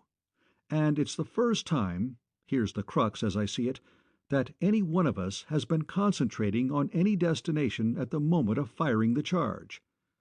Brownie was willing the Pleiades to this planet so hard that we all could taste it. The rest of us, if not really pushing to get here, were at least not opposed to the idea. Check?" "Check. That's right. Yes, I was pushing with all my might," came from the 3 listeners, and James went on. Are you saying the damn thing's alive?" "No, I'm saying I don't believe in miracles. I don't believe in coincidence. That concept is as meaningless as that of paradox. I certainly do not believe that we hit this planet by chance against odds of almost infinity to one. So I've been looking for a reason. I've found one. It goes against my grain, against everything I've ever believed. But since it's the only possible explanation, it must be true. The only possible director of the Gunther drive must be the mind." Hell's blowtorches! Now you're insisting that the damn thing's alive. Far from it. It's Brownie who's alive. It was Brownie who got us here. Nothing else. Repeat, nothing else makes sense. James pondered for a full minute. "I wouldn't buy it except for one thing. If you, the hardest-boiled skeptic that ever went unhung, can feed yourself the whole bowl of such a mess as that, I can at least take a taste of it. Shoot." Okay. "You know that we don't know anything really fundamental about either teleportation or the drive. I'm sure now that the drive is simply mechanical teleportation. If you tried to port yourself without any idea of where you wanted to go, where do you think you'd land?" You might scatter yourself all over space. "No, you wouldn't. You wouldn't move, because it wouldn't be teleportation at all. Destination is an integral part of the concept." Exactly so. "But only because you've been conditioned to it all your life. This thing hasn't been conditioned to anything." "Like a newborn baby," Lola suggested. "Life again," James said. "I can't see it. Too many bones in it. Pure luck, even at those odds, makes a lot more sense." "And to make matters worse," Garlock went on, as though neither of them had spoken, "just suppose that a man had 4 minds instead of one, and they weren't working together. Then where would he go?" This time James simply whistled. The girl stared, speechless. "I think we've proved that my school of mathematics was right. The thing was built to operate purely at random. Fotheringham was wrong. However, I missed the point that if control is possible, the controller must be a mind. Such a possibility never occurred to me or anyone working with me, or to Fotheringham, or to anybody else." "I can't say I'm sold, but it's easy to test, and the results can't be any worse. Let's go." "How would you test it?" "Same way you would. Only way. First, each one of us alone. Then pairs and threes. Then all 4 together. 15 tests in all. No, 3 destinations for each setup, near, medium, and far. Except Tellus, of course. We'd better save that shot until we learn all we can find out. Everybody not in the set should screen up as solidly as they can set their blocks, eyes shut even, and concentrating on something else. Check?" James did not express the thought that Tellus must by now be so far away that no possible effort could reach it, but he could not repress the implication. "Check. I'll concentrate on a series of transfinite numbers. Bell, you work on the possible number of shades of the color green. Lola, on how many different perfumes you can identify by smell. Jim, hit the button." End of Chapter 5.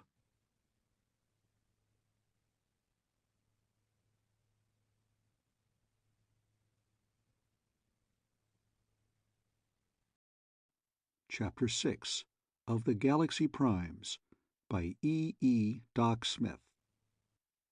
The Galaxy Primes. Chapter 6. Since the tests took much time and were strictly routine in nature, there is no need to go into them in detail. At their conclusion, Garlock said, "First, either Jim alone, or Lola alone, or Jim and Lola together, can hit any destination within any galaxy, but can't go from one galaxy to another. Second, either Bell or I, or any combination containing either of us without the other, has no control at all. Third, Bell and I together, or any combination containing both of us, can go intergalactic under control.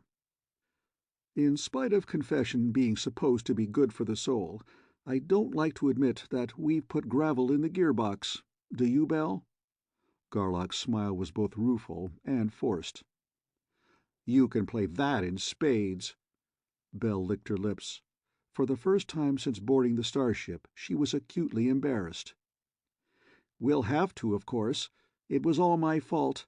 It makes me look like a damn stupid juvenile delinquent." "Not by 19,000 kilocycles, since neither of us had any idea.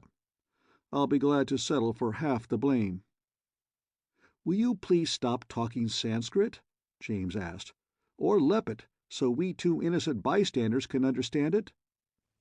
"Will do," and Garlock went on in thought. "Remember what I said about this drive not being conditioned to anything? I was wrong. Bell and I have conditioned it, but badly.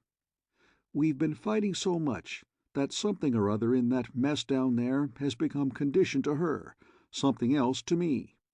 My part will play along with anyone except Bell, hers with anybody except me. Anti-conditioning, you might call it. Anyway, they lay back their ears and balk." "Oh, hell," James snorted. "Talk about gobbledygook. You are still saying that that conglomeration of copper and silver and steel and insulation that we built ourselves has got intelligence, and I still won't buy it." "By no means. Remember, Jim, that this concept of mechanical teleportation and that the mind is the only possible controller are absolutely new. We've got to throw out all previous ideas and start new from scratch. I postulate, as a working hypothesis drawn from original data as modified by these tests, that that particular conglomeration of materials generates at least two fields about the properties of which we know nothing at all. That one of those properties is the tendency to become preferentially resonant with one mind and preferentially non-resonant with another. Clear so far?" "As mud. It's a mighty tough blueprint to read." James scowled in thought. "However, it's no harder to swallow than Sanderson's theory of teleportation, or, for that matter, the actual basic coupling between mind and ordinary muscular action. Does that mean we'll have to rebuild 500,000 credits worth of— No, you and Bell can work it together." "I don't know." Garlock paced the floor. "I simply can't see any possible mechanism of coupling." "Subconscious, perhaps?" Bell suggested. "For my money, that whole concept is invalid," Garlock said. "It merely changes 'I don't know' to 'I can't know,' and I don't want any part of that. However, unconscious could be the answer. If so, we may have a lever. Bell, are you willing to bury your hatchet for about 5 minutes? Work with me like a partner ought to?" "I certainly am, Clee. Honestly. Screens down flat, if you say so." "Halfway's enough, I think. You'll know when we get down there." Her mind joined his, and he went on. "Ignore the machines themselves completely. Consider only the fields. Feel around with me. Keep tuned. See if there's anything at all here that we can grab hold of and manipulate. Like an op field, except probably very much finer. I'll be completely damned if I can see how this type of Gunther generator can put out a manipulable field, but it must. That's the only— Ouch!" This last was a yell of pure mental agony.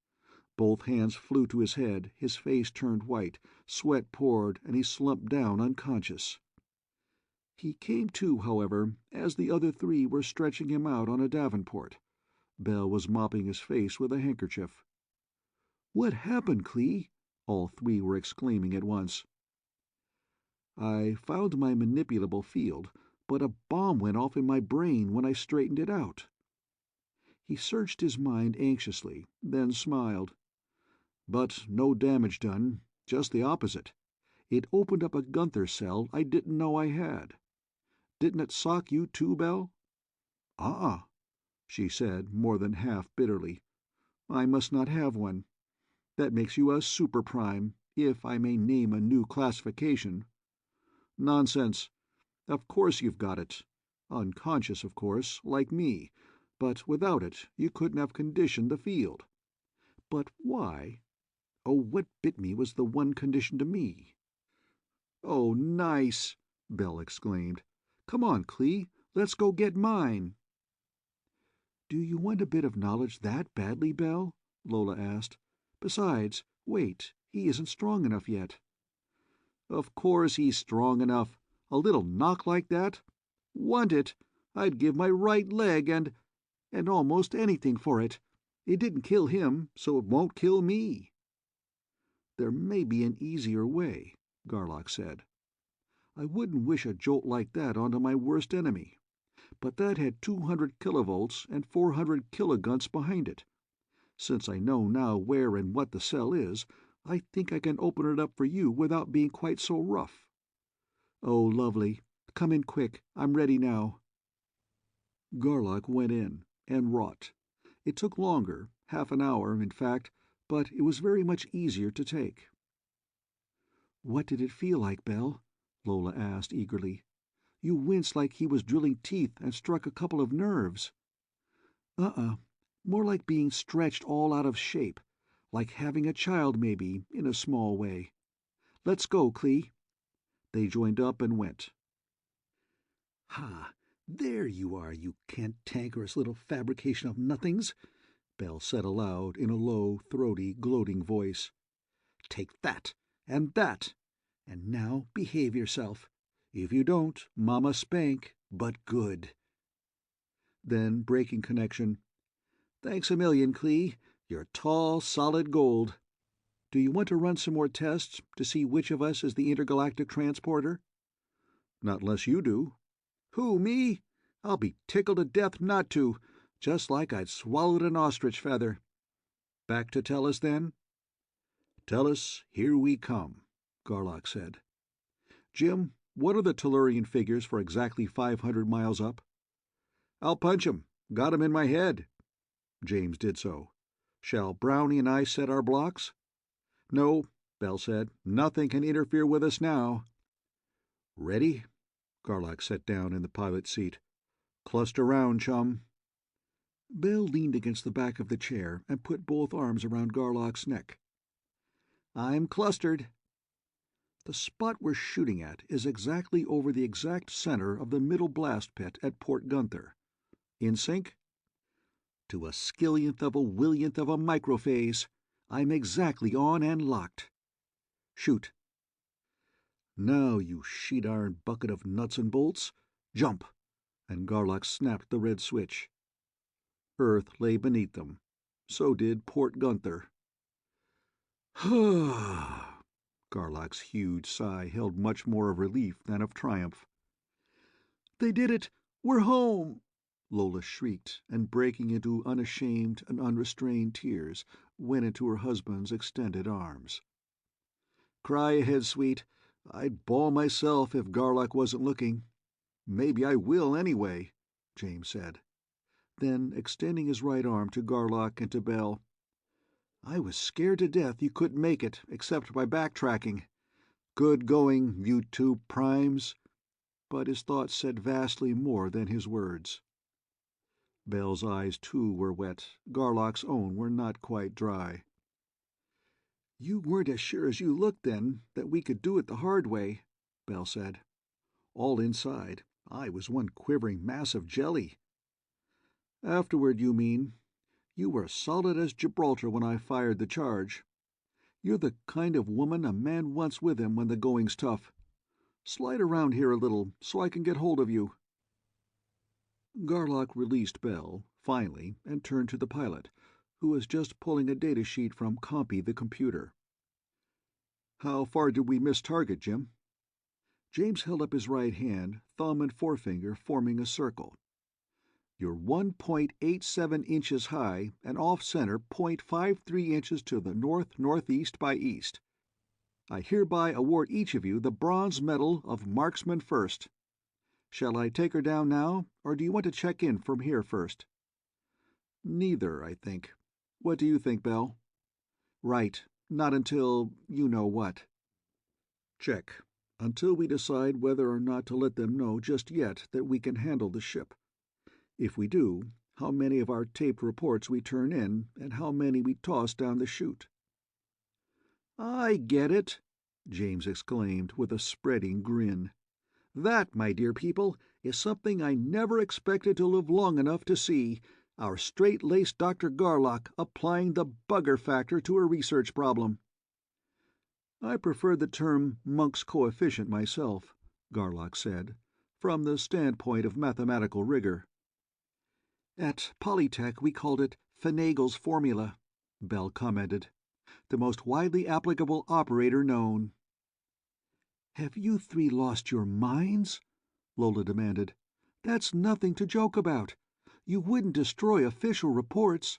All that astronomy and anthropology that nobody ever even dreamed of before? You couldn't. Not possibly." "Each of us knows just as well as you do how much data we have, exactly how new and startling it is, but we've thought ahead farther than you have. None of us likes the idea of destroying it a bit better than you do. We won't either, without your full, unreserved, wholehearted consent, nor without your fixed, ironclad, unshakable determination never to reveal any least bit of it." "That language is far too strong for me. I'd like to be able to go along with you, but on those terms I simply can't." "I think you can, when you've thought it through. You've met Alonzo P. Ferber, haven't you? Read him?" One glimpse, that was all I could stand. He pawed me mentally and wanted to paw me physically the first time I ever saw him. "Check. So I'm going to ask you two questions, which you may answer as an anthropologist, as Lola Montandon, as Mrs. James the Ninth, as a member of our team, or as any other character you choose to assume. Remembering that Ferber's a Gunther first, and pretends to be an operator whenever he can get away with it, should he, or anyone like him, ever be allowed to visit Hodel? Second question. If there is any possible way for him to get there, can he be made to stay away?" "Oh, Grand Lady Neldine and that perfectly stunning Grand Lady Lemphie they picked out for Jim. They're such nice people. And the Gunther genes." As Lola thought on, her expressive face showed a variety of conflicting emotions before it hardened into a decision. "The answer to both questions, the only possible answer, is no. I subscribe, on the exact terms you stipulated. And you don't believe, Clee, that my thesis had anything to do with my holding out at first?" "Certainly I don't. Besides—" "What thesis?" Bell asked. "For my Ph.D. in anthropology. I thought I had it made, but it just went down the chute. And I don't know if any of you realize just how nearly impossible it is to make a really worthwhile original contribution to science in that field." "As I started to tell you, Brownie," Garlock said, "I don't think you've lost a thing. There's a bigger and better one coming up." "What?" "Shh!" Bell stage whispered. "He's got a theory, such a weirdie that he won't talk about it to anybody." "It isn't a theory yet, at least not ripe enough to pick, but it's something more than a hunch," Garlock said. "But what could possibly make as good a thesis as those extragalactic tapes?" Lola wailed. "They would have made my thesis a summer breeze." "More like a hurricane, the hottest thing since doctorate disputations first started," Garlock said. "However, as I started to say twice before, it still will be. Intragalactic tapes will be just as good, in this case better." "Well, possibly, but we haven't any." "That is what this conference is about. We can't destroy the stuff we have unless we can replace it with something better. My idea is that we should visit a few, say 50, Tellus-type planets in this galaxy, the ones closest to Tellus. I'm pretty sure they'll be inhabited by Homo sapiens. There's a chance, of course, that they'll be like Hodel and the others we've seen, in which case I don't see how we can keep Gunther genes confined to Earth. However, I'm pretty sure in my own mind that we'll find them all very much like Tellus, Gunther and all." What would you think of that for a thesis, Lola?" "Oh, wonderful." "Okay. Now, to get back to whether we want to check in or not, I don't like to duck out without letting them know we can handle this heap, after a fashion, that is. They don't need to know we can really handle it.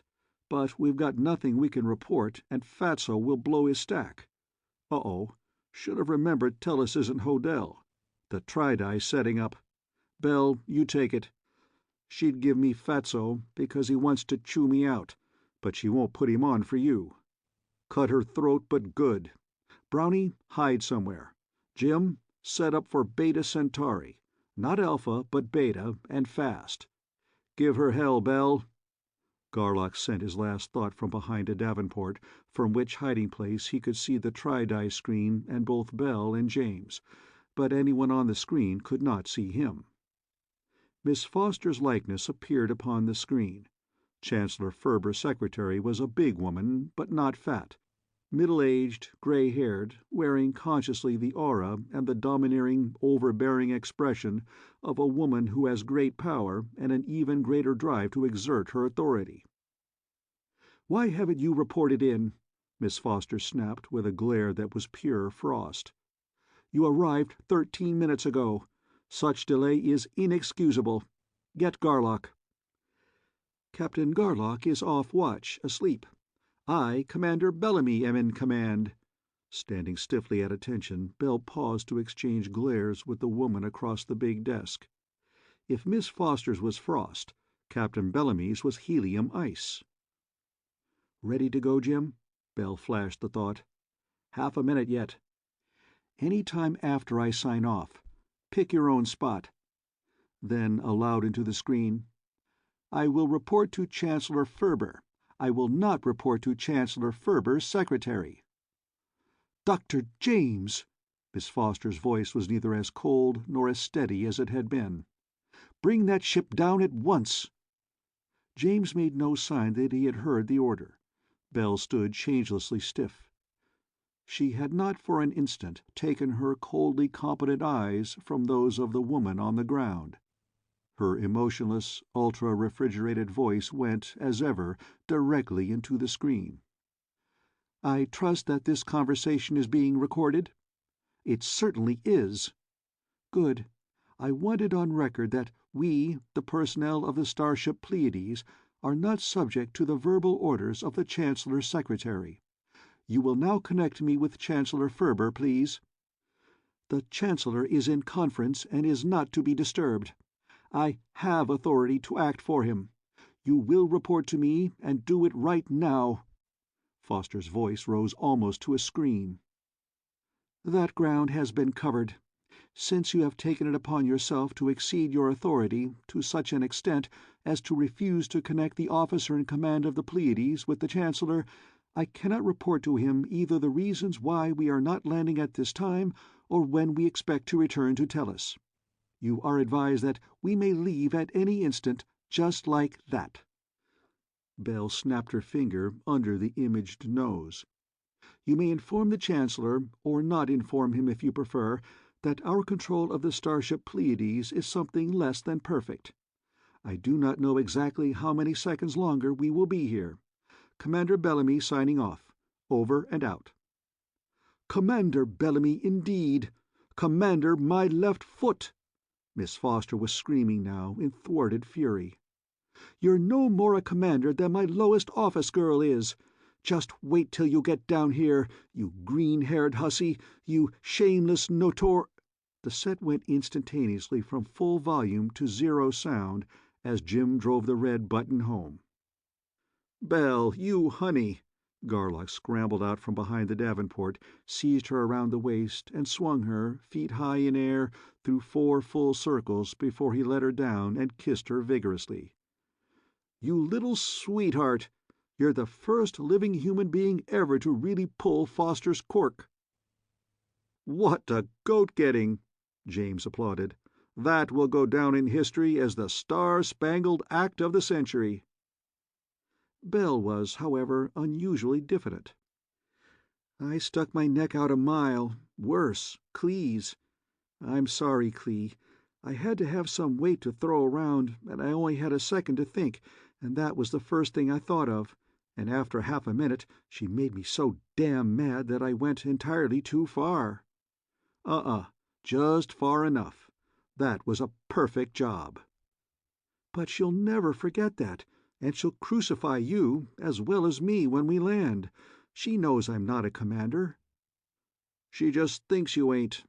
The official log will show, though, that after only 1 day out I discovered that we should all be officers, 1 captain and 3 commanders, with pay and perquisites of rank. I'll think up good and sufficient reasons for it between now and when I make up the log. But you can't. Or can you, really? Well, nobody told me I couldn't, so I assumed the right. Besides, you didn't tell her commander of what, so I'll make it stick, too. See if I don't. Or else I'll tear 2 or 3 offices apart finding out why I can't. You can be sure of that. All that may not be necessary, Lola said. That tape will never be heard. I'll bet she's erased it already. Perhaps, but ours isn't going to be erased. It will be heard exactly where it will do the most good. I'm awfully glad you don't think we're on the hook. All that's left, then, is that second-in-command business. Both of you know, of course, that that was just window dressing. You were telling the truth and didn't know it, James said cheerfully. You have actually been second-in-command ever since the drive tests. I haven't, and I won't. Surely you don't think I'm enough of a heel, Jim, to step on your toes like that? Nothing like that involved. You tell her, Clee. Gunther ability is what counts. You're a prime. Jim's an operator. So, now that we can handle the heap, you'll have to be second in command whether you like it or not. Any time you can out-Gunther me, we'll trade places. And you won't have to take the job away from me. I'll give it to you. But no hard feelings, Jim? No reservations? Screens down? None whatever. In fact, I'm relieved. I'm Guthered for this board here. For that one, I'm not. Come in and look, and shake on it. Belle looked, and while they were shaking hands, she flashed a thought at Lola. Do you know that we've got 2 of the finest men that ever lived? I've known that for a long time, Lola flashed back. But you've hardly started to realize what they really are. Well, shall we start earning our pay and perquisites by getting to work on this planet that we haven't even looked? Wait a minute. We're just about to open up the galaxy, aren't we? They were. Then there'll have to be some kind of a unifying and correlating authority, a galactic council or something, and the quicker it's set up, the better. The less confusion and turmoil and jockeying for position there will be. Question: should this authority be political? It should not, James declared. It takes United Worlds 7 solid days of debate to decide whether or not to buy 1 lead pencil. Military or naval, I suppose it'd be. That's what Clee's driving at, Belle said. You're wonderful, Clee. Simply priceless. We're officers of the brand-new Galactic Navy. Subject to civilian control, of course, but the civilians will be the United Galaxian Societies of the galaxy, and nobody else. Beautiful, Clee. There are 10 operators, Jim, right? Check. Brownie and I are here. The other 8 are running the Galaxian Society under Clee, and the whole society eats out of his hand. I don't know about that, but Belle and I together could swing it, I think. I'll say we could, Belle breathed. And I simply can't wait to see you kick Fatso's teeth in with this one. I don't like the word Navy, Garlock said. It's tied definitely to warfare. How about calling it the Galactic Service? Applicable to either war or peace. Brass hats will think of us in terms of war, even though we will actually work for peace. Any objections? There were no objections. About the uniforms, Lola said eagerly. Space black and star white, with chromium comets and things on the shoulders. To hell with uniforms, Garlock broke in. Why do women have to go off the deep end on clothes? She's right. You're wrong, Clee, James said. Without a uniform, you won't get off the ground, not even with the Society. And you'll be talking to top planetary brass. Also, they're Gunther'd plenty. You can feel their op field clear out here." "Could be," Garlock conceded. "Okay, you girls dope it out to suit yourselves. But think you can stand it, Belle, to wear more than 12 square inches of clothes?" "Wait till you see it, chum. I've been designing a uniform for myself for positively years." "I can't wait. And you're a captain, of course." "Huh? You can't have two cap— Oh, I see. Primes. I appreciate that, Clee. Thanks." "Hold on, both of you," James said. "You haven't thought this through far enough. Suppose we meet forces already organized. Better start high than low. You've got to be top admiral, Clee. Rocket oil. Suppose we don't find anything at all." "You're right, Jim," Bell said. "Clee, you talk like a man with a paper nose. It's you who's been yowling for 2 solid years about being ready for anything. We've got to do just that." "Correction accepted. Brief me." "Ranks should be different from those of United Worlds. They should be descriptive, but impressive. Tops could be Galactic Admiral. That's you. Vice Galactic Admiral, me." "Galactic Vice Admiral would be better," Lola said. "Accepted. Those two will make stick come hell or space warps, right?" Garlock did not reply immediately.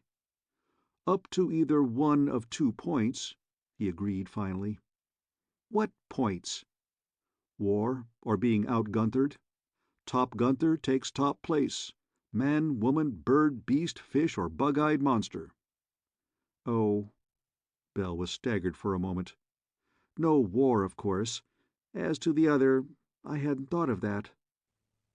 "There are lots of things none of us has thought of, but as amended, I'll buy it."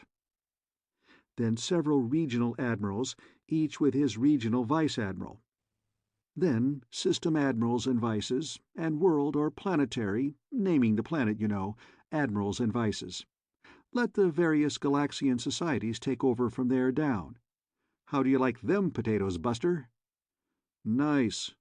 The formal address intra-ship will be Mr. and Miss. Jim and Brownie?" They liked it. "Where do we fit in?" James asked. "Pick your own spots," Garlock said. "If we stick to the solar system, we aren't so apt to get bumped by primes, so make me Solar System Admiral and Brownie my vice." "Okay. How long will it take you, Bell, to materialize those uniforms?" 15 seconds longer than it takes the converter to scan us. Lola's color scheme is right, and I've got everything else down to the last curlicue of chrome. Let's go." They went, and came back into the main in uniform. Bell had really done a job. That of the men, while something on the spectacular side, was more or less conventional, with stiff-visored, screened, heavily chromed caps. But the women's! Slippers, overseas caps, shorts and jackets. But what jackets! "Well," Garlock said after examining the 2 girls speechlessly for a good half-minute. "Doesn't look exactly like a spray-on job, but if you ever take a deep breath, it'll split from here to there. Fly off, leave you naked as a jaybird." "Oh no, the fabric stretches a little. See? Nothing like a sweater, but a similar effect. Perhaps a bit more so." "Quite a bit more so, I'd say. However, since operators and primes are automatically stacked like Tennic towers, I don't suppose your recruits will be unduly perturbed at, or will squawk too much about, overexposure.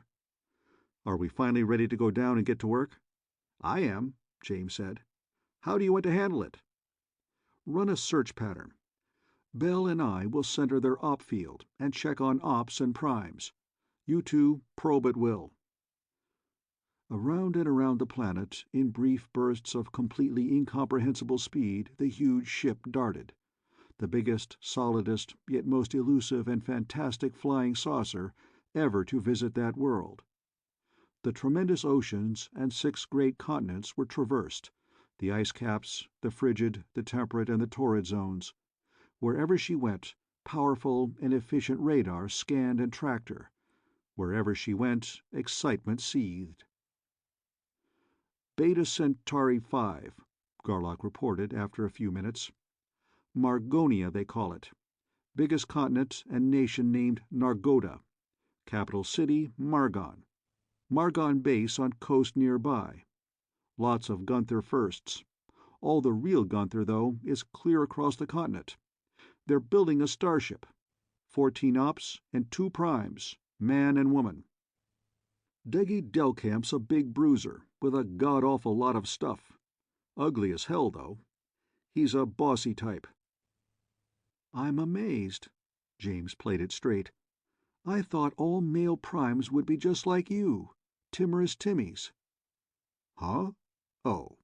Garlock was taken slightly aback, but went on quickly. What do you think of your opposite number, Bell?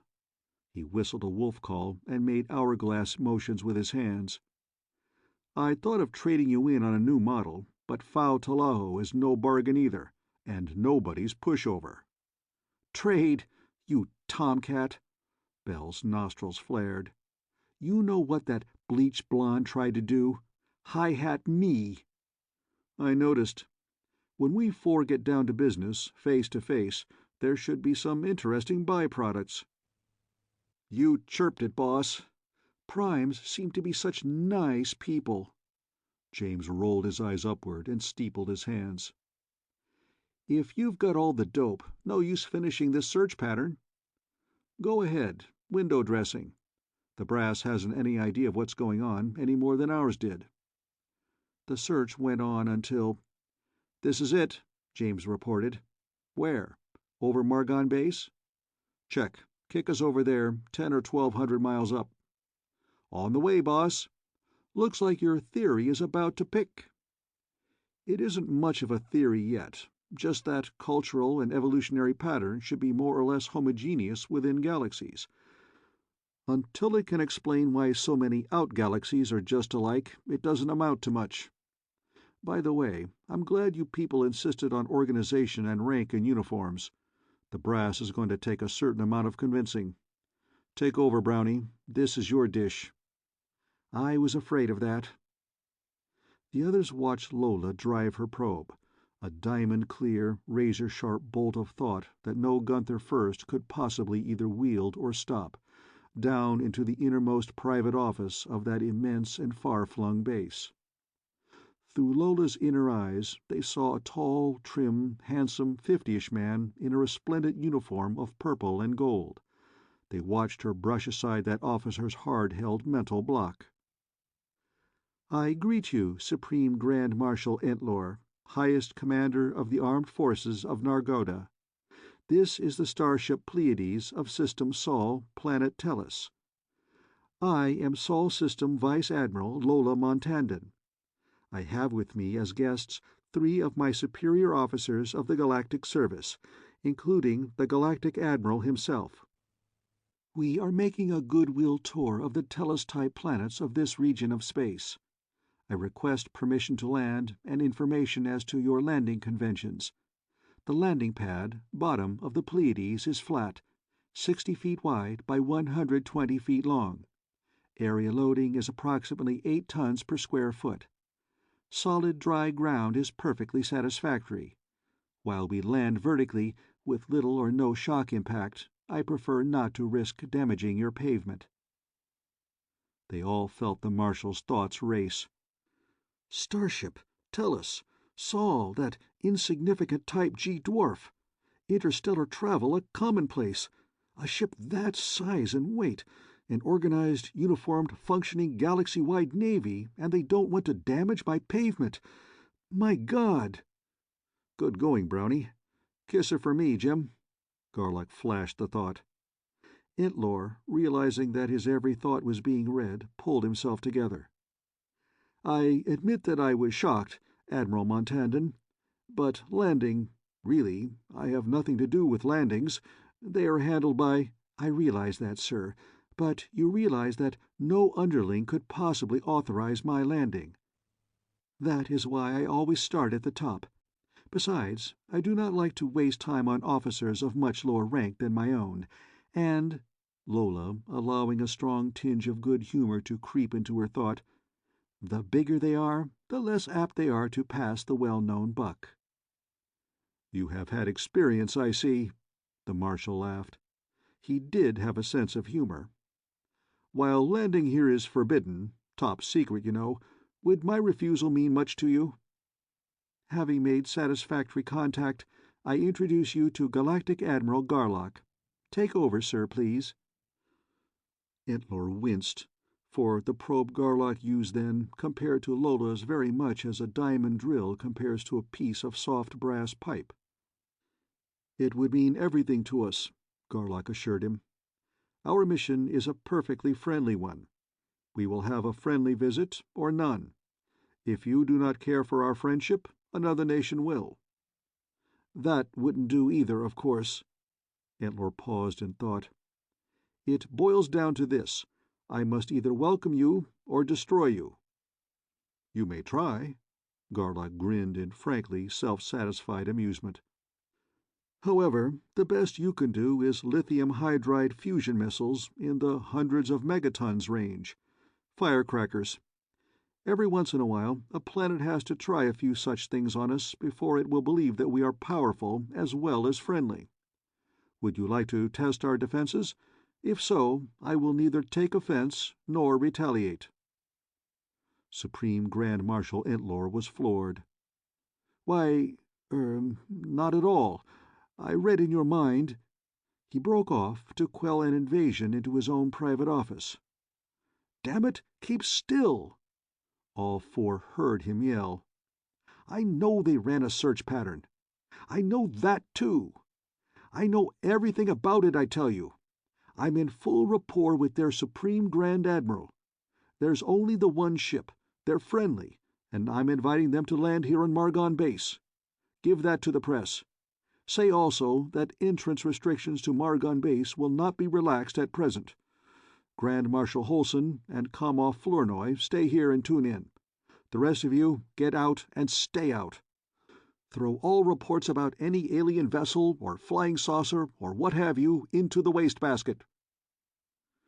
Resume command, please, Miss Montandon, Garlock directed, and withdrew his probe from Entler's mind. I thank you, Supreme Grand Marshal Entler, for your welcome, Lola sent. I'm sorry that our visits cause so much disturbance, but I suppose it can't be helped. Our Gunther blocks are down. Would you and your two assistants like to teleport out here to us and con us down yourselves? Lola knew instantly that they could not, and covered deftly for them. But of course you can't, without knowing a focus spot here in the main. Shall I teleport you aboard?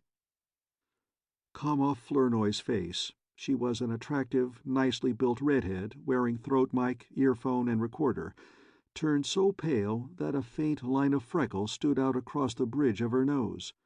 She very evidently wanted to scream a protest, but would not. Both men, strangely enough, were eager to go.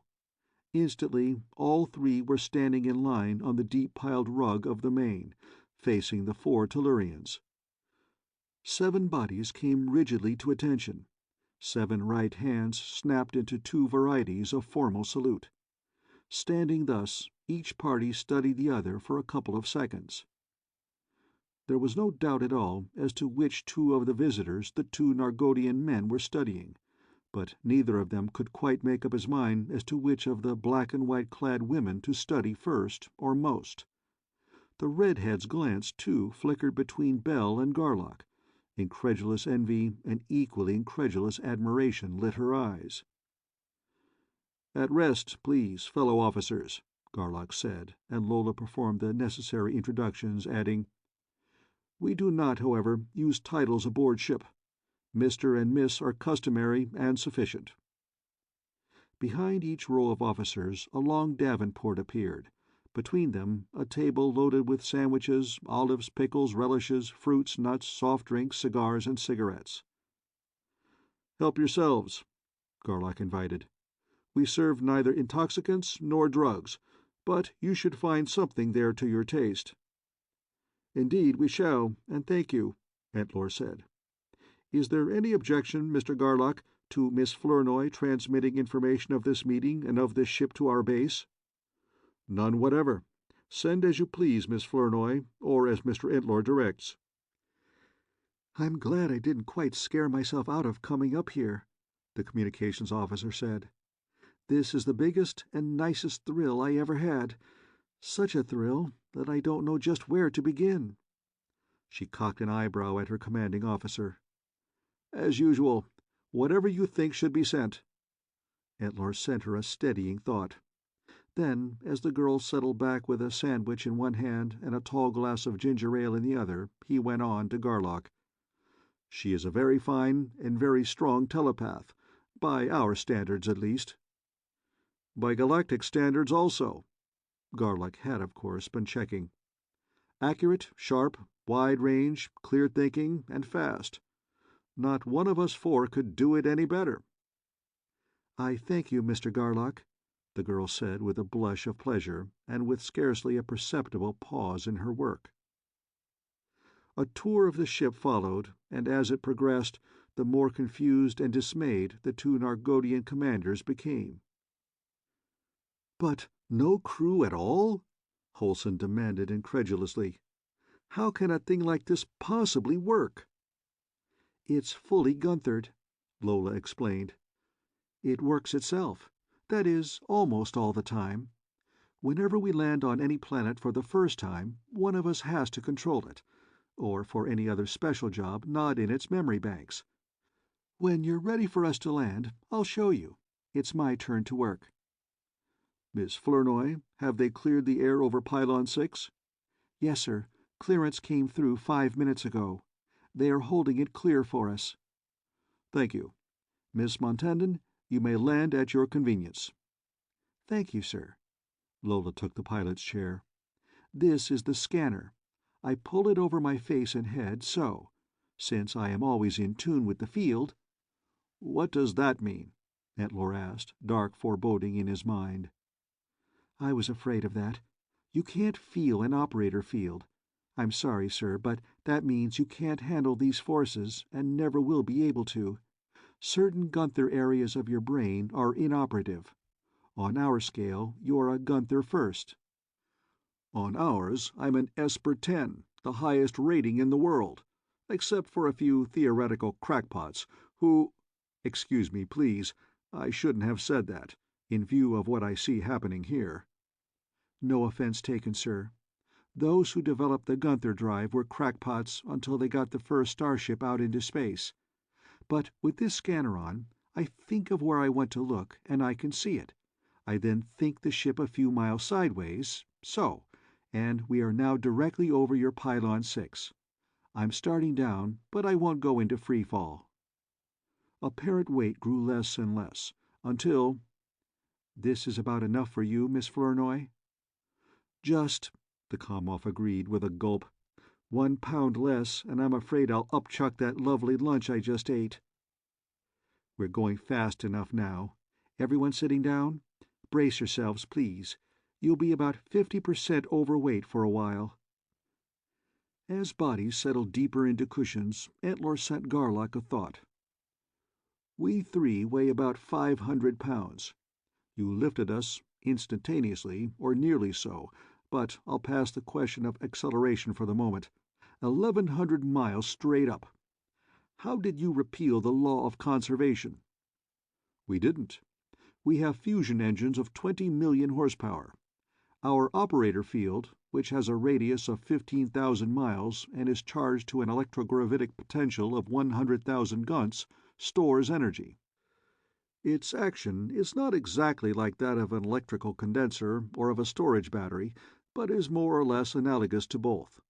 Thus the energy required to lift you three came from the field, but the amount was so small that it did not lower the potential of the field by any measurable amount.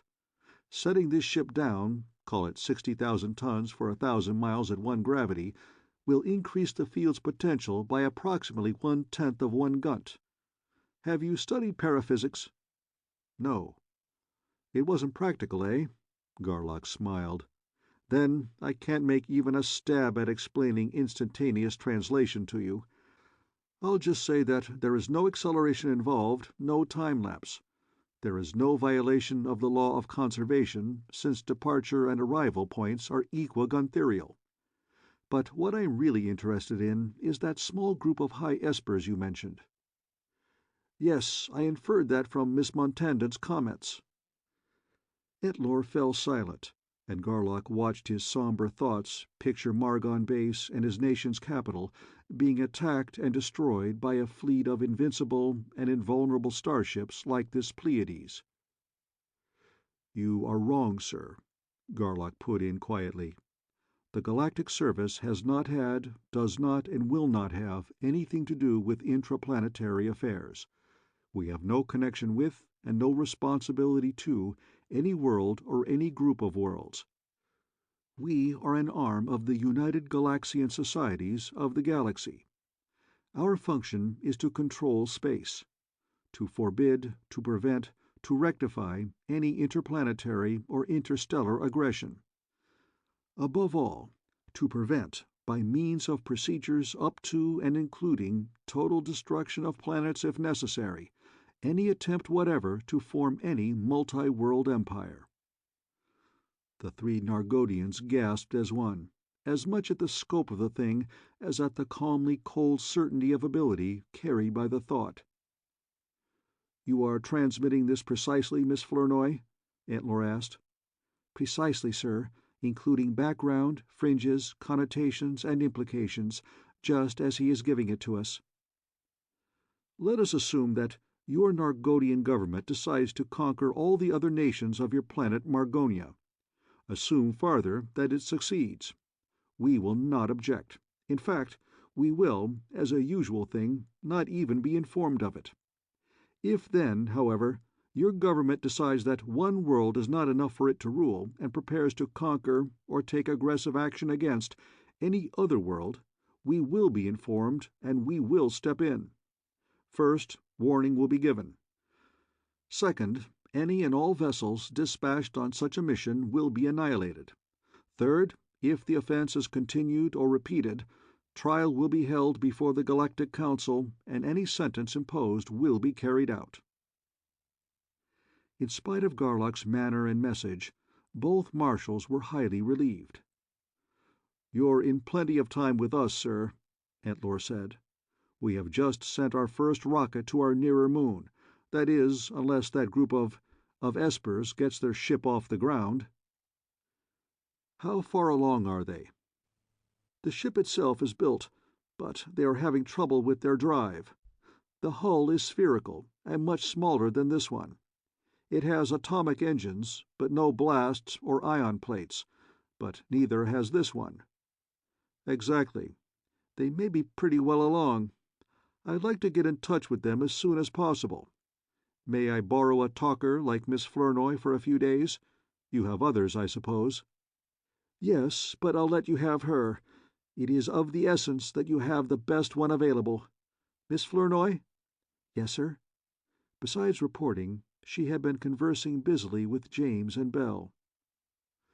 "Would you like to be assigned to Mr. Garlock for the duration of his stay on Margonia?"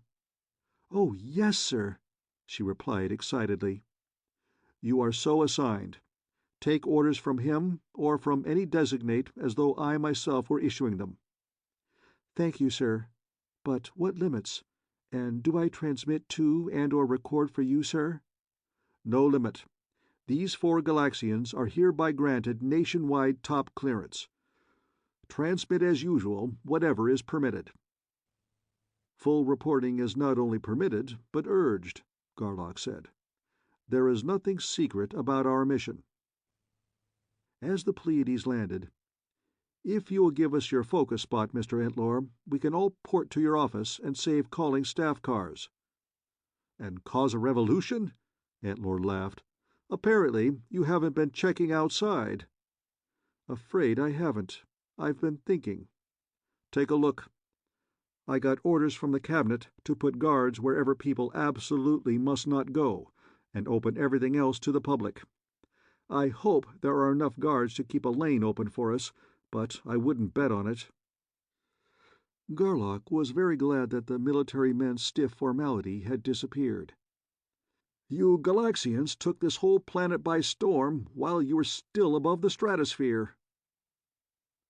There is no need to go into detail concerning the reception and celebration.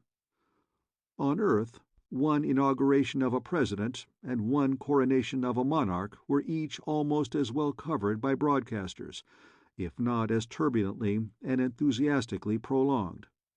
From the Pleiades they went to the administration building, where an informal reception was held, thence to the Capitol, where the reception was very formal indeed, thence to the grand ballroom of the city's largest hotel, where a tremendous and long-winded banquet was served. At Garlock's request, all 16 members of the Crackpot Group, the most active members of the Deep Space Club, had been invited to the banquet. And even though Garlock was a very busy man, his talker tuned in to each one of the 16, tuned them all to the Galactic Admiral, and in odd moments a great deal of business was done. After being told most of the story, in tight-beamed thoughts that Kama Flournoy could not receive, the whole group was wildly enthusiastic. They would change the name of their club forthwith to the Galaxian Society of Margonia. They laid plans for a worldwide organization which would have tremendous prestige and tremendous income. They already had a field. Garlock knew about their ship. They wanted the Pleiades to move over to it as soon as possible. Yes, Garlock thought he could do it the following day, if not, as soon as he could.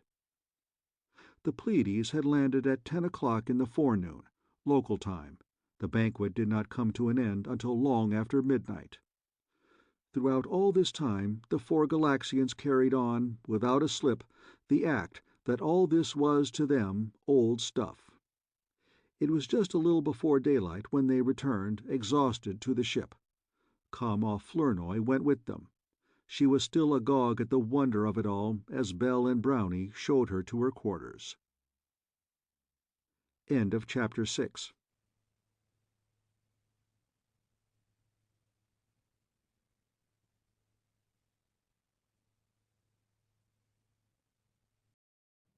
Chapter 7 of The Galaxy Primes by E. Doc Smith. The Galaxy Primes, Chapter 7. Since everyone, including the ebullient Komov, slept late the following morning, they all had brunch instead of breakfast and lunch. All during the meal, Garlock was preoccupied and stern. "Hold everything for a while, Jim," he said, when everyone had eaten. "Before we move, Bell and I have got to have a conference." "Not a Fatso Ferber 9 o'clock type, I hope." James frowned in mock reproach, and Kama Flournoy cocked an eyebrow in surprise. "Monkey business on company time is only for big shots like him, not for small fries such as you." "Well, it won't be exclusively monkey business anyway. While we're gone, you might clear with the control tower and take us up into takeoff position. Come on, Belle." He took her by one elbow and led her away. "Why, Dr. Garlock!" Mincing along beside him, pretending high reluctance, she looked up at him wide-eyed. "I'm surprised. I really am. I'm shocked, too. I'm not that kind of a girl, and if I wasn't afraid of losing my job, I would scream. I never even suspected that you would use your position as my boss to force your unwelcome attentions on a poor and young and innocent and suffering—" Inside his room, Garlock, who had been grinning, sobered down and checked every Gunther block, a most unusual proceeding. Bell stopped joking in the middle of the sentence. "Yeah, how you suffer," he said. "I was just checking to be sure we're prime-proof. I'm not ready for Deggy Delcamp yet. That guy, Bell, as you probably noticed, has got one god-awful load of stuff. Not as much as you have, Clee, nor as much push behind what he has got. And his shield wouldn't make patches for yours." "Huh? How are you sure of that?" "I'm positive. I'm the one who is going to get bumped, I'm afraid. That Fao Talaho is a hard-hitting, hard-boiled hellcat on wheels." "I'll be damned. You're wrong. I checked her from stem to gudgeon, and you lay over her like a circus tent. What's the answer? Oh, do I? I'm mighty glad. Funny both of us being wrong. It must be, Clee, that it's sex-based differences. We're used to each other, but neither of us has ever felt a prime of the same sex before, and there must be more differences between ops and primes than we realized. Suppose? Could be, I hope. But that doesn't change the fact that we aren't ready. We haven't got enough data. If we start out with this grandiose galactic service thing and find only 2 or 3 planets Gunthered, we make jackasses of ourselves. On the other hand, if we start out with a small organization or none and find a lot of planets, it'll be one continuous catfight. On the third hand, 3 hands, Clee? What are you, an octopussy or an arpalone? Keep your beautiful trap shut a minute. On the third hand, we've got to start somewhere. Any ideas? I never thought of it that way. I see. She thought for a minute, then went on. We'll have to start without starting, then. Quite a trick. But how about this? Suppose we take a fast tour, with you and I taking quick peeks without the peekees ever knowing we've been peeking. That's using the brain, Bell. Let's go. Then, out in the main. Jim, we want to hit a few high spots, as far out as you can reach without losing orientation. Beta Centauri here is pretty bright. Rigel and Canopus are real lanterns. With those 3 as a grid, you could reach 1,500 or 2,000 light years, couldn't you? More than that. That many parsecs at least. Good. Bell and I want to make a fast, random sampling check of primes and ops around here. We'll need 5 minutes at each planet, quite a ways out. So, set up as big a globe as you can and still be dead sure of your locations. Then sample it. Not enough data. How many samples do you want? As many as we can get in the rest of today. 6 or 7 hours, say. 8 hours max. Call it 7. Brownie on the guns, me on compy. 5 minutes for you. I should be able to lock down the next shot in 5. 1 minute extra, say, for safety factor. That'd be 10 an hour. 70 planets enough? That'll be fine. Okay, we're practically at number 1 now. And James and Lola donned their scanners, ready for the job. Miss Flournoy, Garlock said, you might tell Mr. Entlor that we're— Oh, I already have, sir. You don't have to come along, of course, if you'd rather stay here. Stay here, sir? Why, he'd kill me. I'm off the air for a minute. This last thought was a conspiratorial whisper. Besides, do you think I'd miss a chance to be the first person, and just a girl, too, of a whole world to see other planets of other suns? Unless, of course, you invite Mr. Entlor and Mr. Holson along. They're both simply dying to go, I know, but, of course, won't admit it. You'd be just as well pleased if I didn't? What do you think, sir? We'll be working at top speed, and they'd be very much in the way, so they'll get theirs later, after you've licked the cream off the top of the— Ready to roll, Clee, James announced. Roll. Why, I lost contact, Miss Flournoy exclaimed. Naturally, Garlock said. Did you expect to cover a distance it takes light thousands of years to cross? You can record anything you see in the plates. You can talk to Jim or Lola any time they'll let you. Don't bother Miss Bellamy or me from now on. Garlock and Bell went to work. All 4 Galaxians worked all day, with half an hour off for lunch. They visited 70 planets and got back to Margonia in time for a very late dinner. Comoff Flournoy had less than a quarter of 1 roll of recorder tape left unused, and the primes had enough information to start the project they had in mind. And shortly after dinner, all 5 retired. In one way, Clee, I'm relieved, Bell pondered. But I can't figure out why all the primes, the grown-up ones I mean, on all the worlds are just about the same cantankerous, you-be-damned, out-and-out stinkers as you and I are. How does that fit into your theory? It doesn't. Too fine a detail. My guess is, at least it seems to me to make sense, It's because we haven't had any competition strong enough to smack us down and make Christians out of us. I don't know what a psychologist would say. And I know exactly what you'd think of whatever he did say, so you don't need to tell me. Belle laughed and presented her lips to be kissed. Good night, Clee. Good night, Ace. And the next morning, early, Garlock and Belle teleported themselves, by arrangement and appointment of course, across almost the full width of a nation and into the private office in which Deggy Delcamp and Phao Talaho awaited them. For a time which would not have been considered polite in Tellurian social circles, the four primes stood still, each couple facing the other with blocks set tight, studying each other with their eyes. Delcamp was, as Garlock had said, a big bruiser. He was shorter and heavier than the Tellurian. Heavily muscled, splendidly proportioned, he was a man of tremendous physical as well as mental strength. His hair, clipped close all over his head, was blond.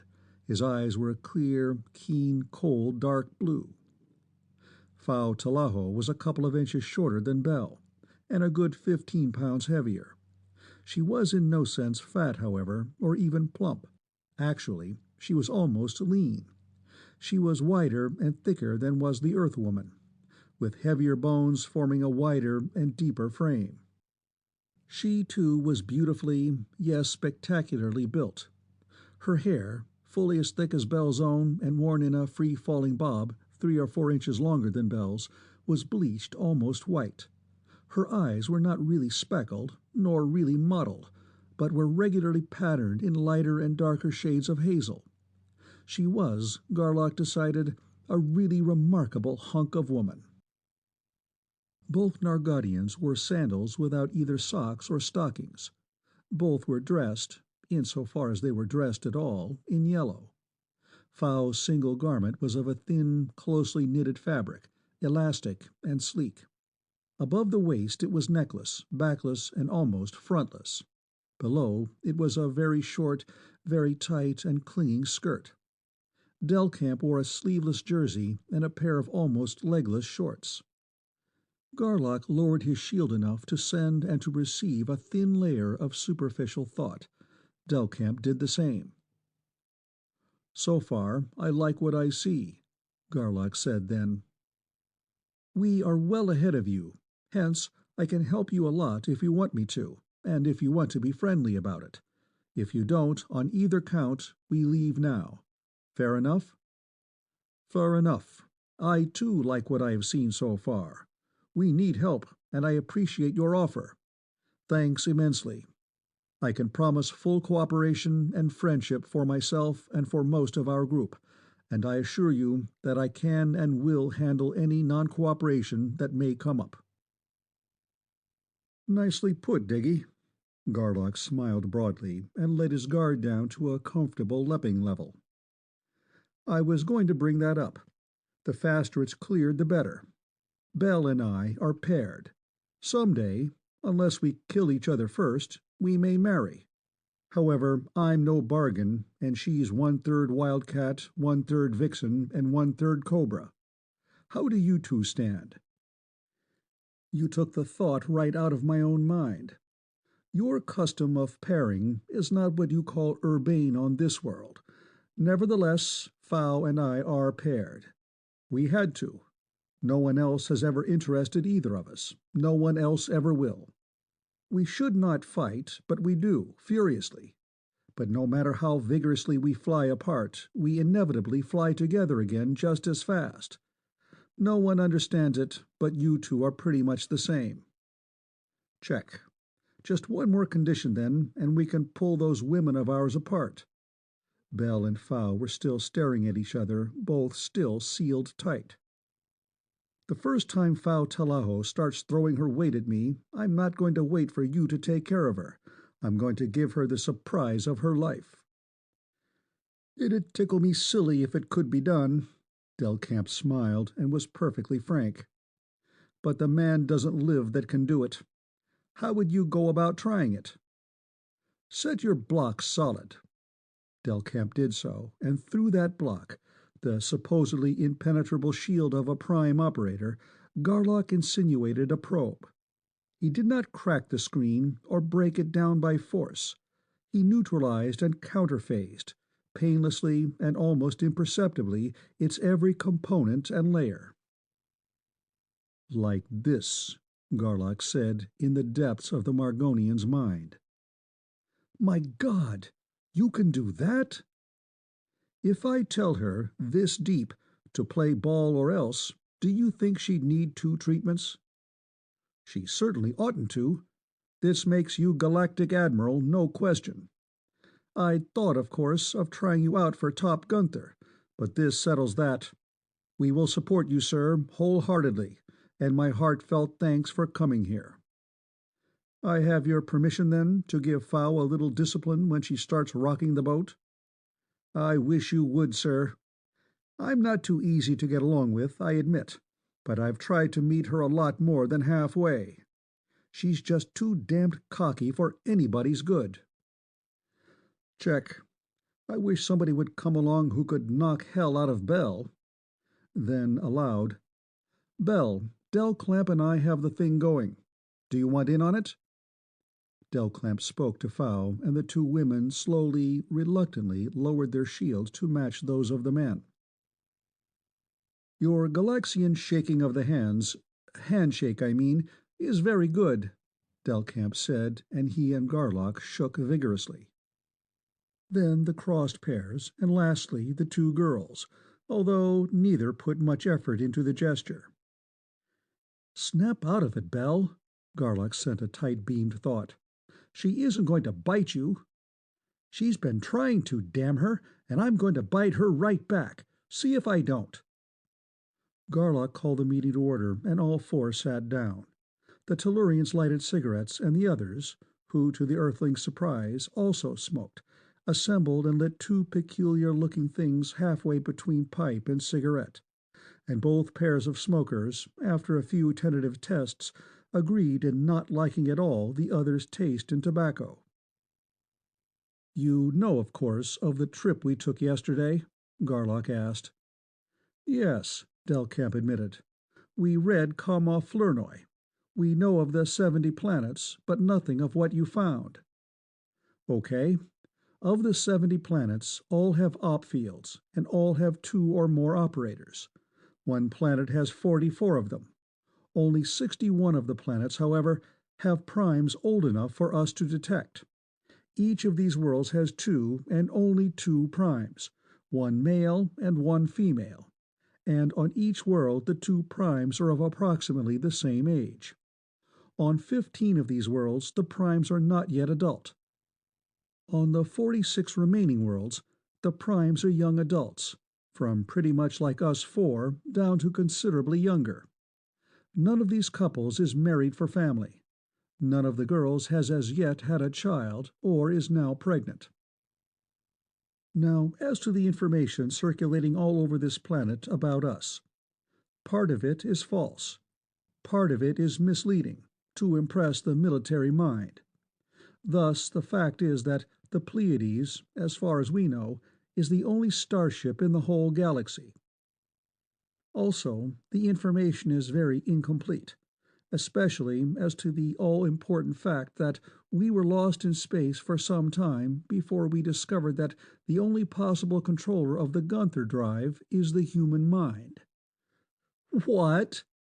And argument raged until Garlock stopped it by declaring that he would prove it in the Margonian's own ship. Then Garlock and Bell together went on to explain and to describe, not even hinting, of course, that they had ever been outside the galaxy or had even thought of trying to do so, their concept of what the Galaxian societies of the galaxy would and should do, or what the Galaxian service could, should, and would become, the service to which they both intended to devote their lives. It wasn't even in existence yet, of course. Fow and Deggy were the only other primes they had ever talked to in their lives. That was why they were so eager to help the Margonians get their ship built. The more starships there were at work, the faster the service would grow into a really tremendous— "Fow's getting ready to blow her top." Delcamp flashed Garlock a tight-beamed thought. "If I were doing it, I'd have to start right now." I'll let her work up a full head of steam, then smack her bow-legged. Cheers, brother. I hope you can handle her. Organization. Then, when enough ships were working and enough Galaxian societies were rolling, there would be the regional organizations and the Galactic Council. So, on a one-planet basis, and right out of your own little fat head, Fao sneered, you have set yourself up as Grand High Chief Mogul, and all the rest of us are to crawl up to you on our bellies and kiss your feet? If that's the way you want to express it, yes. However, I don't know how long I personally will be in the pilot's bucket. As I told you, I will enforce the basic tenet that Top Gunther is top boss, man, woman, snake, fish, or monster. Top Gunther be damned! Fowl blazed. I don't and won't take orders from any man, in hell or in heaven or on this earth or on any planet of any— Fowl! Delcamp exclaimed. Please keep still. Please. Let her rave, Garlock said coldly. This is just a 3-year-old baby's tantrum. If she keeps it up, I'll give her the damnedest jolt she ever got in all her spoiled life. Bell whistled sharply to call Fow's attention, then tight-beamed a thought. If you've got any part of a brain, slick chick, you'd better start using it. The boyfriend not only plays rough, but he doesn't bluff. To hell with all that, Fow rushed on. We don't have anything to do with your organization. Go on back home or anywhere else you want to. We'll finish our own ship and build our own organization and run it to suit ourselves. We'll— That's enough of that. Garlock penetrated her shield as easily as he had the man's and held her in lock. You are not going to wreck this project. You will start behaving yourself right now, or I'll spread your mind wide open for Bell and Deggy to look at and see exactly what kind of a half-baked jerk you are. If that doesn't work, I'll put you into a Gunther-blocked cell aboard the Pleiades and keep you there until the ship is finished and we leave Margonia. How do you want it? Fa was shocked as she had never been shocked before. At first, she tried viciously to fight, but finding that useless against the appalling power of the mind holding hers, she stopped struggling and began really to think. That's better. You've got what it takes to think with. Go ahead and do it. And Fao Talaho did have it. Plenty of it, she learned. I'll be good, she said finally. Honestly, I'm ashamed, really, but after I got started, I couldn't stop. But I can now, I'm sure. I'm sure you can, too. I know exactly how it is.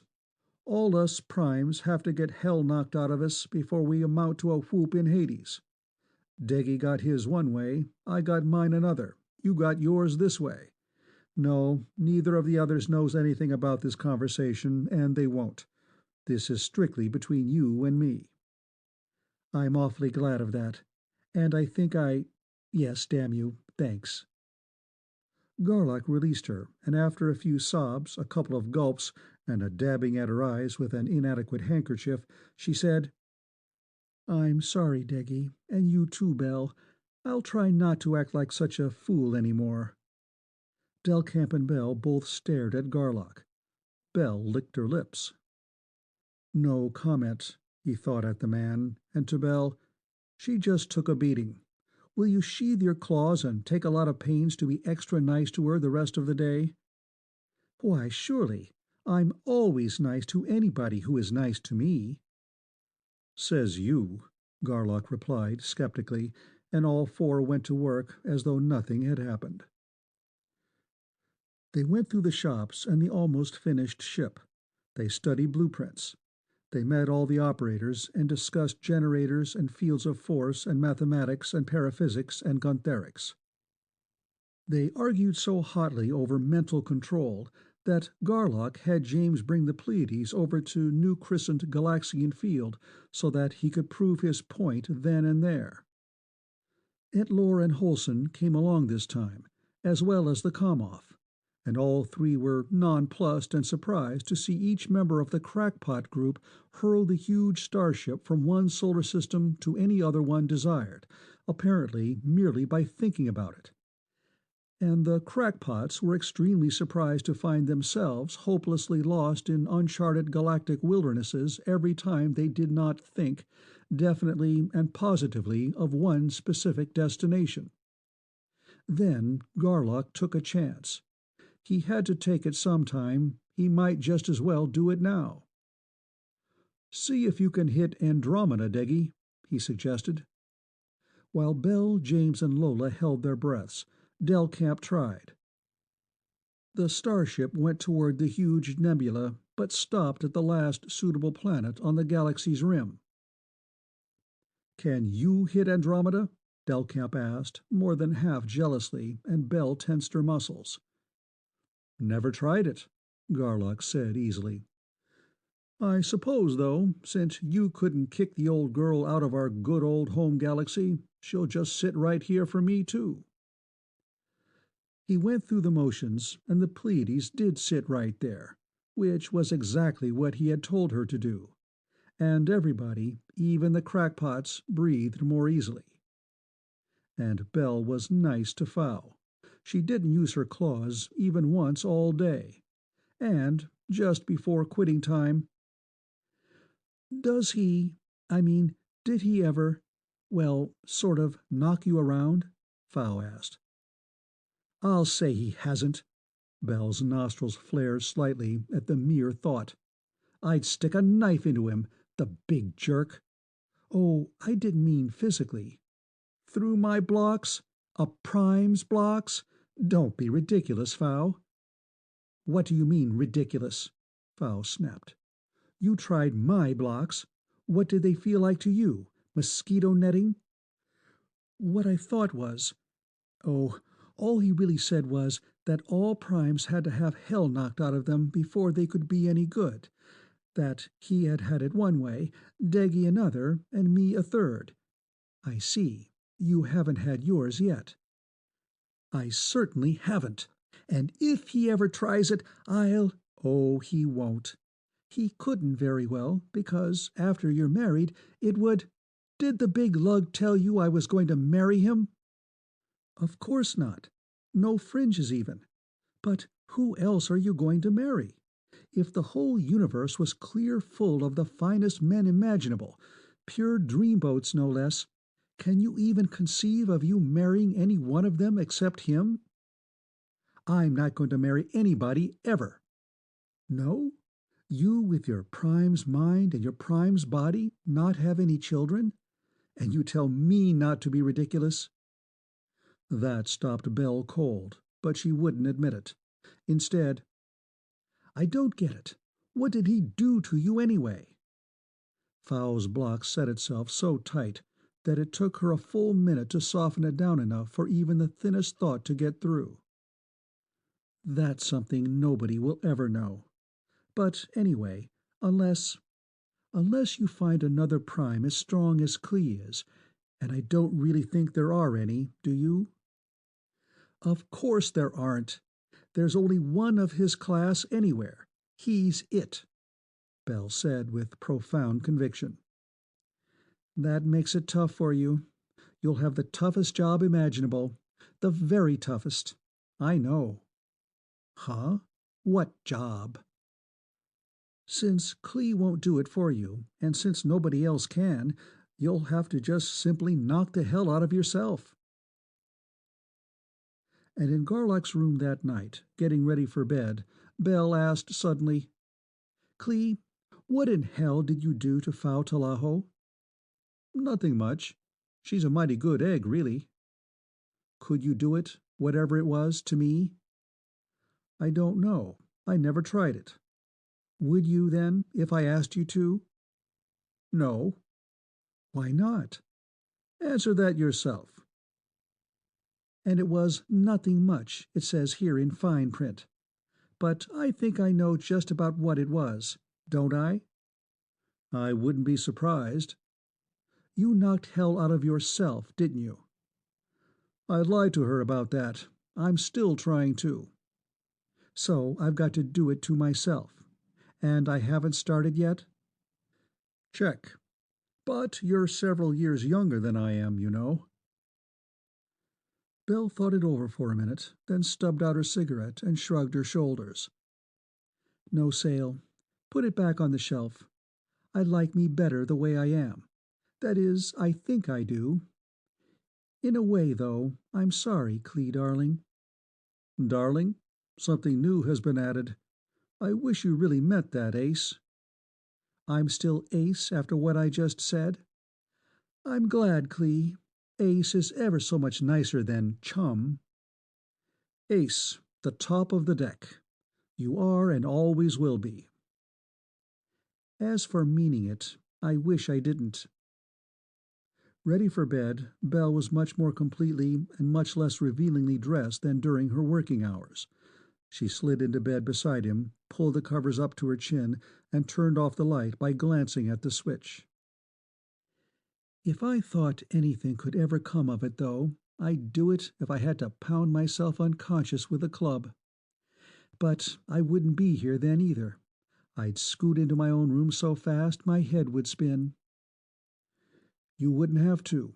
You wouldn't be here. I wouldn't at that. That's one of the things I like so much about you. But honestly, Clee, seriously, screens down honestly, can you see any possible future in it? No, neither of us would give that much. Neither of us can. And there's nothing one-sided about it. I'm no more fit to be a husband than you are to be a wife. And God help our children. They'd certainly need it.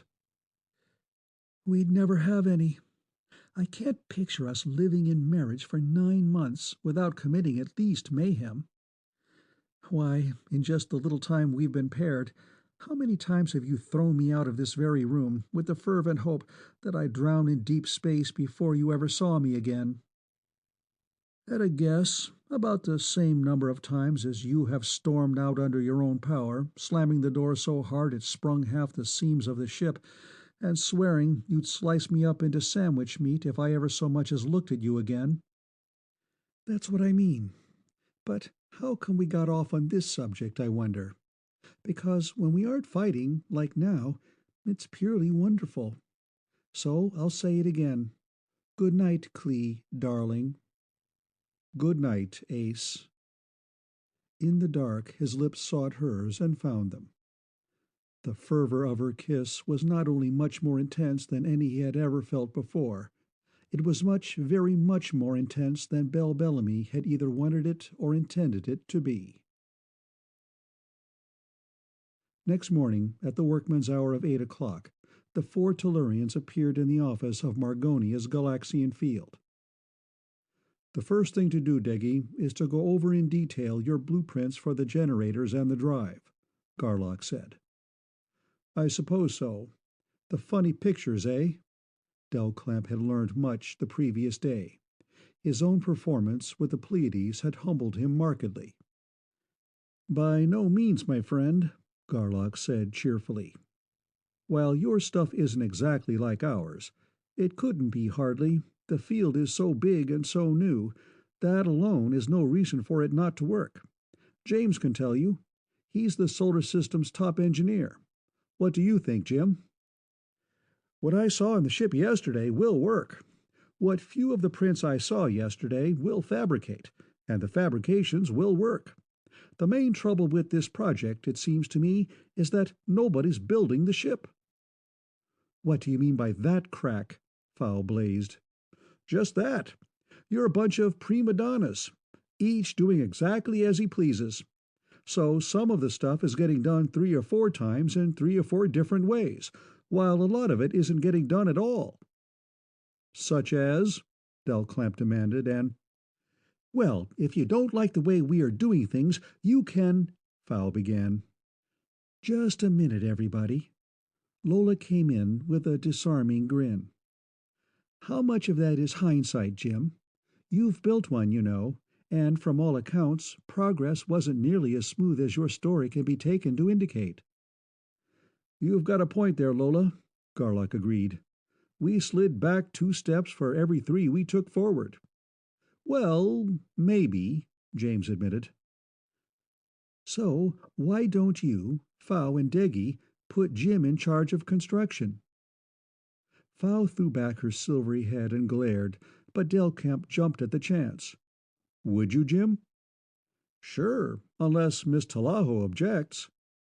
She won't. Delcamp's eyes locked with Fow's, and Fow kept still. Thanks immensely, Jim, and I know what you mean. He went over to a cabinet of wide flat drawers and brought back a sheaf of drawings. Not blueprints, but original drawings in pencil. Such as this. I haven't even got it designed yet, to say nothing of building it. James began to leaf through the stack of drawings. They were full of erasures, redrawings, and such notations as see sheets 17B, 21A, and 27F. Halfway through the pile, he paused, turned backward 3 sheets, and studied for minutes. Then, holding that one sheet by a corner, he went rapidly through the rest of the stack. This is it, he said then, pulling the one sheet out and spreading it flat. What we call Unit 8, the heart of the drive. Then, tight-beamed to Garlock. This is a thing that you designed in toto and that I never could understand any part of. All I did was build it. It must generate those prime fields. Probably, Garlock flashed back. I didn't understand it any too well myself. How does it look? He isn't even close. He's got only half of the constants down, and half of the ones he has got down are wrong. Look at this mess here. I'll take your word for it. I haven't your affinity for blueprints, you know, or your eidetic memory for them. Do you want me to give him the whole works? We'll have to, I think, or the ship might not work at all. Could be, but how about intergalactic hops? He couldn't do it with the Pleiades, so he won't be able to do it with this. Besides, if we change it in any particular, he might. You see, I don't know very much more about Unit 8 than you do. That could be, too. Then, as though just emerging from his concentration on the drawings, James thought at Delcamp and Fow, but on the open general band. A good many errors and a lot of blanks, but in general you're on the right track. I can finish up this drawing in a couple of hours, and we can build the unit in a couple of days. With that in place, the rest of the ship will go fast. If Miss Talaho wants me to, he concluded pointedly. Oh, I do, Jim, really, I do. At long last, stiff-backed Fow softened and bent. She seized both his hands. If you can, it'd be too wonderful for words. Okay, one question. Why are you building your ship so small? Why, it's plenty big enough for 2, Delcamp said. For 4 in a pinch. Why did you make yours so big? Your main is big enough almost for a convention hall. That's what we figured it might have to be at times, Garlock said. But that's a very minor point. With yours so nearly ready to flit, no change in size is indicated now. But Bell and I have got to have another conference with the Legal Eagle. So if you and Brownie Jim will port whatever you need out of the Pleiades, we'll be on our way. So long. See you in a few days, he added, and the Pleiades vanished, to appear instantaneously high above the stratosphere over what was to become the Galaxian field of Earth. Got a minute, Gene? He sent a thought. For you 2 primes, as many as you like. We haven't started building or fencing yet, as you suggested, but we have bought all the real estate. So land the ship anywhere out there, and I'll send a jeep out after you. Thanks, but no jeep. Nobody but you knows that we've really got control of the Pleiades, and I want everybody else to keep on thinking it's strictly for the birds. We'll pour it into your office whenever you say. I say now. In no time at all, the 2 primes were seated in the private office of Eugene Evans, head of the legal department of the newly reincorporated Galaxian Society of Sol, Inc. Evans was a tall man, slightly thin, slightly stooped, whose thick trifocals did nothing whatever to hide the keenness of his steel-gray eyes. "The first thing, Gene," Garlock said, "is this employment contract thing. Have you figured out a way to break it?" "It can't be broken." The lawyer shook his head. "Huh? I thought you top-bracket legal eagles could break anything if you really tried." "A good many things, yes, especially if they're long and complicated. The standard employment contract, however, is short, explicit, and ironclad. The employer can discharge the employee for any one of a number of offenses, including insubordination, which, as a matter of fact, the employer himself is allowed to define. On the other hand, the employee cannot quit except for some such fantastic reason as the non-tendering, not non-payment, mind you, but non-tendering of salary." "I didn't expect that. It kicks us in the teeth before we get started." Garlock got up, lighted a cigarette, and prowled about the big room. "Okay, Jim and I will have to get ourselves fired then." "Fired?" Bell snorted. "Clee, you talk like a man with a paper nose. Who else could run the project? That is—" her whole manner changed. "He doesn't know I can run it as well as you can, or better, but I could tell him, and maybe you think I wouldn't." "You won't have to. Gene, you can start spreading the news that Belle Bellamy is a real, honest-to-God prime operator in every respect. That she knows more about Project Gunther than I do, and could run it better. Ferber undoubtedly knows that Bell and I have been at loggerheads ever since we first met. Spread it thick that we're fighting worse than ever, which, by the way, is the truth." "Fighting? Why, you seemed friendly enough." "Yeah, we can be friendly for about 15 minutes if we try real hard, as now.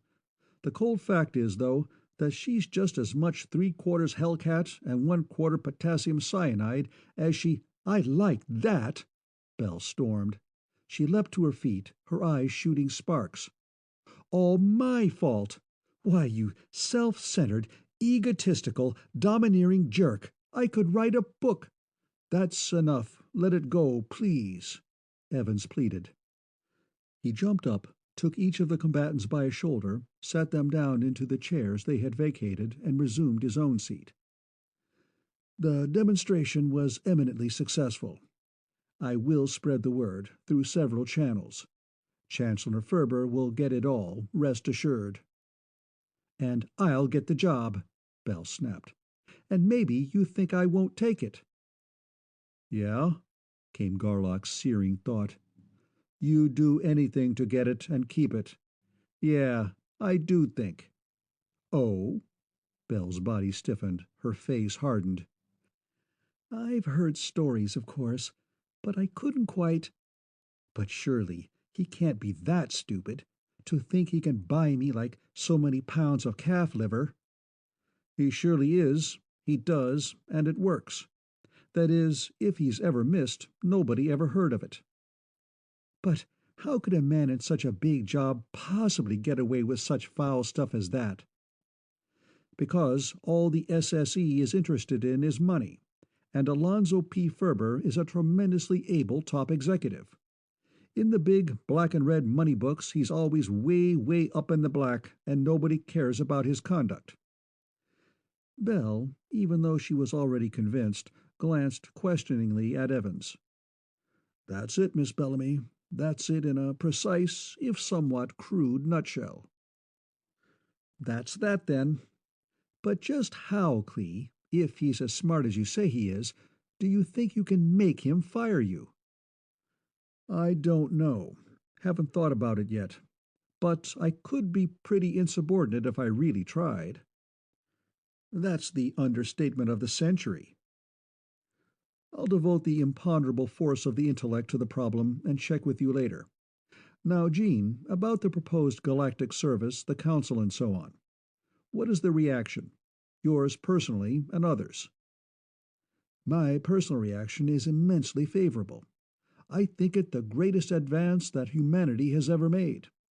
I have been very cautious, of course, in discussing, or even mentioning the matter, but the reaction of everyone I have sounded, good men, big men in their respective fields, has been as enthusiastic as my own.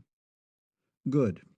It won't surprise you, probably, to be told that you are to be this system's counselor, and, if we can swing it, and I think we can, the first president of the Galactic Council.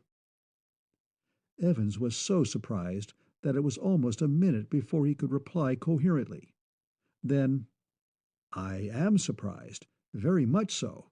I thought, of course, that you yourself would— Far from it, Garlock said positively. I'm not the type. You are. You're better than anyone else of the Galaxians, which means than anyone else, period. With the possible exception of Lola, and she fits better on our exploration team. Check, Bell? Check. For once, I agree with you without reservation. That's a job we can work at all the rest of our lives and scarcely start it. True, indubitably true. I appreciate your confidence in me, and if the vote so falls, I will do whatever I can. We know you will, and thank you. How long will it take to organize? A couple of weeks? And is there anything else we have to cover now? A couple of weeks? Evans was shocked. You are naive indeed, young man, to think anything of this magnitude can even be started in such a short time as that. And yes, there are dozens of matters, hundreds, that should be discussed before I can even start to work intelligently. Hence discussions went on and on and on. It was 3 days before Garlock and Bell ported themselves up to the Pleiades, and the starship displaced itself instantaneously to Margonia. Meanwhile, on Margonia, James the Ninth went directly to the heart of his job by leading Lola and Fao into Delclamp's office and setting up its Gunther blocks. You said you want me to build your starship. Okay, but I want you both, Fao especially, to realize exactly what that means. I know what to do and how to do it. I can handle your operators and get the job done. However, I can't handle either of you, since you both out-Gunther me, and I'm not going to try. But there can't be two bosses on any one job, to say nothing of 3 or 17. So either I run the job or I don't. If either of you steps in, I step out and don't come back in. And remember that you're not doing us any favors, it's strictly vice versa. Jim, Lola protested. Fao's hackles were very evidently on the rise. Delclamp's face was hardening. Don't be so rough, Jim, please. That's no way to— If you can pretty this up, pet, I'll be glad to have you say it for me. Here's what you have to work on. If I do the job, they'll have their starship in a few weeks. The way they've been going, they won't have it in 25 years. And the only way to get that bunch out there to really work is to tell each one of them to cooperate or else, and enforce the or else. But they'd quit, Delclamp protested. They'll all quit. With suspension or expulsion from the society, the consequences? Hardly, James said. But you wouldn't do that. You couldn't. I wouldn't. Of course he wouldn't, Lola put in soothingly, except as a very last resort. And even at worst, Jim could build it almost as easily with common labor. You primes don't really have to have any operators at all, you know, but all your operators together would be perfectly helpless without at least one prime. How come? And in what way? Delclamp and Fao demanded together. Oh, didn't you know? After the ship's built and the fields are charged and so on, everything has to be activated. The 101 things that make it so nearly alive. And that is strictly a prime's job. Even Jim can't do it. I see. Or rather, I don't see at all, Fao said thoughtfully. She was no longer either excited or angry. A few weeks against 25 years. What do you think of his time estimate, Deg, my dear? I hadn't thought it would take nearly that long, but this activation thing scares me. Nothing in my theory even hints at any such thing.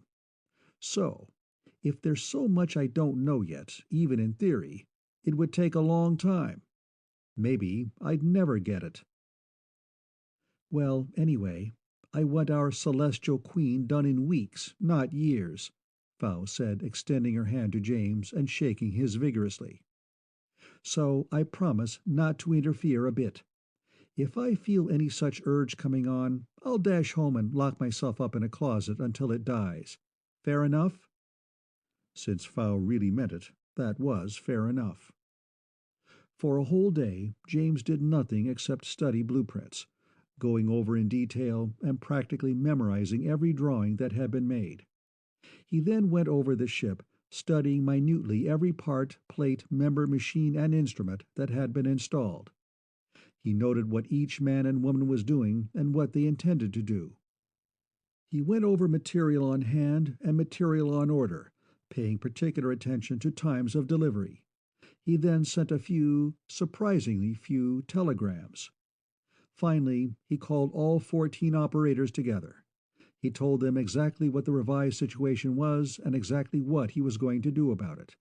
He invited comments. There was, of course, a riot of protest. But, in view of what James had said anent suspensions and expulsions from the Galaxian Society, not one of them actually did quit. 4 of them, however, did appeal to Delcamp, considerably to his surprise, to oust the interloper and put things back to where they had been. But they did not get much satisfaction. James says that he can finish building this starship in a few weeks, Delcamp told them flatly. Specifically, 3 weeks, if we can get the special stuff made fast enough. Fao and I believe him. Therefore, we have put him in full charge. He will remain in charge unless and until he fails in performance. You are all good friends of Fao's and mine, and we hope that all of you will stay with the project. If, however, we must choose now between you, any one of you or all of you, and James, there is no need to tell you what the choice will be. Wherefore all 14 went back to work, grudgingly at first, and dragging their feet. In a very few hours, however, it became evident to all that James did in fact know what he was doing, and that the work was going faster and smoother than ever before. Whereupon all opposition and all malingering disappeared. They were operators, and they were all intensely interested in their ship. Morale was at a high. Thus, when the Pleiades landed beside the now seething Celestial Queen, Garlock found James with feet on desk, hands in pockets, and scanner on head, doing, apparently, nothing at all. Nevertheless, he was a very busy man. "Hey, Jim!" A soprano shriek of thought emanated from a gorgeous 17-year-old blonde. "I can't read this funny picture. It's been folded too many times. Where does this lead go to?" "Data insufficient. Careful, Vingy. I'd hate to have to send you back to school." "'Scuse, please, Junior. Unit 6, Subassembly T-9, Terminal 4. From said terminal, there's a lead. B sub something or other goes somewhere. Where?" "B sub 4. It goes to Unit 7, Subassembly Q-3, Terminal 2. And watch your insulation. That's a mighty hot lead." "Uh-huh, I got that. Double sync mil, class Albert Dog Kittens. Thanks, boss." "Hi, Jim," Garlock said. Then to Delcamp, "I see you're rolling." "He's rolling, you mean." Delcamp had not yet recovered fully from a state of near shock. So that's what an eidetic memory is. He knows every nut, bolt, lead, and coil in the ship. More than that, he's checking every move everybody makes. When they're done, you won't have to just hope everything was put together right. You'll know it was. Jim was their man. And Fowl sidled over toward Belle. There was something new about the silver-haired girl, Belle decided instantly. The difference was slight. Belle couldn't put her finger on it at first. She seemed Quieter, softer, more subdued? No, definitely. More feminine? No, that would be impossible. More adult? Belle hated to admit it, even to herself, but that was what it was. Deg and I got married day before yesterday, Fowl confided via tight beam. Oh, so you're pregnant? Of course. I saw to that the first thing. I knew you'd want to be the first one to know. Oh, isn't it wonderful? She seized Belle's arm and hugged it ecstatically against her side. Just too perfectly marvelous for anything? Oh, I'm sure it is, and I'm so happy for you, Fowl. And it would have taken the mind of a Garlock to perceive anything either false or forced in thought or bearing. Nevertheless, when Belle went into Garlock's room that night, storm signals were flying high in her almost topaz eyes. Fowl Talaho Delcamp is pregnant, she stormed, and it's all your fault. He demurred, trying to snap her out of her obviously savage mood. Not me, Ace. Not a chance in the world. It was Deggy. You weasel! You know very well, Clee Garlock, what I meant. If you hadn't given her that treatment, she'd have kept on fighting with him, and they wouldn't have been married and had any children for positively years. So now she'll have the first double prime baby, and it ought to be mine. I'm older than she is. Our group is way ahead of theirs. We have the first and only starship. And then you do that. And you wouldn't give me that treatment. Oh, no, just to her, that bleached blonde.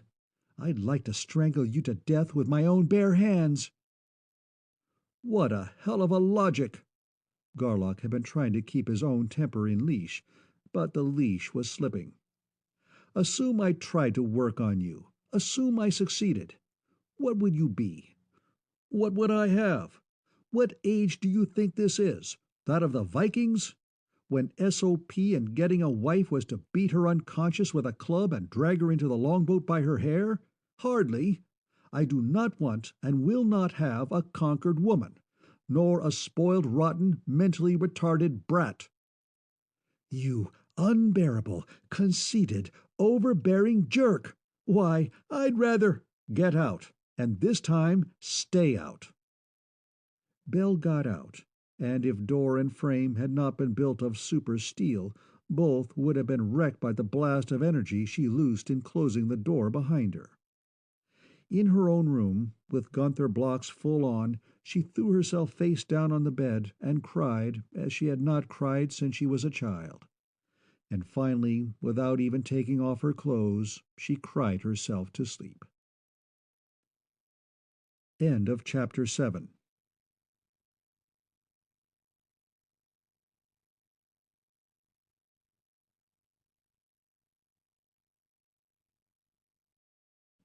Chapter 8 of the Galaxy Primes by E. Doc Smith. The Galaxy Primes, Chapter 8. Next morning early, Belle tapped lightly on Garlock's door. Come in? She did so. Have you had your coffee? Yes. So have I. Neither Belle nor Garlock had recovered. Both faces showed strain and drain. I think we'd better break this up, Belle said quietly. Check. We'll have to, if we expect to get any work done. Belle could not conceal her surprise. Oh, not for the reason you think, Garlock went on quickly. Your record as a man-killer is still 100.000%. I've been in love with you ever since we paired. Before that, even. Flapdoodle, she snorted inelegantly. Why, keep still a minute. And I'm not going to fight with you again, ever. I'm not going to touch you again until I can control myself a lot better than I could last night. Oh, that was mostly my fault, of course. But in love? I've seen men in love. You aren't. I couldn't make you be, not with the best I could do. Not even in bed. You aren't, Clee. If you are, I'm an Australian bushman. Perhaps I'm an atypical case. I'm not raving about your perfect body. You know what that is like already. Nor about your mind, which is the only one I know of as good as my own. Maybe I'm in love with what I think you ought to be, or what I hope you will be. Anyway, I'm in love with something connected with you, and with no other woman alive. Shall we go eat? Uh-huh, let's. They joined Lola and James at the table, and if Lola noticed anything out of the ordinary, she made no sign. And after breakfast, in the main, "About 3 weeks, Jim, you think?" Garlock asked. "Give or take a couple of days, yes." "And Belle and I would just be in the way, at least until time to show Deggy about the activation. And all those primes to organize. We'd better leave you here, don't you think, and get going?" "I'll buy that. We'll finish as soon as possible." Lola and James moved a few personal belongings planetside. Garlock and Bell shot the Pleiades across a vast gulf of space to one of the planets they had scanned so fleetingly on their preliminary survey.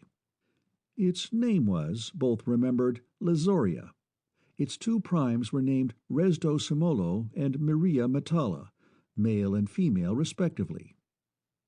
After sending down a very brief and perfunctory request for audience, which was in effect a declaration of intent and nothing else, Garlock and Bell teleported themselves down into Simolo's office, where both Lazorian primes were. Both got up out of peculiar-looking chairs to face their visitors. Both were tall. Both were peculiarly thin. Not the thinness of emaciation, but that of bodily structure. "On them it looks good," Bell tight-beamed a thought to Garlock. Both moved fast and with exquisite control. Both were extraordinarily graceful. Snaky was Bell's thought of the woman. Sinuous was Garlock's of the man. Both were completely hairless, of body and of head. Not by nature, but via electric shaver clipping. Both wore sandals. The man wore shorts and a shirt-like garment of nylon or its like. The woman wore just enough ribbons and bands to hold 100,000 credits worth of jewels in place. She appeared to be about 20 years, Tellurian equivalent, old. He was probably 23 or 24. "We did not invite you in, and we do not want you here," Simolo said coldly. "So get out, both of you. If you don't, when I count 3, I'll throw you out, and I won't be too careful about how many of your bones I break. 1, 2... "Pipe down, Resdo," the girl exclaimed. "They have something we haven't, or they wouldn't be here. Whatever it is, we want it." "Oh, let him try, Miss Metalla," Garlock said through her hard-held block in the depth of her mind. "He won't hurt us a bit, and it may do him some good. While he's wasting effort, I'll compare notes with my partner here, Galactic Vice Admiral Bell Bellamy. I'm glad to see that one of you has at least a part of a brain." 3. Simolo did his best with everything he had, without even attracting Garlock's attention. He then tried to leap at the intruder physically, despite the latter's tremendous advantage in weight and muscle, but found that he could not move. Then, through Bell's solidly set blocks, "How are you doing, Ace? Getting anywhere?" "My God!" came Bell's mental shriek. "What? How can... But no, you didn't give that to Fow, surely." "I'll say I didn't, nor to Delcamp. But you're going to need it, I'm thinking." "But can you? Even if you would, and I'm just beginning to realize how big a man you really are, can that kind of stuff be taught? I probably haven't got the brain cells it takes to handle it."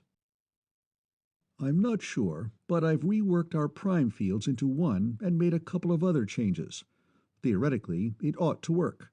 Shall I come in and try it?" "Don't be an idiot, darling. Of course." As impersonally as a surgeon exploring an organ, Garlock went into Bell's mind. "Tune to the field. That's it. Fine. Then I'll do it real slow, and watch me close. You do it like so. Get it?" "Uh-huh," Bell breathed excitedly. "Got it." "Then this, and there you are. You can try it on me if you like. No sale. I don't need practice, and I'd like to preserve the beautiful illusion that maybe I could crack your shield if I wanted to. I'll work on Miss Snakehips here, the serpentine charmer. But say, I'll bet there's a bone in it. You can block it, can't you? Yes, it goes like this. He showed her. It takes full mastery of the prime field, but you've got that. Oh, wonderful. Thanks, Clee, darling. But do you mean to actually say I can now completely block you or any other prime out? You're going too far, Ace. Me, yes. But don't forget that there very well may be people, or things, as far ahead of us as we are ahead of pointer pups. Huh, balloon juice and prop wash.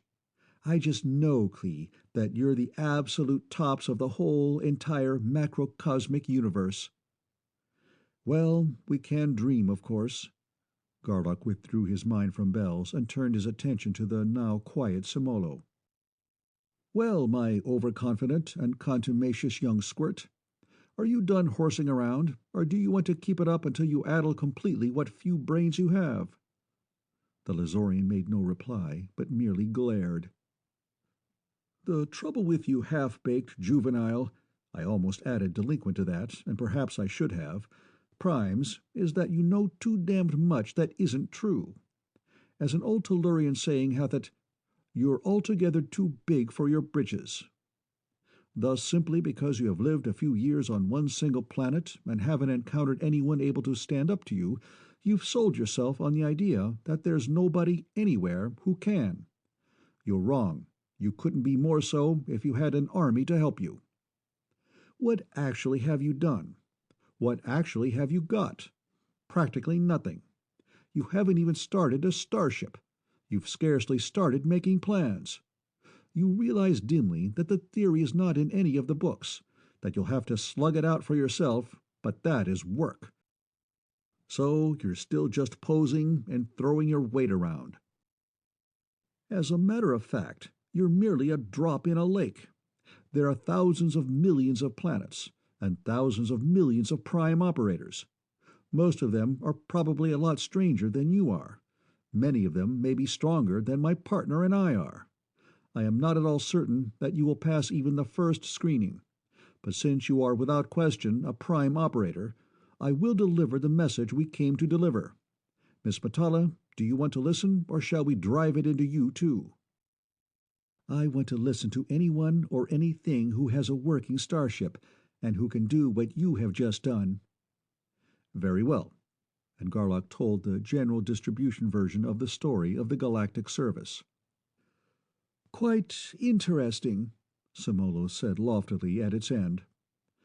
Whether or not I would be interested depends, of course, on whether there's a position high enough for— I doubt very much if there's one low enough, Garlock cut in sharply. However, since it's part of my job, I'll get in touch with you later. Okay, Bell? And in the main, What a jerk! Bell exclaimed. What a half-cooked, half-digested pill! I simply marvel at your forbearance, Clee. You should have turned him inside out and hung him up to dry, especially behind the ears. Then suddenly she giggled. But do you know what I did? I can guess. A couple of shots in the arm? Uh-huh. Next time he pitches into her, she'll slap his ears right off. Oh, brother! Check and double check. But let's hop to number 2. Here it is. Oh, yes, came a smooth, clear, diamond-sharp thought in reply to Garlock's introductory call. This world, as you have perceived, is Falna. I am indeed Baver 14WD27. My companion prime is indeed Gular 12WD91. You are, we perceive, bearers of the truth, of great skill and of high advancement. Your visit here will, I am sure, be of immense benefit to us, and possibly, I hope, of some small benefit to you. We will both be delighted to have you both port yourselves to us at once. The Tellurians did so, and in the very instant of appearance, Garlock was met by a blast of force the like of which he had never even imagined. The two Falnian primes, capable operators both, had built up their highest possible potentials and had launched both terrific bolts without any hint of warning. Bell's mind, however, was already fused with Garlock's. Their combined blocks were instantaneous in action. Their counter-thrust was nearly so. Both Falnians staggered backward until they were stopped by the room's wall. "Ah, yes," Garlock said then. "You are indeed, in a small and feeble way, seekers after the truth, of which we are indeed bearers. Lesser bearers, perhaps, but still bearers. You will indeed profit greatly from our visit. You err, however, in thinking that we may in any respect profit from you. You have nothing whatever that we have not had for long. Now let us, if you please, take a few seconds of time to get acquainted, each with the other." "That, indeed, is the logical and seemly thing to do." Both Falnians straightened up and stepped forward, neither arrogantly nor apologetically, but simply as though nothing at all out of the ordinary had taken place. Each pair studied the other. Physically, the two pairs were surprisingly alike. Baver was almost as big as Garlock, almost as heavily muscled. Glar could have been cast in Bell's own mold. With that, however, all resemblance ceased. Both Falnians were naked. The man wore only a belt and pouch in lieu of pockets. The woman only a leather carryall slung from one shoulder, big enough, Garlock thought, to hold a week's supplies for an explorer scout. His hair was thick, bushy, unkempt, sun-bleached to a nondescript blend of pale colors. Hers, long, heavy, meticulously middle-parted and dressed, was a startling two-tone job. To the right of the part it was a searingly brilliant red, to the left an equally brilliant royal blue. His skin was deeply tanned. The color of hers was completely masked by a bizarrely spectacular overlay of designs, done in semi-indelible, multicolored dyes. "Ah, you are worthy indeed of receiving an increment of truth. Hear, then, the message we bring." And again Garlock told the story. "We thank you, sir and madam, from our hearts. We will accept with joy your help in finishing our ship. We will do all that in us lies to further the cause of the galactic service. Until a day, then?" "Until a day." Then to Bell, "Okay, Ace, ready? Go." And up in the main, "Sweet sin!" Bell exclaimed. "What a pair they turned out to be! Clee, that simply scared me witless." "You can play that in spades." Garlock jammed his hands into his pockets and prowled about the room, his face a black scowl of concentration. Until, finally, he pulled himself out of the brown study and said, "I've been trying to think if there's any other thing, however slight, that I have and you haven't. There isn't. You've got it all. You're just as fast as I am, just as sharp and as accurate. And, since we now draw on the same field, just as strong." "Why, Clee, you're worrying about me? You've done altogether too much for me already." "Anything I can do, I've got to do. Well, shall we go?" "We shall." They visited 4 more planets that day, and after supper that night, standing in the corridor between their doors, Bell began to soften her shield, as though to send a thought. Almost instantly, however, she changed her mind and snapped it back to full on. "Good night, Clee," she said. "Good night, Bell," and each went into his own room. The next day they worked 9 planets, and the day after that they worked 10. They ate supper in friendly fashion, then strolled together across the main to a Davenport. "It's funny," Bell said thoughtfully, "having this tremendous ship all to ourselves. To have a private conference right out here in the main. Or is it?" He triggered the shields. She watched him do it. "It is now," he assured her. "Prime-proof? Not ordinary Gunther blocks?" "Uh-huh. 200 kilovolts and 400 kilogunts. backed by all the force of the prime and op fields and the full power of the engines. I told you I'd made some changes in the setup. Private enough, I guess. What a mess those primes are. And we'll have to make the rounds twice more, when we alert 'em and when we pick 'em up. Not necessarily. This new setup ought to give us a galaxy-wide reach. Let's try Somolo on Lazoria, shall we? Uh-huh, let's. Tune in then, Ace. Ace, darling. Ace, darling. Darling, you said you weren't going to fight with me anymore. Okay, I'm not going to try any more to lick you until after I've licked myself. I'm tuned. You may fire when ready, Gridley. They fired, and hit the mark dead center. Top lofty and arrogant and belligerent as ever, the Lazorian Prime took the call. I thought all the time you wanted something. Well, I neither want nor need. Cut it, you unlicked cub, until you can begin to use that half-liter of gollop you call a brain, Garlock said harshly. We're just trying out a new ultra-communicator. Thanks for your help. On the 4th day, they worked 11 planets. The 5th day saw the 46th planet done and the immediate job finished. All during supper, it was very evident that Belle had something on her mind. After eating, she went out into the main and slumped down on a davenport. Garlock followed her. A cigarette leapt out of a closed box and into place between her lips. It came alight. She smoked it slowly, without relish, almost as though she did not know that she was smoking. Might as well get it out of your system, Belle, Garlock said aloud. What are you thinking about at the moment? Belle exhaled. The half-smoked butt vanished. At the moment, I was thinking about Gunther blocks. Specifically, their total inability to cope with that new prime probe of yours. She stared at him, narrow-eyed. It goes through them just like nothing at all. She paused, eyed him questioningly. No comment. And yet you gave it to me, freely, of your own accord, even before I needed it. Why? Still no comment. You'd better comment, Buster, before I blow my top. There is such a thing as urbanity. I've heard of it, yes, even though you never did believe I ever had any. You talk a good game of urbanity, but your brand of it would never carry you that far. She paused.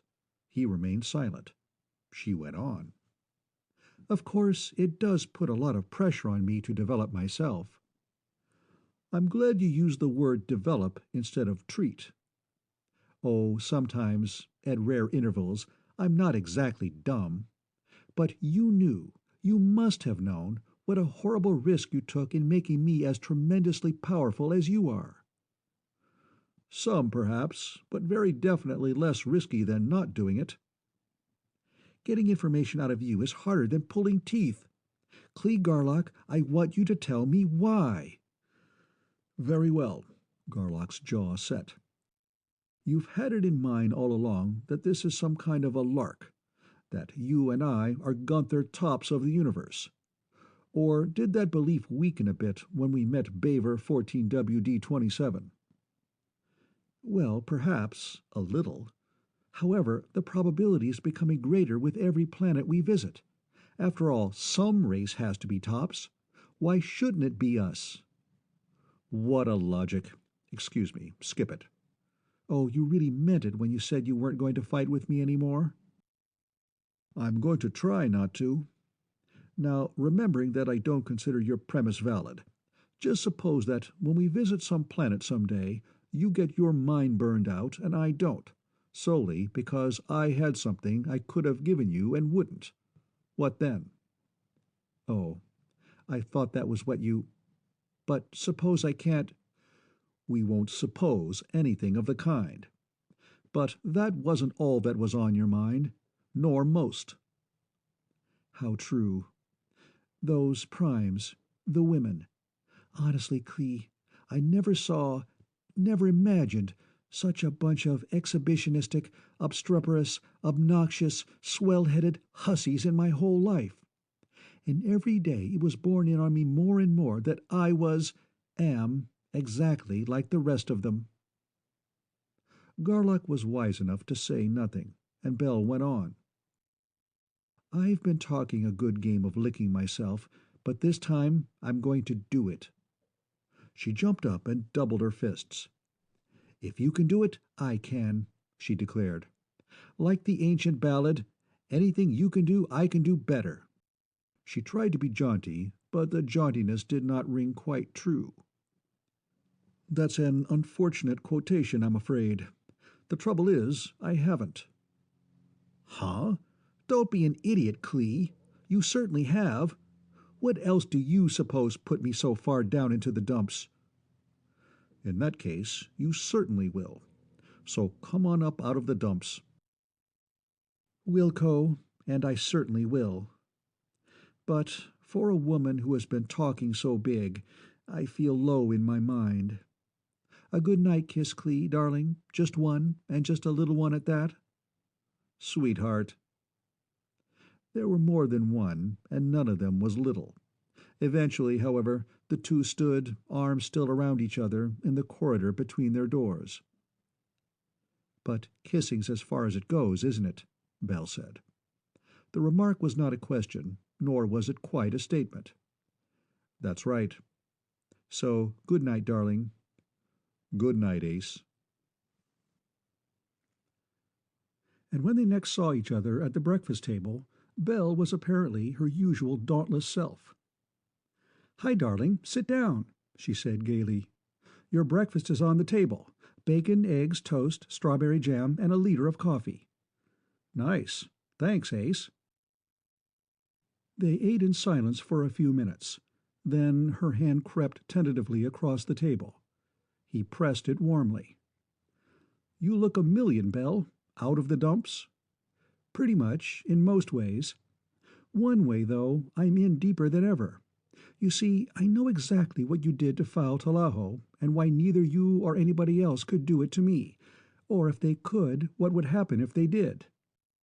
"I was hoping you would.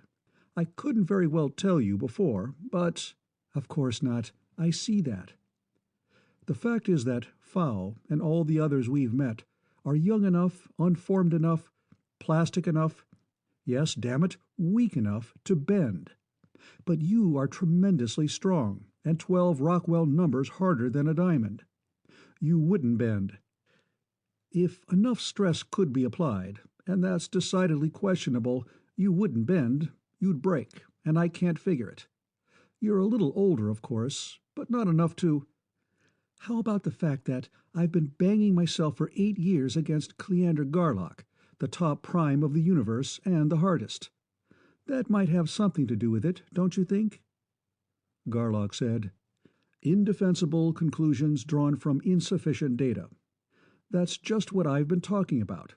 No matter how we got the way we are, though, the fact is that you and I have got to fight our own battles and bury our own dead. Check, like having a baby, but worse. There's nothing anybody else can do, even you, except maybe hold my hand, like now." "That's about it. But speaking of holding hands, would it help if we paired again?"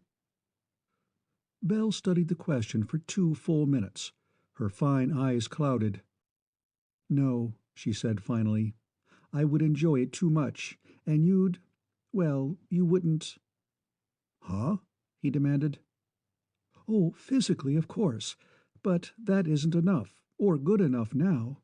You see, I know what your personal code is. It's unbelievable, almost— I never heard of one like it, except maybe a priest or two, but I admire you tremendously for it.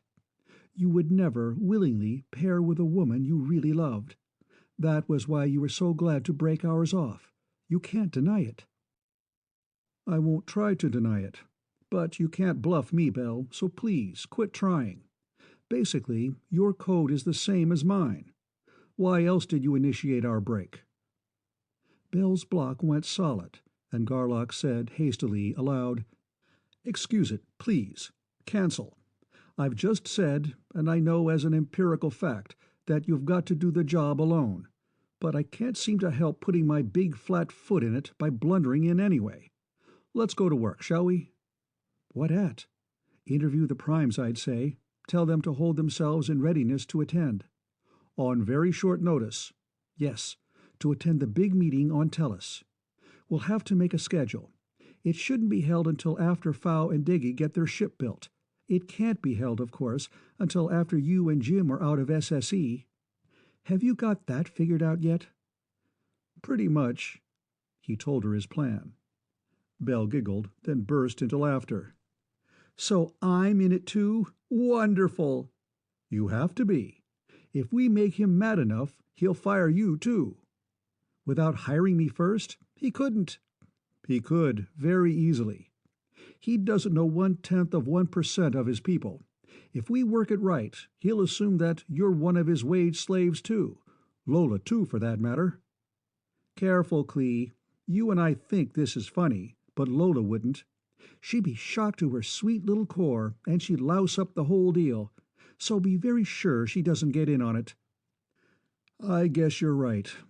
Well, shall we go out and insult our touchy young friend Samolo? Ready? Go. Oh, it's you again. I tell you, the Lazorian began. You will tell me nothing. You will listen. Link your mind to Metalla's. And the linked Tellurian minds enforce the order.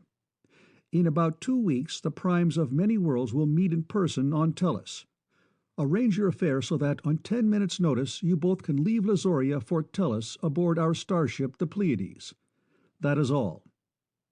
He'll come, too, Bell chortled. He'll writhe and scream, but he'll come. You couldn't keep him away, Garlock agreed. On the next planet, Falna, the procedure was a little different. The information was the same, but... One word of warning, Garlock added. It is to be a meeting of minds, not a contest to set up a pecking order. If you try any such business, you will be disciplined sharply and in public. Suppose that, under such conditions, we refuse to attend the meeting. That is your right. There is no coercion whatever. Whether or not you come will depend upon whether or not you two are in reality seekers after truth. Until a day, and so it went, planet after planet. On not one of those worlds had any prime changed his thinking. Not one was really interested in the galactic surface as an instrument for the good of all mankind. There were almost as many attitudes as there were primes, but all were essentially self-centered and selfish. That tears it, Bell, busts it wide open. We together can do either job. That is, either be top boss and run the thing, or put in full time beating some sense into those hard skulls. We can't do both. On paper, we should, Bell said thoughtfully. You're Galactic Admiral. I'm your vice. One job apiece. But we're not going to be separated. Besides, 2 minds, brains are much better than 1, both said, except for one word in unison. Bell laughed. That settles it.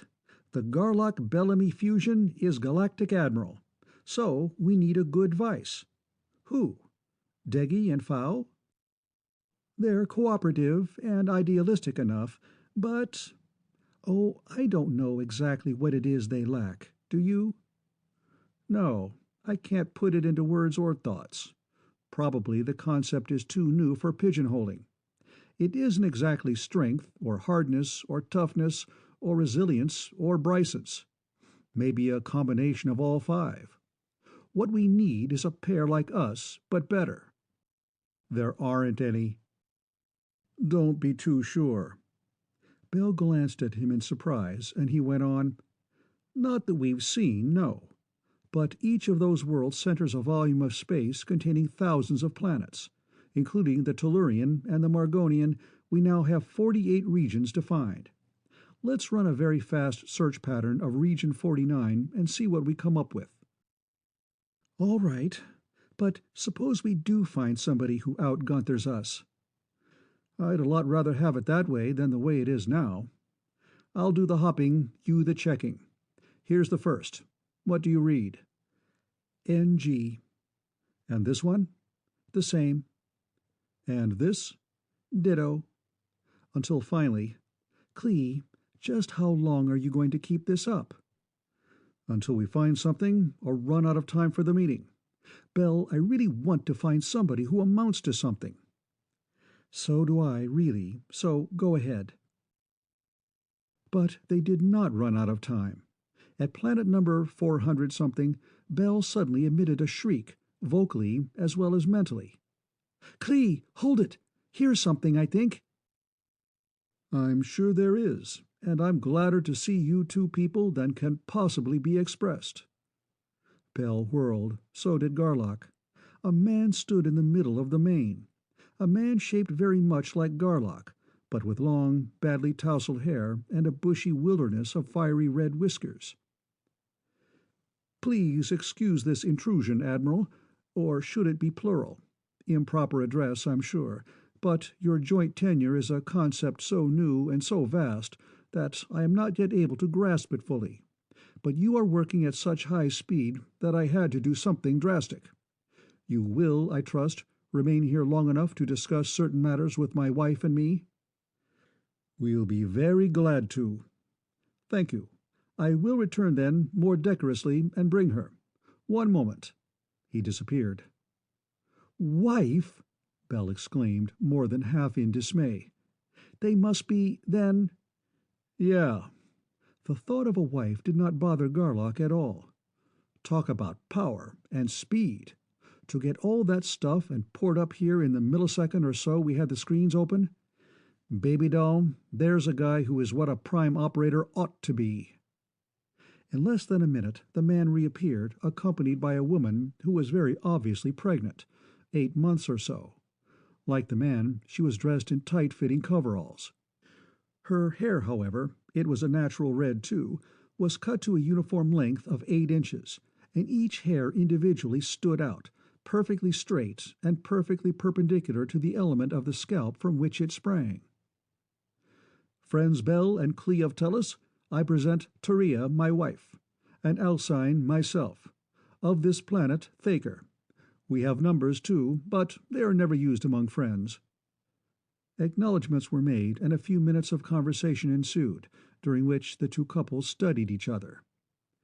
This looks mighty good to me, Garlock said then. Shall we go screens half down, Alcyne, and cry in each other's beer? In 30 seconds of flashing communication, each became thoroughly informed. Those minds could send and could receive an incredibly vast amount of information in an incredibly brief space of time. Your ship should work, and doesn't, Garlock said. Show me, in detail. Alcyne showed him. Oh, I see. You didn't work out quite all the theory. It has to be activated. Like this. Garlock showed Alcyne. I see. Thanks. Alcyne disappeared and was gone for some 10 minutes.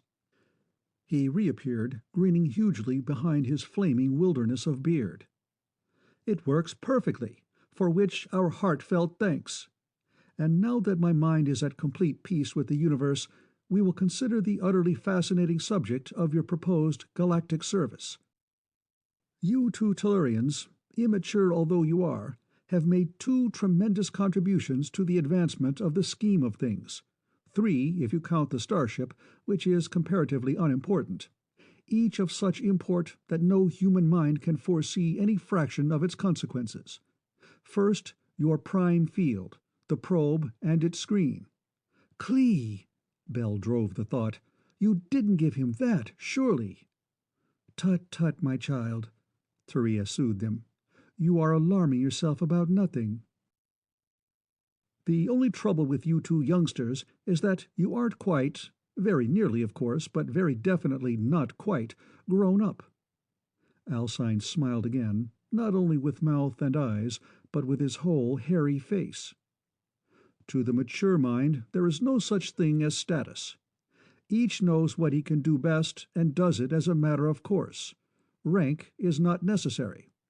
Second, the unimaginably important contribution of the ability to combine 2 dissimilar but intimately compatible minds into one tremendously effective fusion. While Taria and I have had only a few moments to play with it, we realize some of its possibilities. Thus, since she is a doctor of humanities— Oh, Bell interrupted. That's why you knew what I was thinking about, even though I tight-beamed the thought and my screens were tight. Exactly so. But to continue. With her sympathy and empathy, and my driving force and so on, the job of licking these young primes into shape is, as your idiom has it, strictly our dish. It is a truly delicious thought. You two, on the other hand, have much that we lack, breadth and depth and scope of imagination and of vision, yet almost incredible willpower and stamina and resolve. That's the word I was trying to think of. Willpower. Bell flashed a thought at Garlock. Qualities virtually always mutually exclusive, but the combination of which makes your fusion uniquely qualified to lead and direct this new and magnificent movement. But Turia and I have been idle and frustrated far too long. We can be of most use at the moment on Margonia, working with the Fau Degi unit. Therefore, with renewed deep thanks, we go. Man and wife disappeared, and 10 seconds later the Thakern starship vanished from its world. "Well, what do you think of that?" Bell gasped.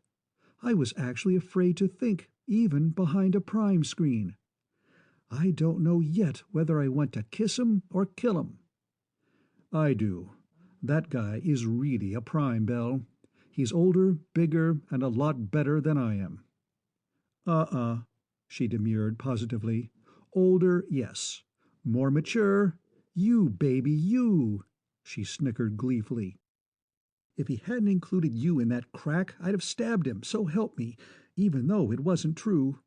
He said himself it's you who has got what it takes to lead and direct, not him." "Us. We, I mean," he corrected absently. Us, we. One. Now and forever. Hot dog. Anyway, he wants us to, and we want to, so everything's lovely. So let's get to work on Fatso and his foster. I think we ought to have some fun for a change, and that'll be a lot. When do we want to hit him?" "Any day Monday through Friday, 9:15 a.m. Eastern Daylight Time, plus or minus 1 minute." "Nice. Catch him in flagrante delicto. Lovely. Shovel on the coal, my intrepid engineer." On Wednesday morning, then, at 12 minutes past 9 EDT, the Pleiades hung poised high over the chancellery of Solar Systems Enterprises, Incorporated. "Remember, Bell," Garlock was pacing the main, "to keep 'em staggering, we'll have to land slugging and beat 'em to every punch. You did a wonderful job on her last time, and it's been eating on her ever since. She's probably been rehearsing in front of a mirror just how she's going to tear you apart next time, and just how she's going to spit out the pieces. Last time, you were cold, stiff, rigidly formal, and polite. So this time, it'll be me, and I'll be hot and bothered, dirty, low, coarse, lewd, and very, very rough." Belle threw back her head and laughed.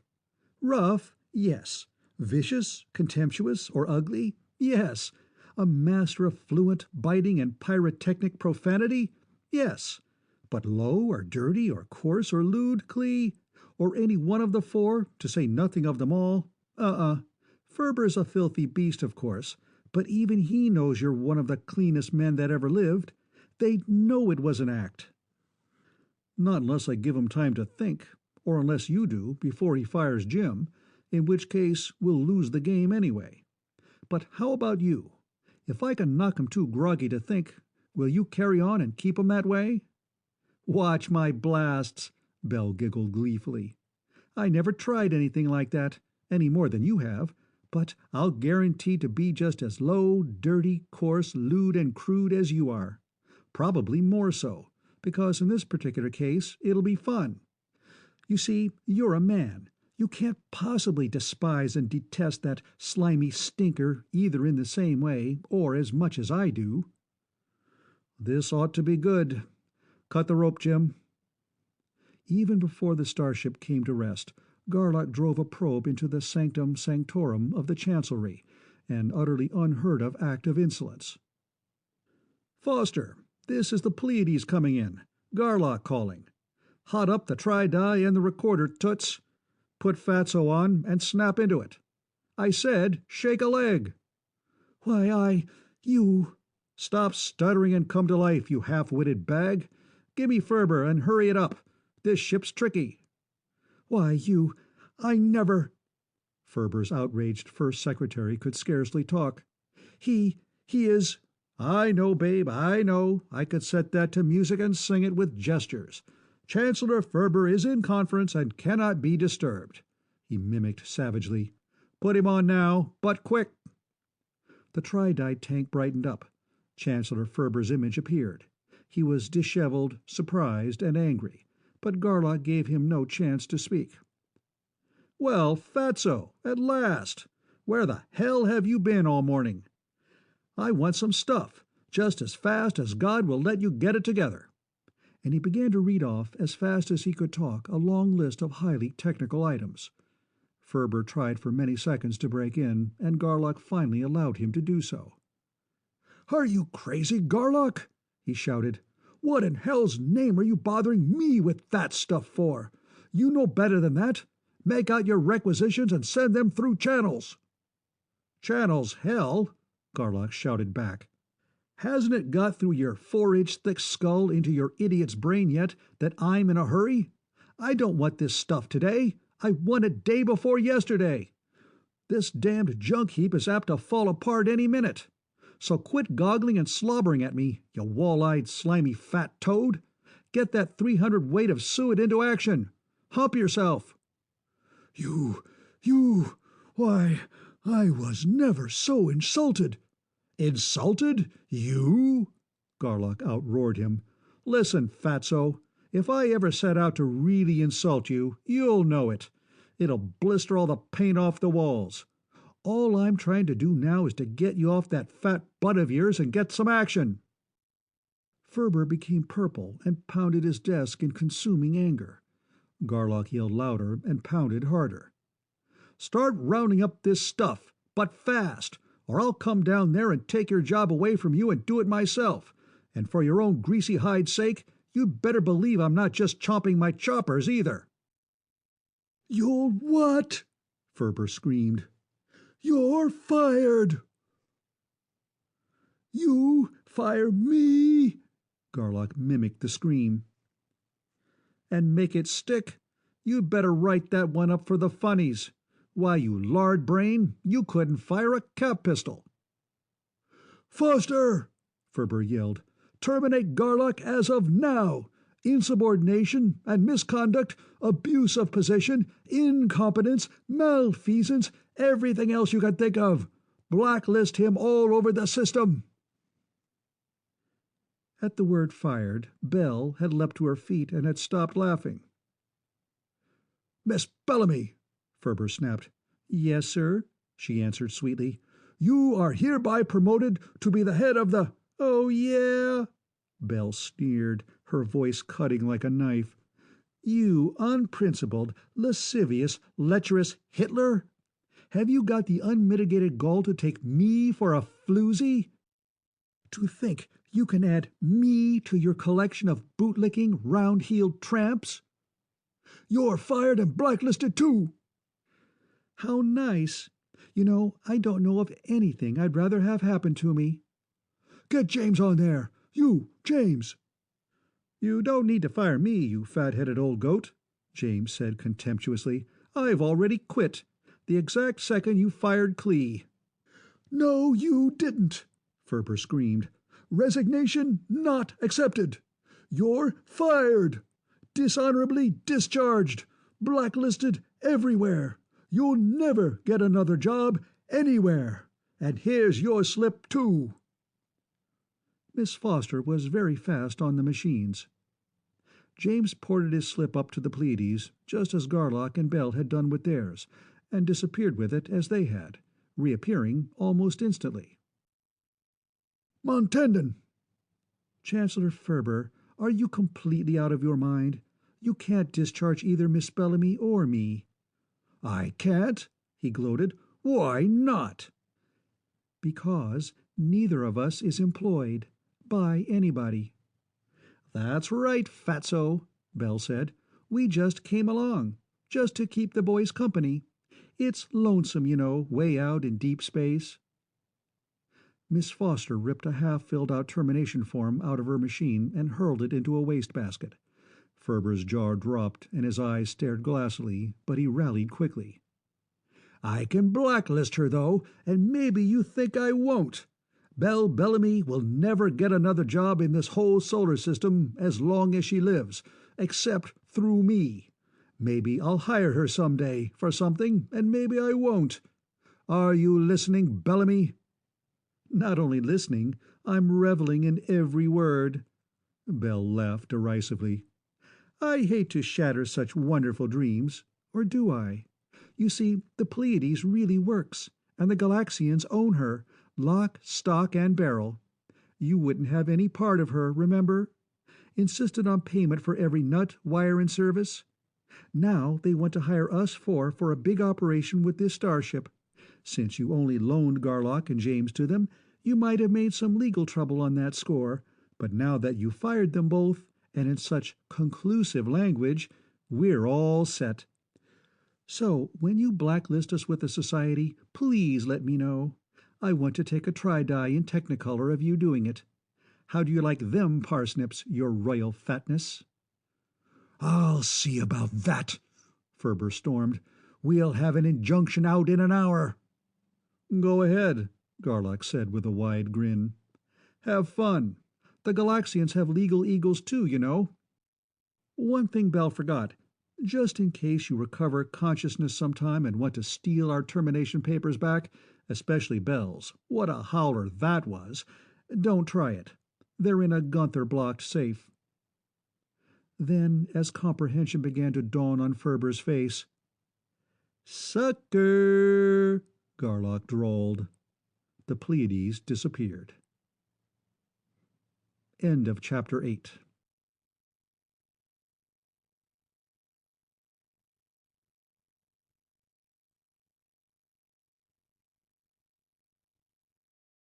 Chapter 9 of the Galaxy Primes by E. Doc Smith. The Galaxy Primes. Chapter 9. The Pleiades landed on Margonia's Galaxian field, where the Tellurians found the project running smoothly, a little ahead of schedule. Delcamp and Fow were working at their fast and efficient pace, but the hairy pair from Thaker seemed to be literally everywhere at once. "Hi, Belle." Fow ported up and shook hands warmly. "I thought I was going to have the first double prime baby until she appeared on the scene." "Didn't it make you mad? I'd have been furious."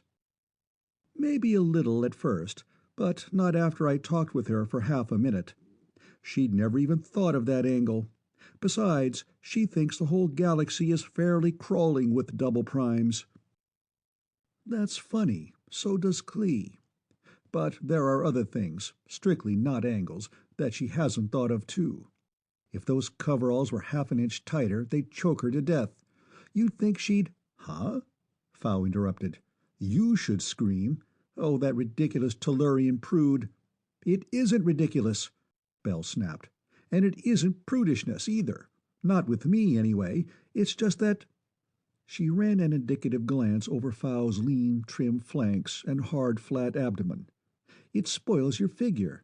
It's only temporary, of course, but—" "Spoils it? Why, how utterly idiotic! Why, it's magnificent. Just as soon as it starts to show on me, Belle, I'm going to start wearing only half as many clothes as I've got on now."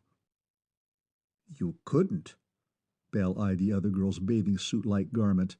Except for being blue instead of yellow, it was the same as the one she had worn before.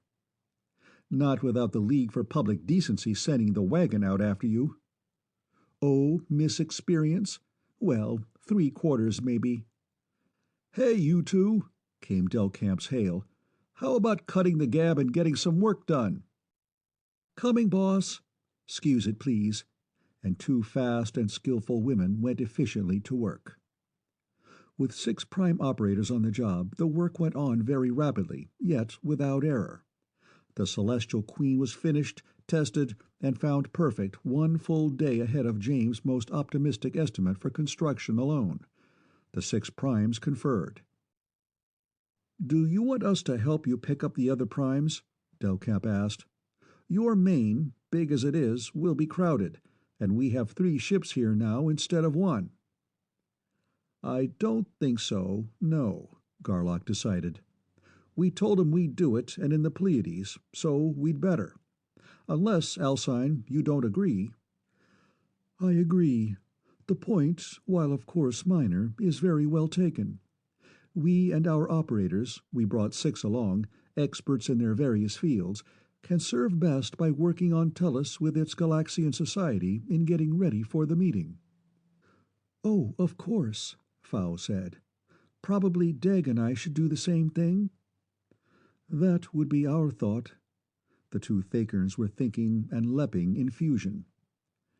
However, they went on carefully, it must not be and is not our intent to sway you in any action or decision. While not all of you 4 perhaps are as yet fully mature, not one of you should be subjected to any additional exterior stresses. I hope you don't think that way about all primes, Garlock said grimly. I'm going to smack some of those kids down so hard that their shirt tails will roll up their backs like window shades. If you find such action either necessary or desirable, we will join you quite happily in it. We go. The 4 remaining primes looked at each other in puzzled surprise. What do you think about that? Garlock asked finally, of no one in particular.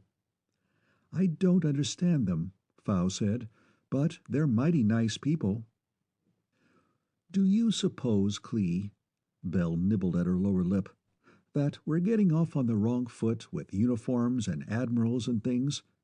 That with really adult primes running things, the Galactic Service would run itself? No bosses or anything? Umph, Garlock grunted as though Bell had slugged him. I hope not. Or do I? Anyway, not enough data yet to make speculation profitable. But I wonder, Miss Bellamy, if it would be considered an unjustifiable attempt to sway you in any action or decision if I were to suggest, oh ever so diffidently, that if we're going to saddle up our broncs and ride out on roundup tomorrow morning, we ought to be logging some sack time right now? Considering the source, as well as and or in connection with the admittedly extreme provocation, Bell straightened up into a regal pose, you may say, Mr. Garlock, without fear of successful contradiction, that in this instance no umbrage will be taken, at least for the moment. She broke the pose and giggled infectiously. Night, you 2 lovely people. Bell was still sunny and gay when the Pleiades reached Lazoria.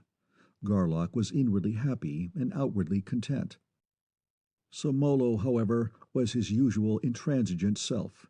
In fact, if it had not been for Maria Metalla and the fact that she, metaphorically, did pin Somolo's ears back, Garlock would not have taken him aboard at all. Thus, after loading on only 1 pair of primes, that auspiciously beginning day had lost some of its luster, and as the day wore on it got no better fast. Baver of Fauna had not learned anything either. Only Garlock's intervention saved the cocky and obstreperous Somolo from a mental blast that would have knocked him out cold. Then there were Onthave and Lurthy of Krenna, Coral and Kyrl of Gleer, Parlioff and Ginciona of Pasquerone, Atnim and Sotara of Flandoon, and 80 others. Very few of them were as bad as Somolo. Some of them, particularly the Pasqueronians and the Gleerans, were almost as good as Delcamp and Fao. This was the first time that any pair of them had ever come physically close to any other prime. Many of them had not really believed that any primes abler than themselves existed. The Pleiades was crowded, and Garlock and Bell were not giving to any of them the deference and the consideration and submissive respect which each considered his unique due. Wherefore the undertaking was neither easy nor pleasant, and both Tellurians were tremendously relieved when the last pair picked up. They flashed the starship back to Tellus, and Delcamp, Fao, and the Thakerns ported themselves aboard. "Give me your attention, please," Garlock said crisply.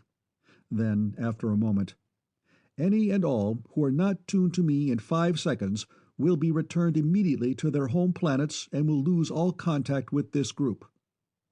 That's better. For some of you, this has been a very long day. For all of you, it has been a very trying day. You were all informed previously as to what we had in mind. However, since you are young and callow and were thoroughly convinced of your own omniscience and omnipotence, it is natural enough that you derived little or no benefit from that information. You are now facing reality, not your own fantasies. Each pair of you has been assigned a suite of rooms in Galaxian Hall. Each suite is furnished appropriately. Each is fully Gunthered for self-service.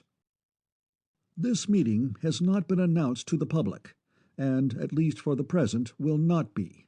Therefore, none of you will attempt to communicate with anyone outside Galaxian Hall. Anyone making any such attempt will be surprised. The meeting will open at 8 o'clock tomorrow morning in the auditorium. The Thakerns and the Margonians will now inform you as to your quarters.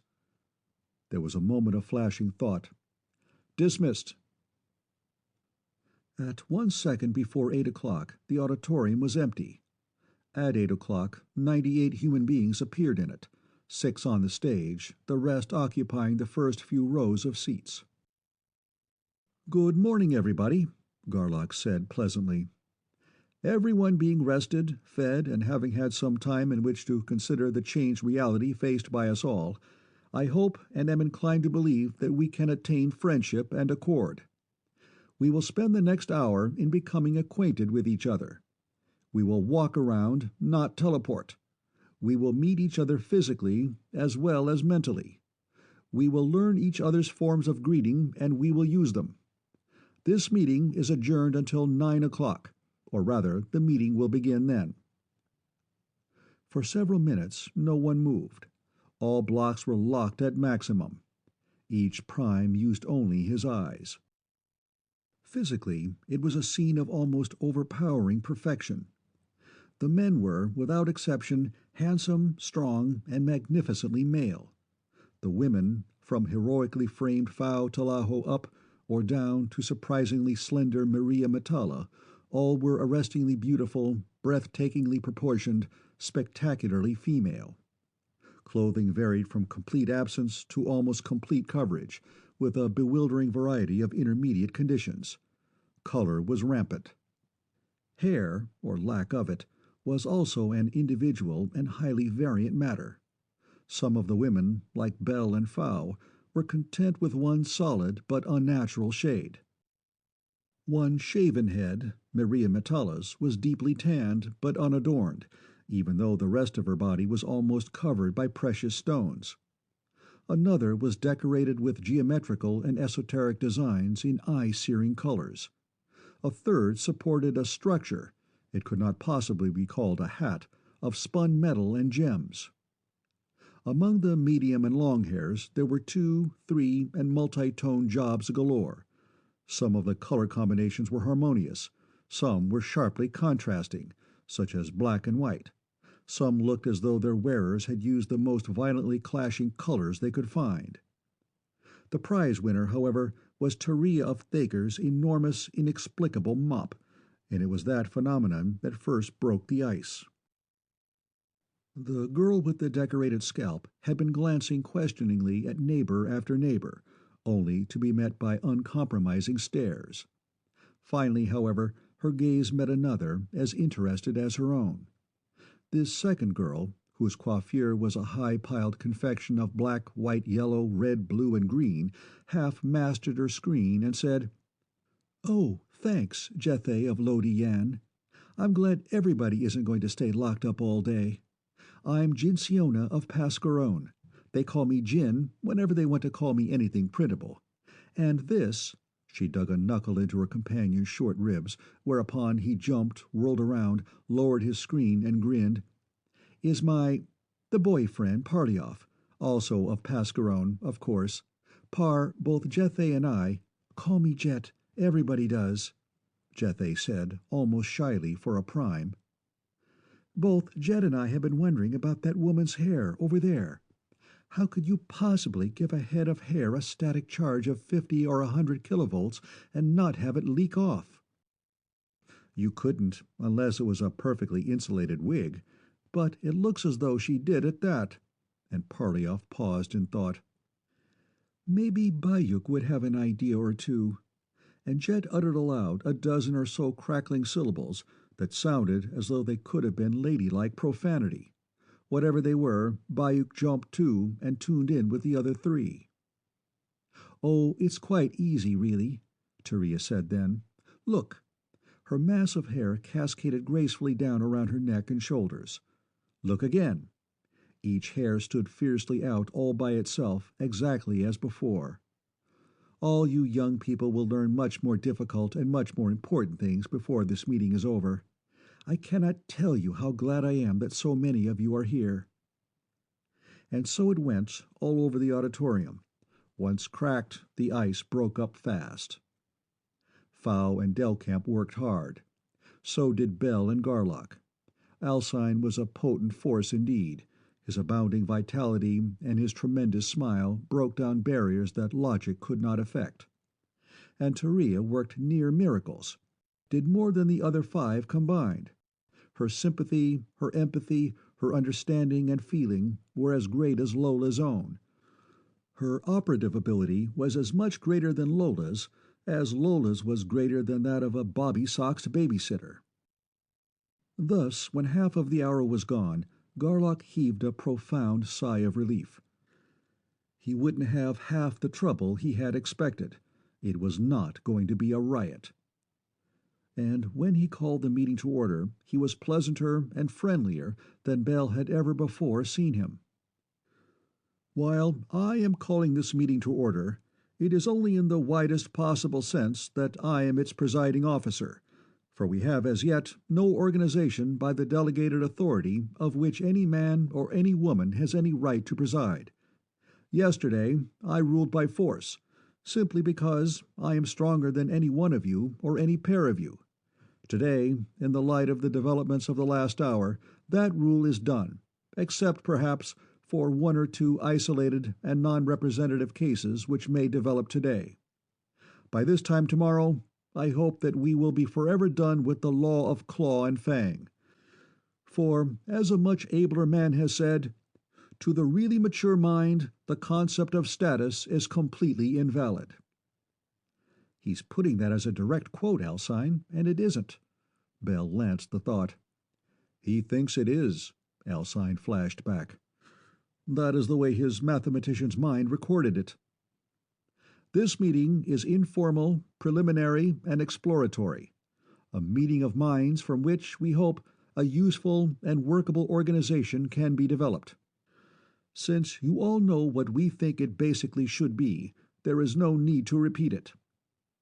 I must now say something that a few of you will construe as a threat. You are all prime operators. Each pair of you is the highest development of a planet, perhaps of a solar system. You can learn if you will. You can cooperate if you will. Any couple here who refuses to learn, and hence to cooperate, will be returned to its native planet and will have no further contact with this group.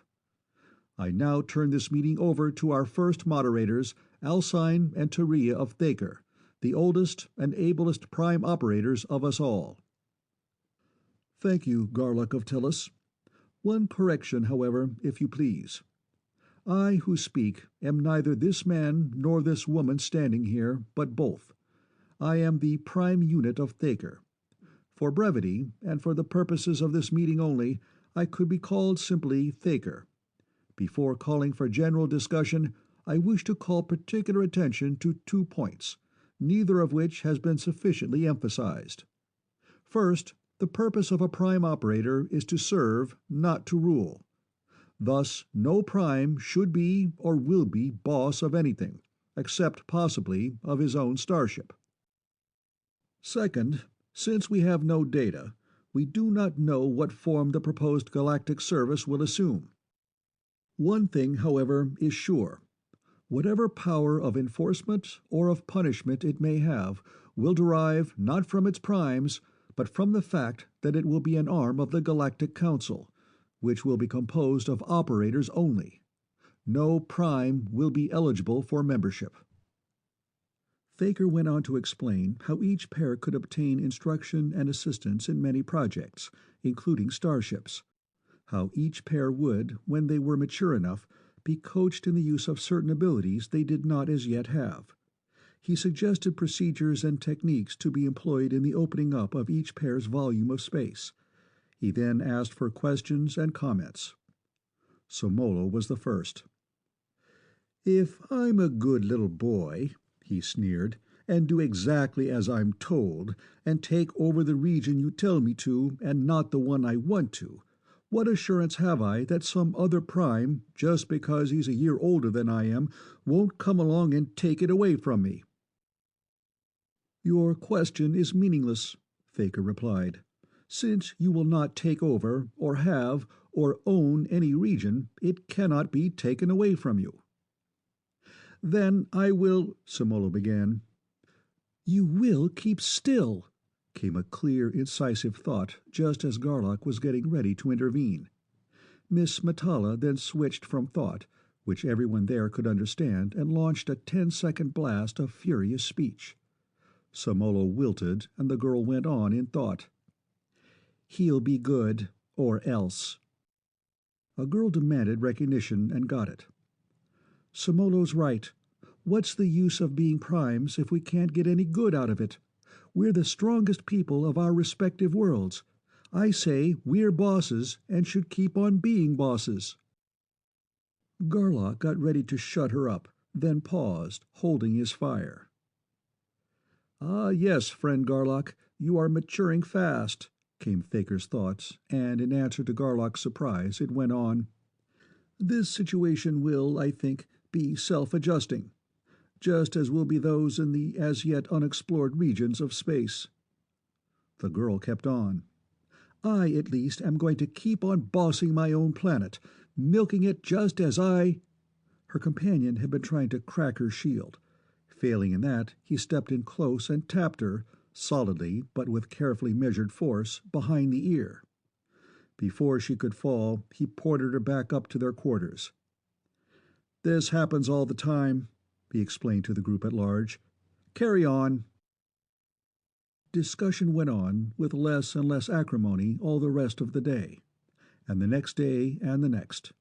Then, argument having reached the point of diminishing returns, the 3 starships took the 46 couples home. The 6 primes went into Evans' office, where the lawyer was deeply engaged with Gerald Banks, the Galaxian's public relations chief. Banks was holding his head in both hands. "Garlock, maybe you can tell me," Banks demanded. "How much of this stuff, if any, can I publish? And if so, how?" "Nothing," Garlock said flatly. "What do you think, Thaker?" Bell asked. "You're smarter than we are." "What Thaker thinks has no bearing," Garlock said.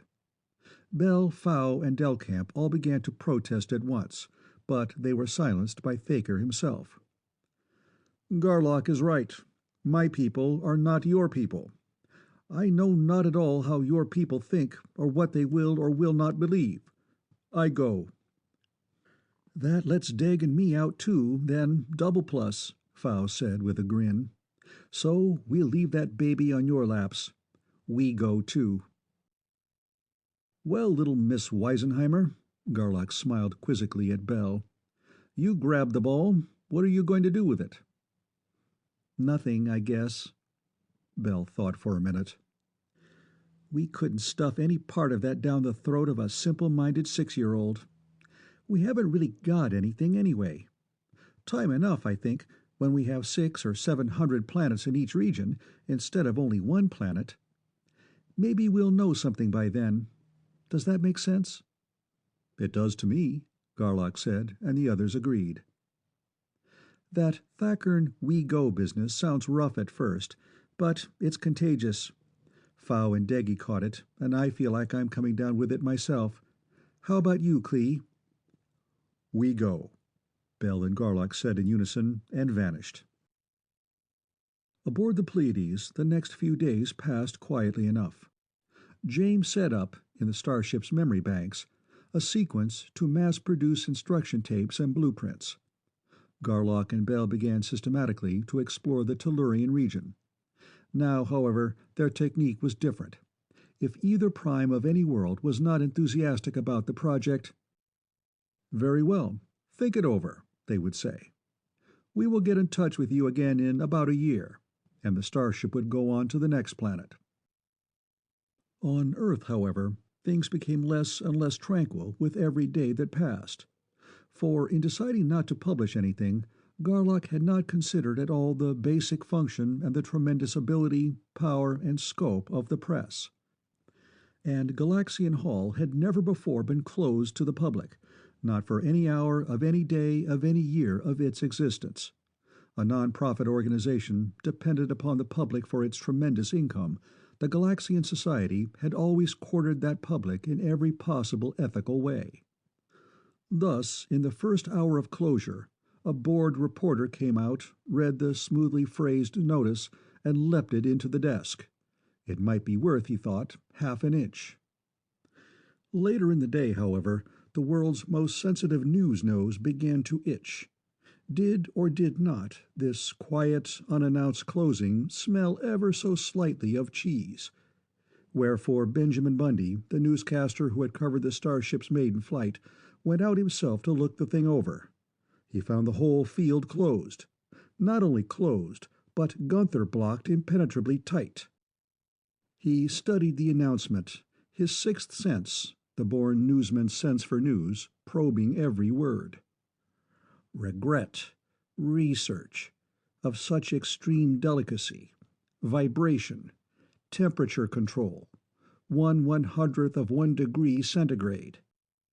He sought out his long-time acquaintance, Banks, finding him in a temporary office half a block away from the hall. "What's the story, Jerry?" he asked. "The real story, I mean." "You know as much about it as I do, Ben. Garlock and James don't waste time trying to detail me on that kind of business, you know." This should have satisfied any news hawk, but Bundy's nose still itched. He mulled things over for a minute, then probed, finding that he could read nothing except Banks' outermost, most superficial thoughts. "Well, maybe, but—" Then Bundy plunged. "All you have to do, Jerry, is tell me screens half down that your damn story is true." "And that's the one thing I can't do," Banks admitted, and Bundy could not detect that any part of his sheepishness was feigned. "You're just too damned smart, Ben." "Oh, one of those things. So that's it?" "Yep, I told Evans it might not work." That should have satisfied the reporter, but it didn't. "Now it doesn't smell just a trifle cheesy. It stinks like rotten fish. You won't go screens down on that one either." No comment. "Oh, joy!" Bundy exulted. "So big that Gerald Banks, the top press agent of all time, actually doesn't want publicity. The starship works. This lack of control stuff is the bunk. From here to another star in nothing flat. Garlock's back, and he's brought— What have you got in there, Jerry?" "The only way I can tell you is in confidence, for Evans' release. I'd like to, Ben, believe me, but I can't." "Confidence, hell! Do you think we won't get it?" "In that case, no comment." The interview ended, and the siege began. Newshounds and detectives questioned and peered and probed. They dug into morgues, tabulating and classifying. They recalled and taped and sifted all the gossip they had heard. They got a picture of sorts, but it was maddeningly confusing and incomplete. And, since it was certain that intersystemic matters were involved, they could not extrapolate. Any guess was far too apt to be wrong. Thus nothing went on the air or appeared in print, and although the surface remained calm, all newsdom seethed to its depths. Wherefore haggard Banks and harried Evans greeted Garlock with shouts of joy when the four wanderers came back to spend the weekend on Earth. "I'll talk to him," Garlock decided, after the long story had been told. "Have somebody get hold of Bundy and ask him to come out." "Get hold of him?" Banks snorted. "He's here, 24 hours a day, eating sandwiches and catnapping on chairs in the lobby. All you have to do is unseal that door." Garlock flung the door wide. Bundy rushed in, followed by a more or less steady stream of some 50 other top-bracket newspeople, both men and women. "Well, Garlock, perhaps you will give us some screens-down facts?" Bundy asked angrily. "I'll give you all the screens down." "Clee, you're crazy! You can't! Don't!" Bell and all the operators protested at once. Ignoring the objections, Garlock cut his shield to half and gave the whole group a true account of everything that had happened in the galaxy.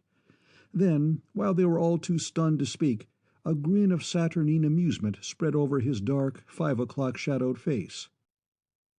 "You pestiferous gnats insisted on grabbing the ball," he sneered. "Now, let's see you run with it."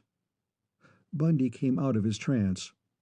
"What a story!" he yelled. "We'll plaster it."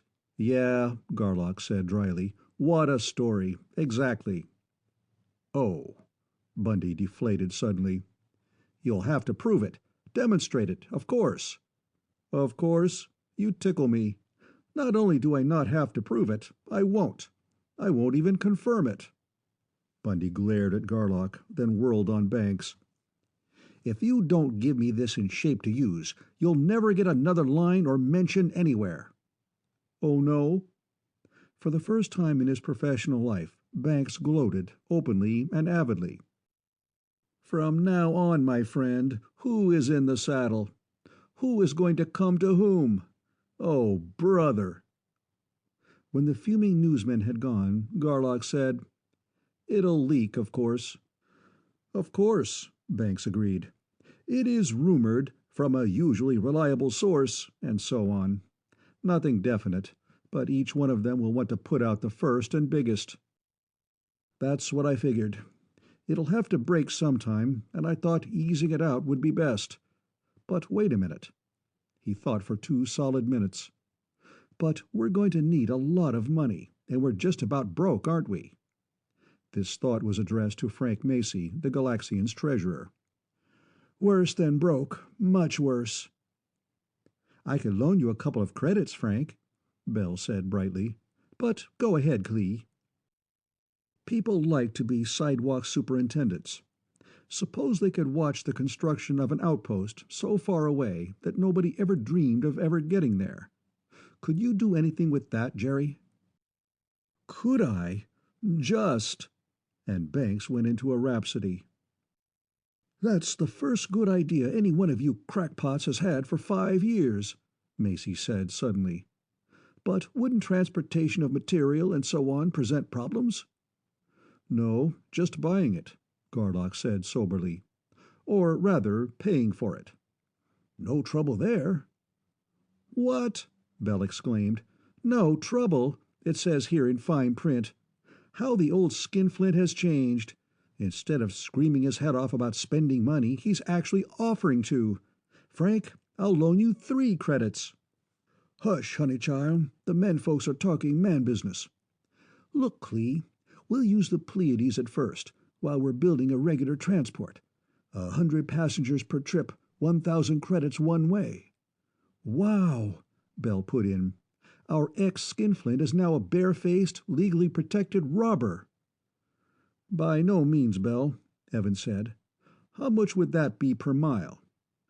"Say 10 round trips per day. That would be 20 million a day gross for a small ship not intended for passenger service. When we get ships built, and the extras—" The money man went into a financial revel of his own. "Lots of extras," Banks agreed. "And oh, brother, what a public relations dream of heaven." "Maybe I'm dumb," Garlock broke in, "but just what are you going to use for money to get started?" "The minute we confirm any part of the story, the credit of the Galaxian Society will jump from XO to AA1. "Oh, so Bell and I will have to lose our Pleiades for a while. I don't like that, but we do need the money. But we can have her for this coming week?" "Of course." "So maybe we'd better break the story now instead of letting it leak." "Can you, after what you just told them?" "Sure I can." He set his mind and searched. "Bundy, this is Garlock." So, what am I supposed to do? Burst into tears of joy? Save it. I've changed my mind. You can break it as fast and as hard as you like. I'll play along. Yeah? Why the switch? What's the angle? Strictly commercial. Get it from Banks. And you'll, personally, go on my hour with it? Yes. Also, we'll demonstrate. Take you to any star system in the galaxy. You and all the rest of the newshawks who are here, and any 50 VIPs you want to invite. Tomorrow morning all right with you? You, personally, in the Pleiades? Bundy insisted. Better than that. The other two starships, too. You've got them, particularly those 4 primes, clearly in mind? Not exactly. There was so much of it. Spread it on me now, huh? Garlock did so. Thanks, pal, for the scoop. I'll crash it right now and follow up with Banks. Bye. Think you can deliver on that, Klee? Banks asked. Sure. Both Deggy and Alcine will need a lot of extra money fast. They'll play along. They did. And that 3-starship tour, which visited 20 solar systems instead of 1, was the most sensational thing old Earth had ever spawned. Bell and Garlock did not spend that weekend on Earth. We go, they said, as soon as the Pleiades was empty of pressmen, and they took James and Lola along. If we never see another such brawl as this is going to be, Bell told Banks, who was basking in glory and entreating them to stay on for the show, it will be exactly 20 minutes too soon. Thus it came about that Earth's first 4 deep spacemen were completely out of reach when unexpected developments began. Alonzo P. Ferber was one of the VIPs on Bundy's personally conducted tour of the stars. As has been said, he was a very able executive. He had an extremely keen profit sense. This new thing smelled, simply reeked of money. SSE would have to get in on it. Ferber was not thin-skinned. Where money was concerned, it would never even occur to him to cherish grudges or to retain animosities. Wherefore, SSE's purchasing department suggested to the Galaxian Society that negotiations be opened concerning licenses, franchises, royalties, and so on. These suggestions were politely but firmly brushed off. Then emissaries were sent of ever-increasing caliber and weight. Next, Ferber himself tried the tri-die, and finally he came in person. Rebuffed, he made such legally sound threats that Evans and Macy agreed to a meeting, stating flatly, however, that no commitments could possibly be made without the knowledge and approval of the Society's president, Cleander Garlock. Thus, at the meeting, the Galaxians made only 2 statements that were even approximately definite. One was that Garlock would probably return to Earth during the afternoon or evening of the following Friday. The other, that they would take the matter up with Garlock as soon as they could. After that meeting, Macy was unperturbed, but Evans was a deeply worried man. You see, he explained, the real crux was not even mentioned. No? What is it then? Operators, primes, and the practically non-existent loss pertaining to their, what, labor, skill, genius? For instance, could Garlock be forced to do whatever it is that he does? On the other hand, if Ferber offered Bell Bellamy 5 million credits a year to work for SSE, is there anything we could do about it? Oh, I thought all there was to it was that you'd delay him for a year or so, and that'd be it. Far from it. To date, I have listed 58 points for which, as far as we can learn, there are no precedents. And the lawyer called a meeting of his staff. For Bell and Garlock, the week went fast. On Friday afternoon, high above Earth's Galaxian field, Garlock said, more than half regretfully, "No more fun. Back to the desk. Back to the salt mines." "I weep for you," Bell snickered. "Sob, sob. Shed him a tear, Lola." "One tear coming up. Oh, woe, oh, woe." "Oh, woe," James snorted. "Why the sob and moan routine, Clee, from a guy who's going to be monarch of all he surveys?" "His conscience aches him," Bell explained. This monarching business is tough if you haven't thought about how to monarch, and he hasn't. Have you, Clee?" "Not a lick." Garlock smiled slightly. "I've been busy." "You'd better start to," she advised darkly. "You aren't busy now, and we have an hour. We better confer. I'll make like a slave driver." They ported into his room, and he set the blocks. His attitude changed instantly. "Nice act, Bell. What was it all about?" "That theory of yours. Your predictions are too uncannily accurate to be guesswork, and the more times you dead center the bullseye, the worse scared I get. I really want to know, Clee." "Okay. It isn't complete. I need a lot more data, but I'll show you what I have. It's fairly strong medicine, and it comes in big chunks." "It would have to. It covers the whole macrocosmic universe, doesn't it?" "Yes. I'll start with the striking fact that, on every out-galaxy planet we visited, the human beings were Homo sapiens to n decimal places, fertile with each other, and, according to expert testimony, with us. All planets had humanoid guardians, the Arpalones and Arpales. Some, but not all, had one or more non-human, more or less intelligent races, such as the Fumaptis, the Lemarts, the Sencors, and so on. These other races never seemed to fight each other, but both races of guardians fought any and all of them, on sight and to the death. What do those facts mean to you?" "Nothing beyond face value. I've thought about them, but I haven't been able to come up with anything." "I have." He unrolled a sheet of drafting paper covered with diagrams, symbols, and equations. "But before I go into this stuff, consider the human body. How many red cells are there in your bloodstream?" "Billions, I suppose." "And there are billions of human beings on billions of planets, each having red blood cells identical, as far as we know, with yours and mine. Also white cells. Also, sometimes, various kinds of pathogenic microorganisms, such as staph, streps, viruses, spiros, and so on. Okay, my thought is that the Lemarts, Ozobes, and the like are analogous to disease-producing organisms. We saw the full range of effects, from none at all up to death itself." "But they, the Ozobes and so on, died too." "How long do disease germs live in a human body after they've killed it?"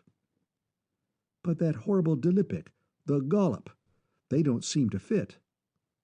"Try that on for size as cancer. Also, the Arpalones typed us before they let us land on any planet. Why did we blast them out of the way and land anyway?" "Why, we didn't want to. It wasn't worthwhile." "We couldn't. Psychic block. And if we had, we would have died. Different blood types don't mix."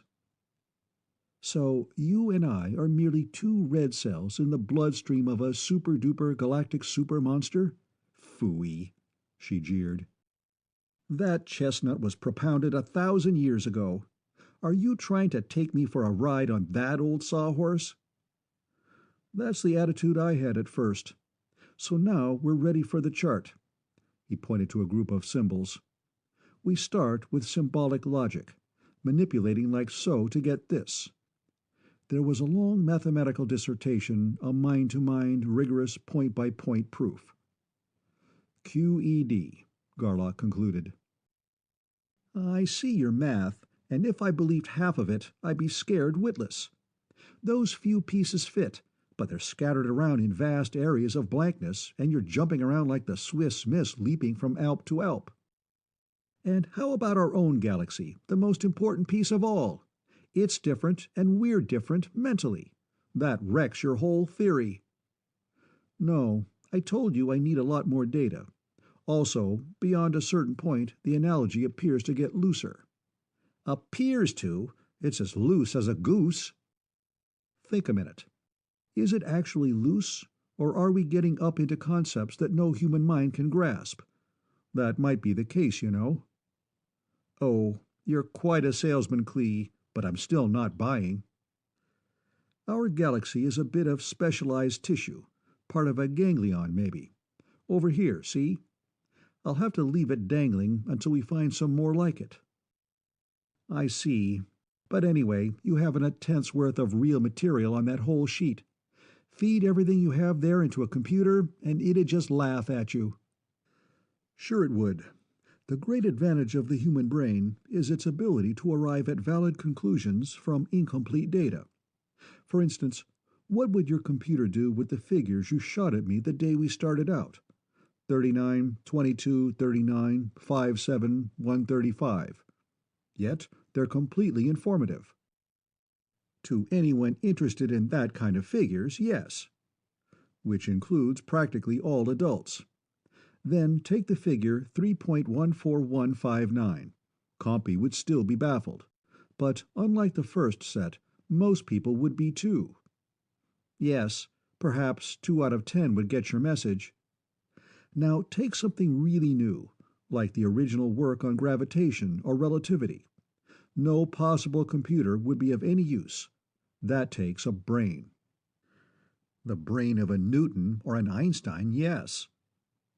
Bell thought for a minute, then grinned at him impishly.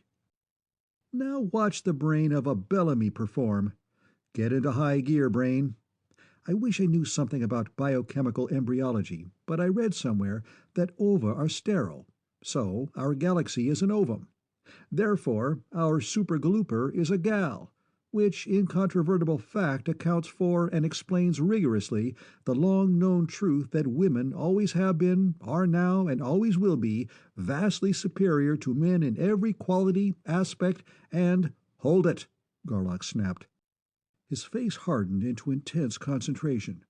Then, "Do you think you're kidding, Bell?" "Why, of course I'm kidding, you big— Look here, then." He picked up a pencil and filled in blank after blank after blank. "I'm making one unjustifiable assumption, that the Pleiades is the first intergalactic starship. The superbeing is a female, and she is just becoming pregnant. Flapdoodle, there are no blood cells in a sperm, and I don't think there are any in an ovum." "I didn't mention either sperm or ovum. The analogy is so loose here that it holds only in the broadest, most general terms. The actual process of reproduction is unknowable. But wherever we went, we changed things, not only by what we actually did, but also as a catalyst. No, not a catalyst, a hormone. Exactly. Each of these changes would cause others, and so on, an infinite series. Calling the first 3 terms alpha, beta, and gamma, we operate like this." Garlock's pencil was flying now. "Following me?" "On your tail." Bell was breathing hard. As the blank spaces became fewer and fewer, her face began to turn white. "From this we get that. And that makes the whole bracket tie into the same conclusion I had before. So except for that one assumption, it's solid." "My lord, Clee." Bell studied the chart. "I mentioned Newton and Einstein. Add to that the brain of a Garlock. Better than either." Then, seeing his reaction, "You're blushing. I didn't think— Cut the comedy. You know I couldn't carry either of their hats to a dogfight. And I would never have believed that you are basically modest." "I said cut out the kidding, Bell." "I'm deadly serious. A brain that could do that," she waved at the chart, "well, even I am not enough of a heel to belittle one of the most tremendous intuitions ever achieved by man. Not that I like it. It's horrible. It denies mankind everything that made him come up from the slime, everything that made him man." "Not at all. Nothing is changed in man's own frame of reference. It merely takes our thinking one step farther. That step, of course, isn't easy. That is the understatement of all time. What it will do, though, is set up an inferiority complex that would wipe out the whole human race." "There might be some slight tendency. Also, since my basic assumption can't be justified, the whole thing may be fallacious. So I'm not going to publish it." He glanced at the chart, and it vanished. "Clee!" Bell stared, almost goggle-eyed. "With your name? The tremendous splash. I see. You're really growing up." "Not all the way, probably, but pretty nearly, I hope." "But some of the— not exactly corollaries, but— Belle's face, which had regained some of its color, began again to pale. "Which of the many?" "The most shattering one, to me, concerns intelligence. If it is true that our vaunted mentality is only that of one blood cell compared to that of a whole brain, and that intelligence is banked level upon level, well, it's simply mind-wrecking. I've been trying madly not to think of that concept at all, but I can't put it off much longer." "Now's as good a time as any. I'll hold your hand." "You better hold more of me than that, I think." "I'll do even that in a good cause." He put his arms around her, held her close. "Go ahead, face it. All the way down and all the way up. You've got what it takes. You'll come back sane, and it'll never bother you again." She closed her eyes, put her head on his shoulder. Her every muscle went tense. Neither of them ever knew how long they stood there, close clasped and motionless in silence. But finally her muscles loosened. She lifted her head, raised her brimming eyes. "All the way down?" he asked. "To almost a geometrical point." "And all the way up?" "I touched the fringe of infinity." "Intelligence all the way?" "All the way. I couldn't understand any of them, of course, but I looked each one squarely in the eye." "Good girl. And you're still sane?" "As much so as ever. More so, maybe." She disengaged herself, sat down on the bed, lighted a cigarette, and smoked half of it. Then she stood up. "Clee, if anything in the whole universe ever knocked hell out of anything, that did out of me. I'm going to do something that will take about 10 minutes. Will you wait right here?" "Of course. Take all the time you want." When she came back, Garlock leapt to his feet and stared speechlessly. He could not even whistle. Belle's hair was now its natural, deep, rich chestnut. Her lipstick was red. Her nails were bare, and she wore a white shirt and an almost knee-length crimson skirt. "Here's what I'm going to do," she said quietly. "I'm going to be a plain, ordinary brunette. I'm going to marry you as soon as we land, registered permanent family. I'm going to have 6 kids and spoil them rotten. In short, I have grown up, partly at least, too." "Plain?" he managed finally. "Ordinary? You?" "Yes, like a supernova going off under a man's feet." With a visible effort, Garlock pulled himself together. "I don't need to tell you what a surprise this is, and can't tell you what it means to me. But you never have said you love me. Hadn't you better?" "I'm afraid to. Our next kiss will be different. I'd spoil all this nice new makeup." She tried to grin in her old-time fashion, but failed. She sobered then, and went on with a completely new intensity. "Listen, Clee, I'm all done, forever, lying and pretending to you. I love you so much that, well, there simply aren't any thoughts. And when I think of how I acted, it hurts. Lord, how it hurts. I don't see how you can love me at all. It'd take a miracle." "Miracles happen then." He put both arms around her, very gently. "For the first time in my life, I'm cutting my screens to 0. Come in." "What?" For a moment she was unable to believe the thought. Then, cutting her own shield, she went fully into his mind. "Oh, I didn't dare hope you could possibly feel. Oh, this is wonderful, Clee. Simply wonderful." As the two fully opened minds met and joined, she threw both arms around him, and their embrace tightened as though their bodies were trying to become as nearly one as were their minds. Finally she pulled herself away and put up a solid block. "What a mess," she said shakily. "Lipstick all over you." "Why words, sweetheart? That was perfect." "Oh, it was, but wide open, with such a mind as yours." She paused, then came back to normal almost with a snap. "But say, I'll bet that's what Teria and Alcine were doing, that fusion thing. We'll practice it tonight." He pondered briefly. "Sure it was." "But he said they learned it from us.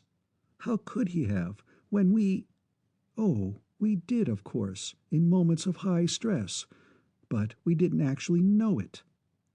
She paused. "We wouldn't admit it, you mean, even to ourselves?" "Maybe. And of course it never occurred to us, callow youngsters we were then, weren't we, that it could be done for more than a microsecond at a time, or that two people could ever possibly live that way. Or what a life it would be. So let's chop this and get back to you and me." "Uh-huh, let's," she agreed, but in a severely practical tone.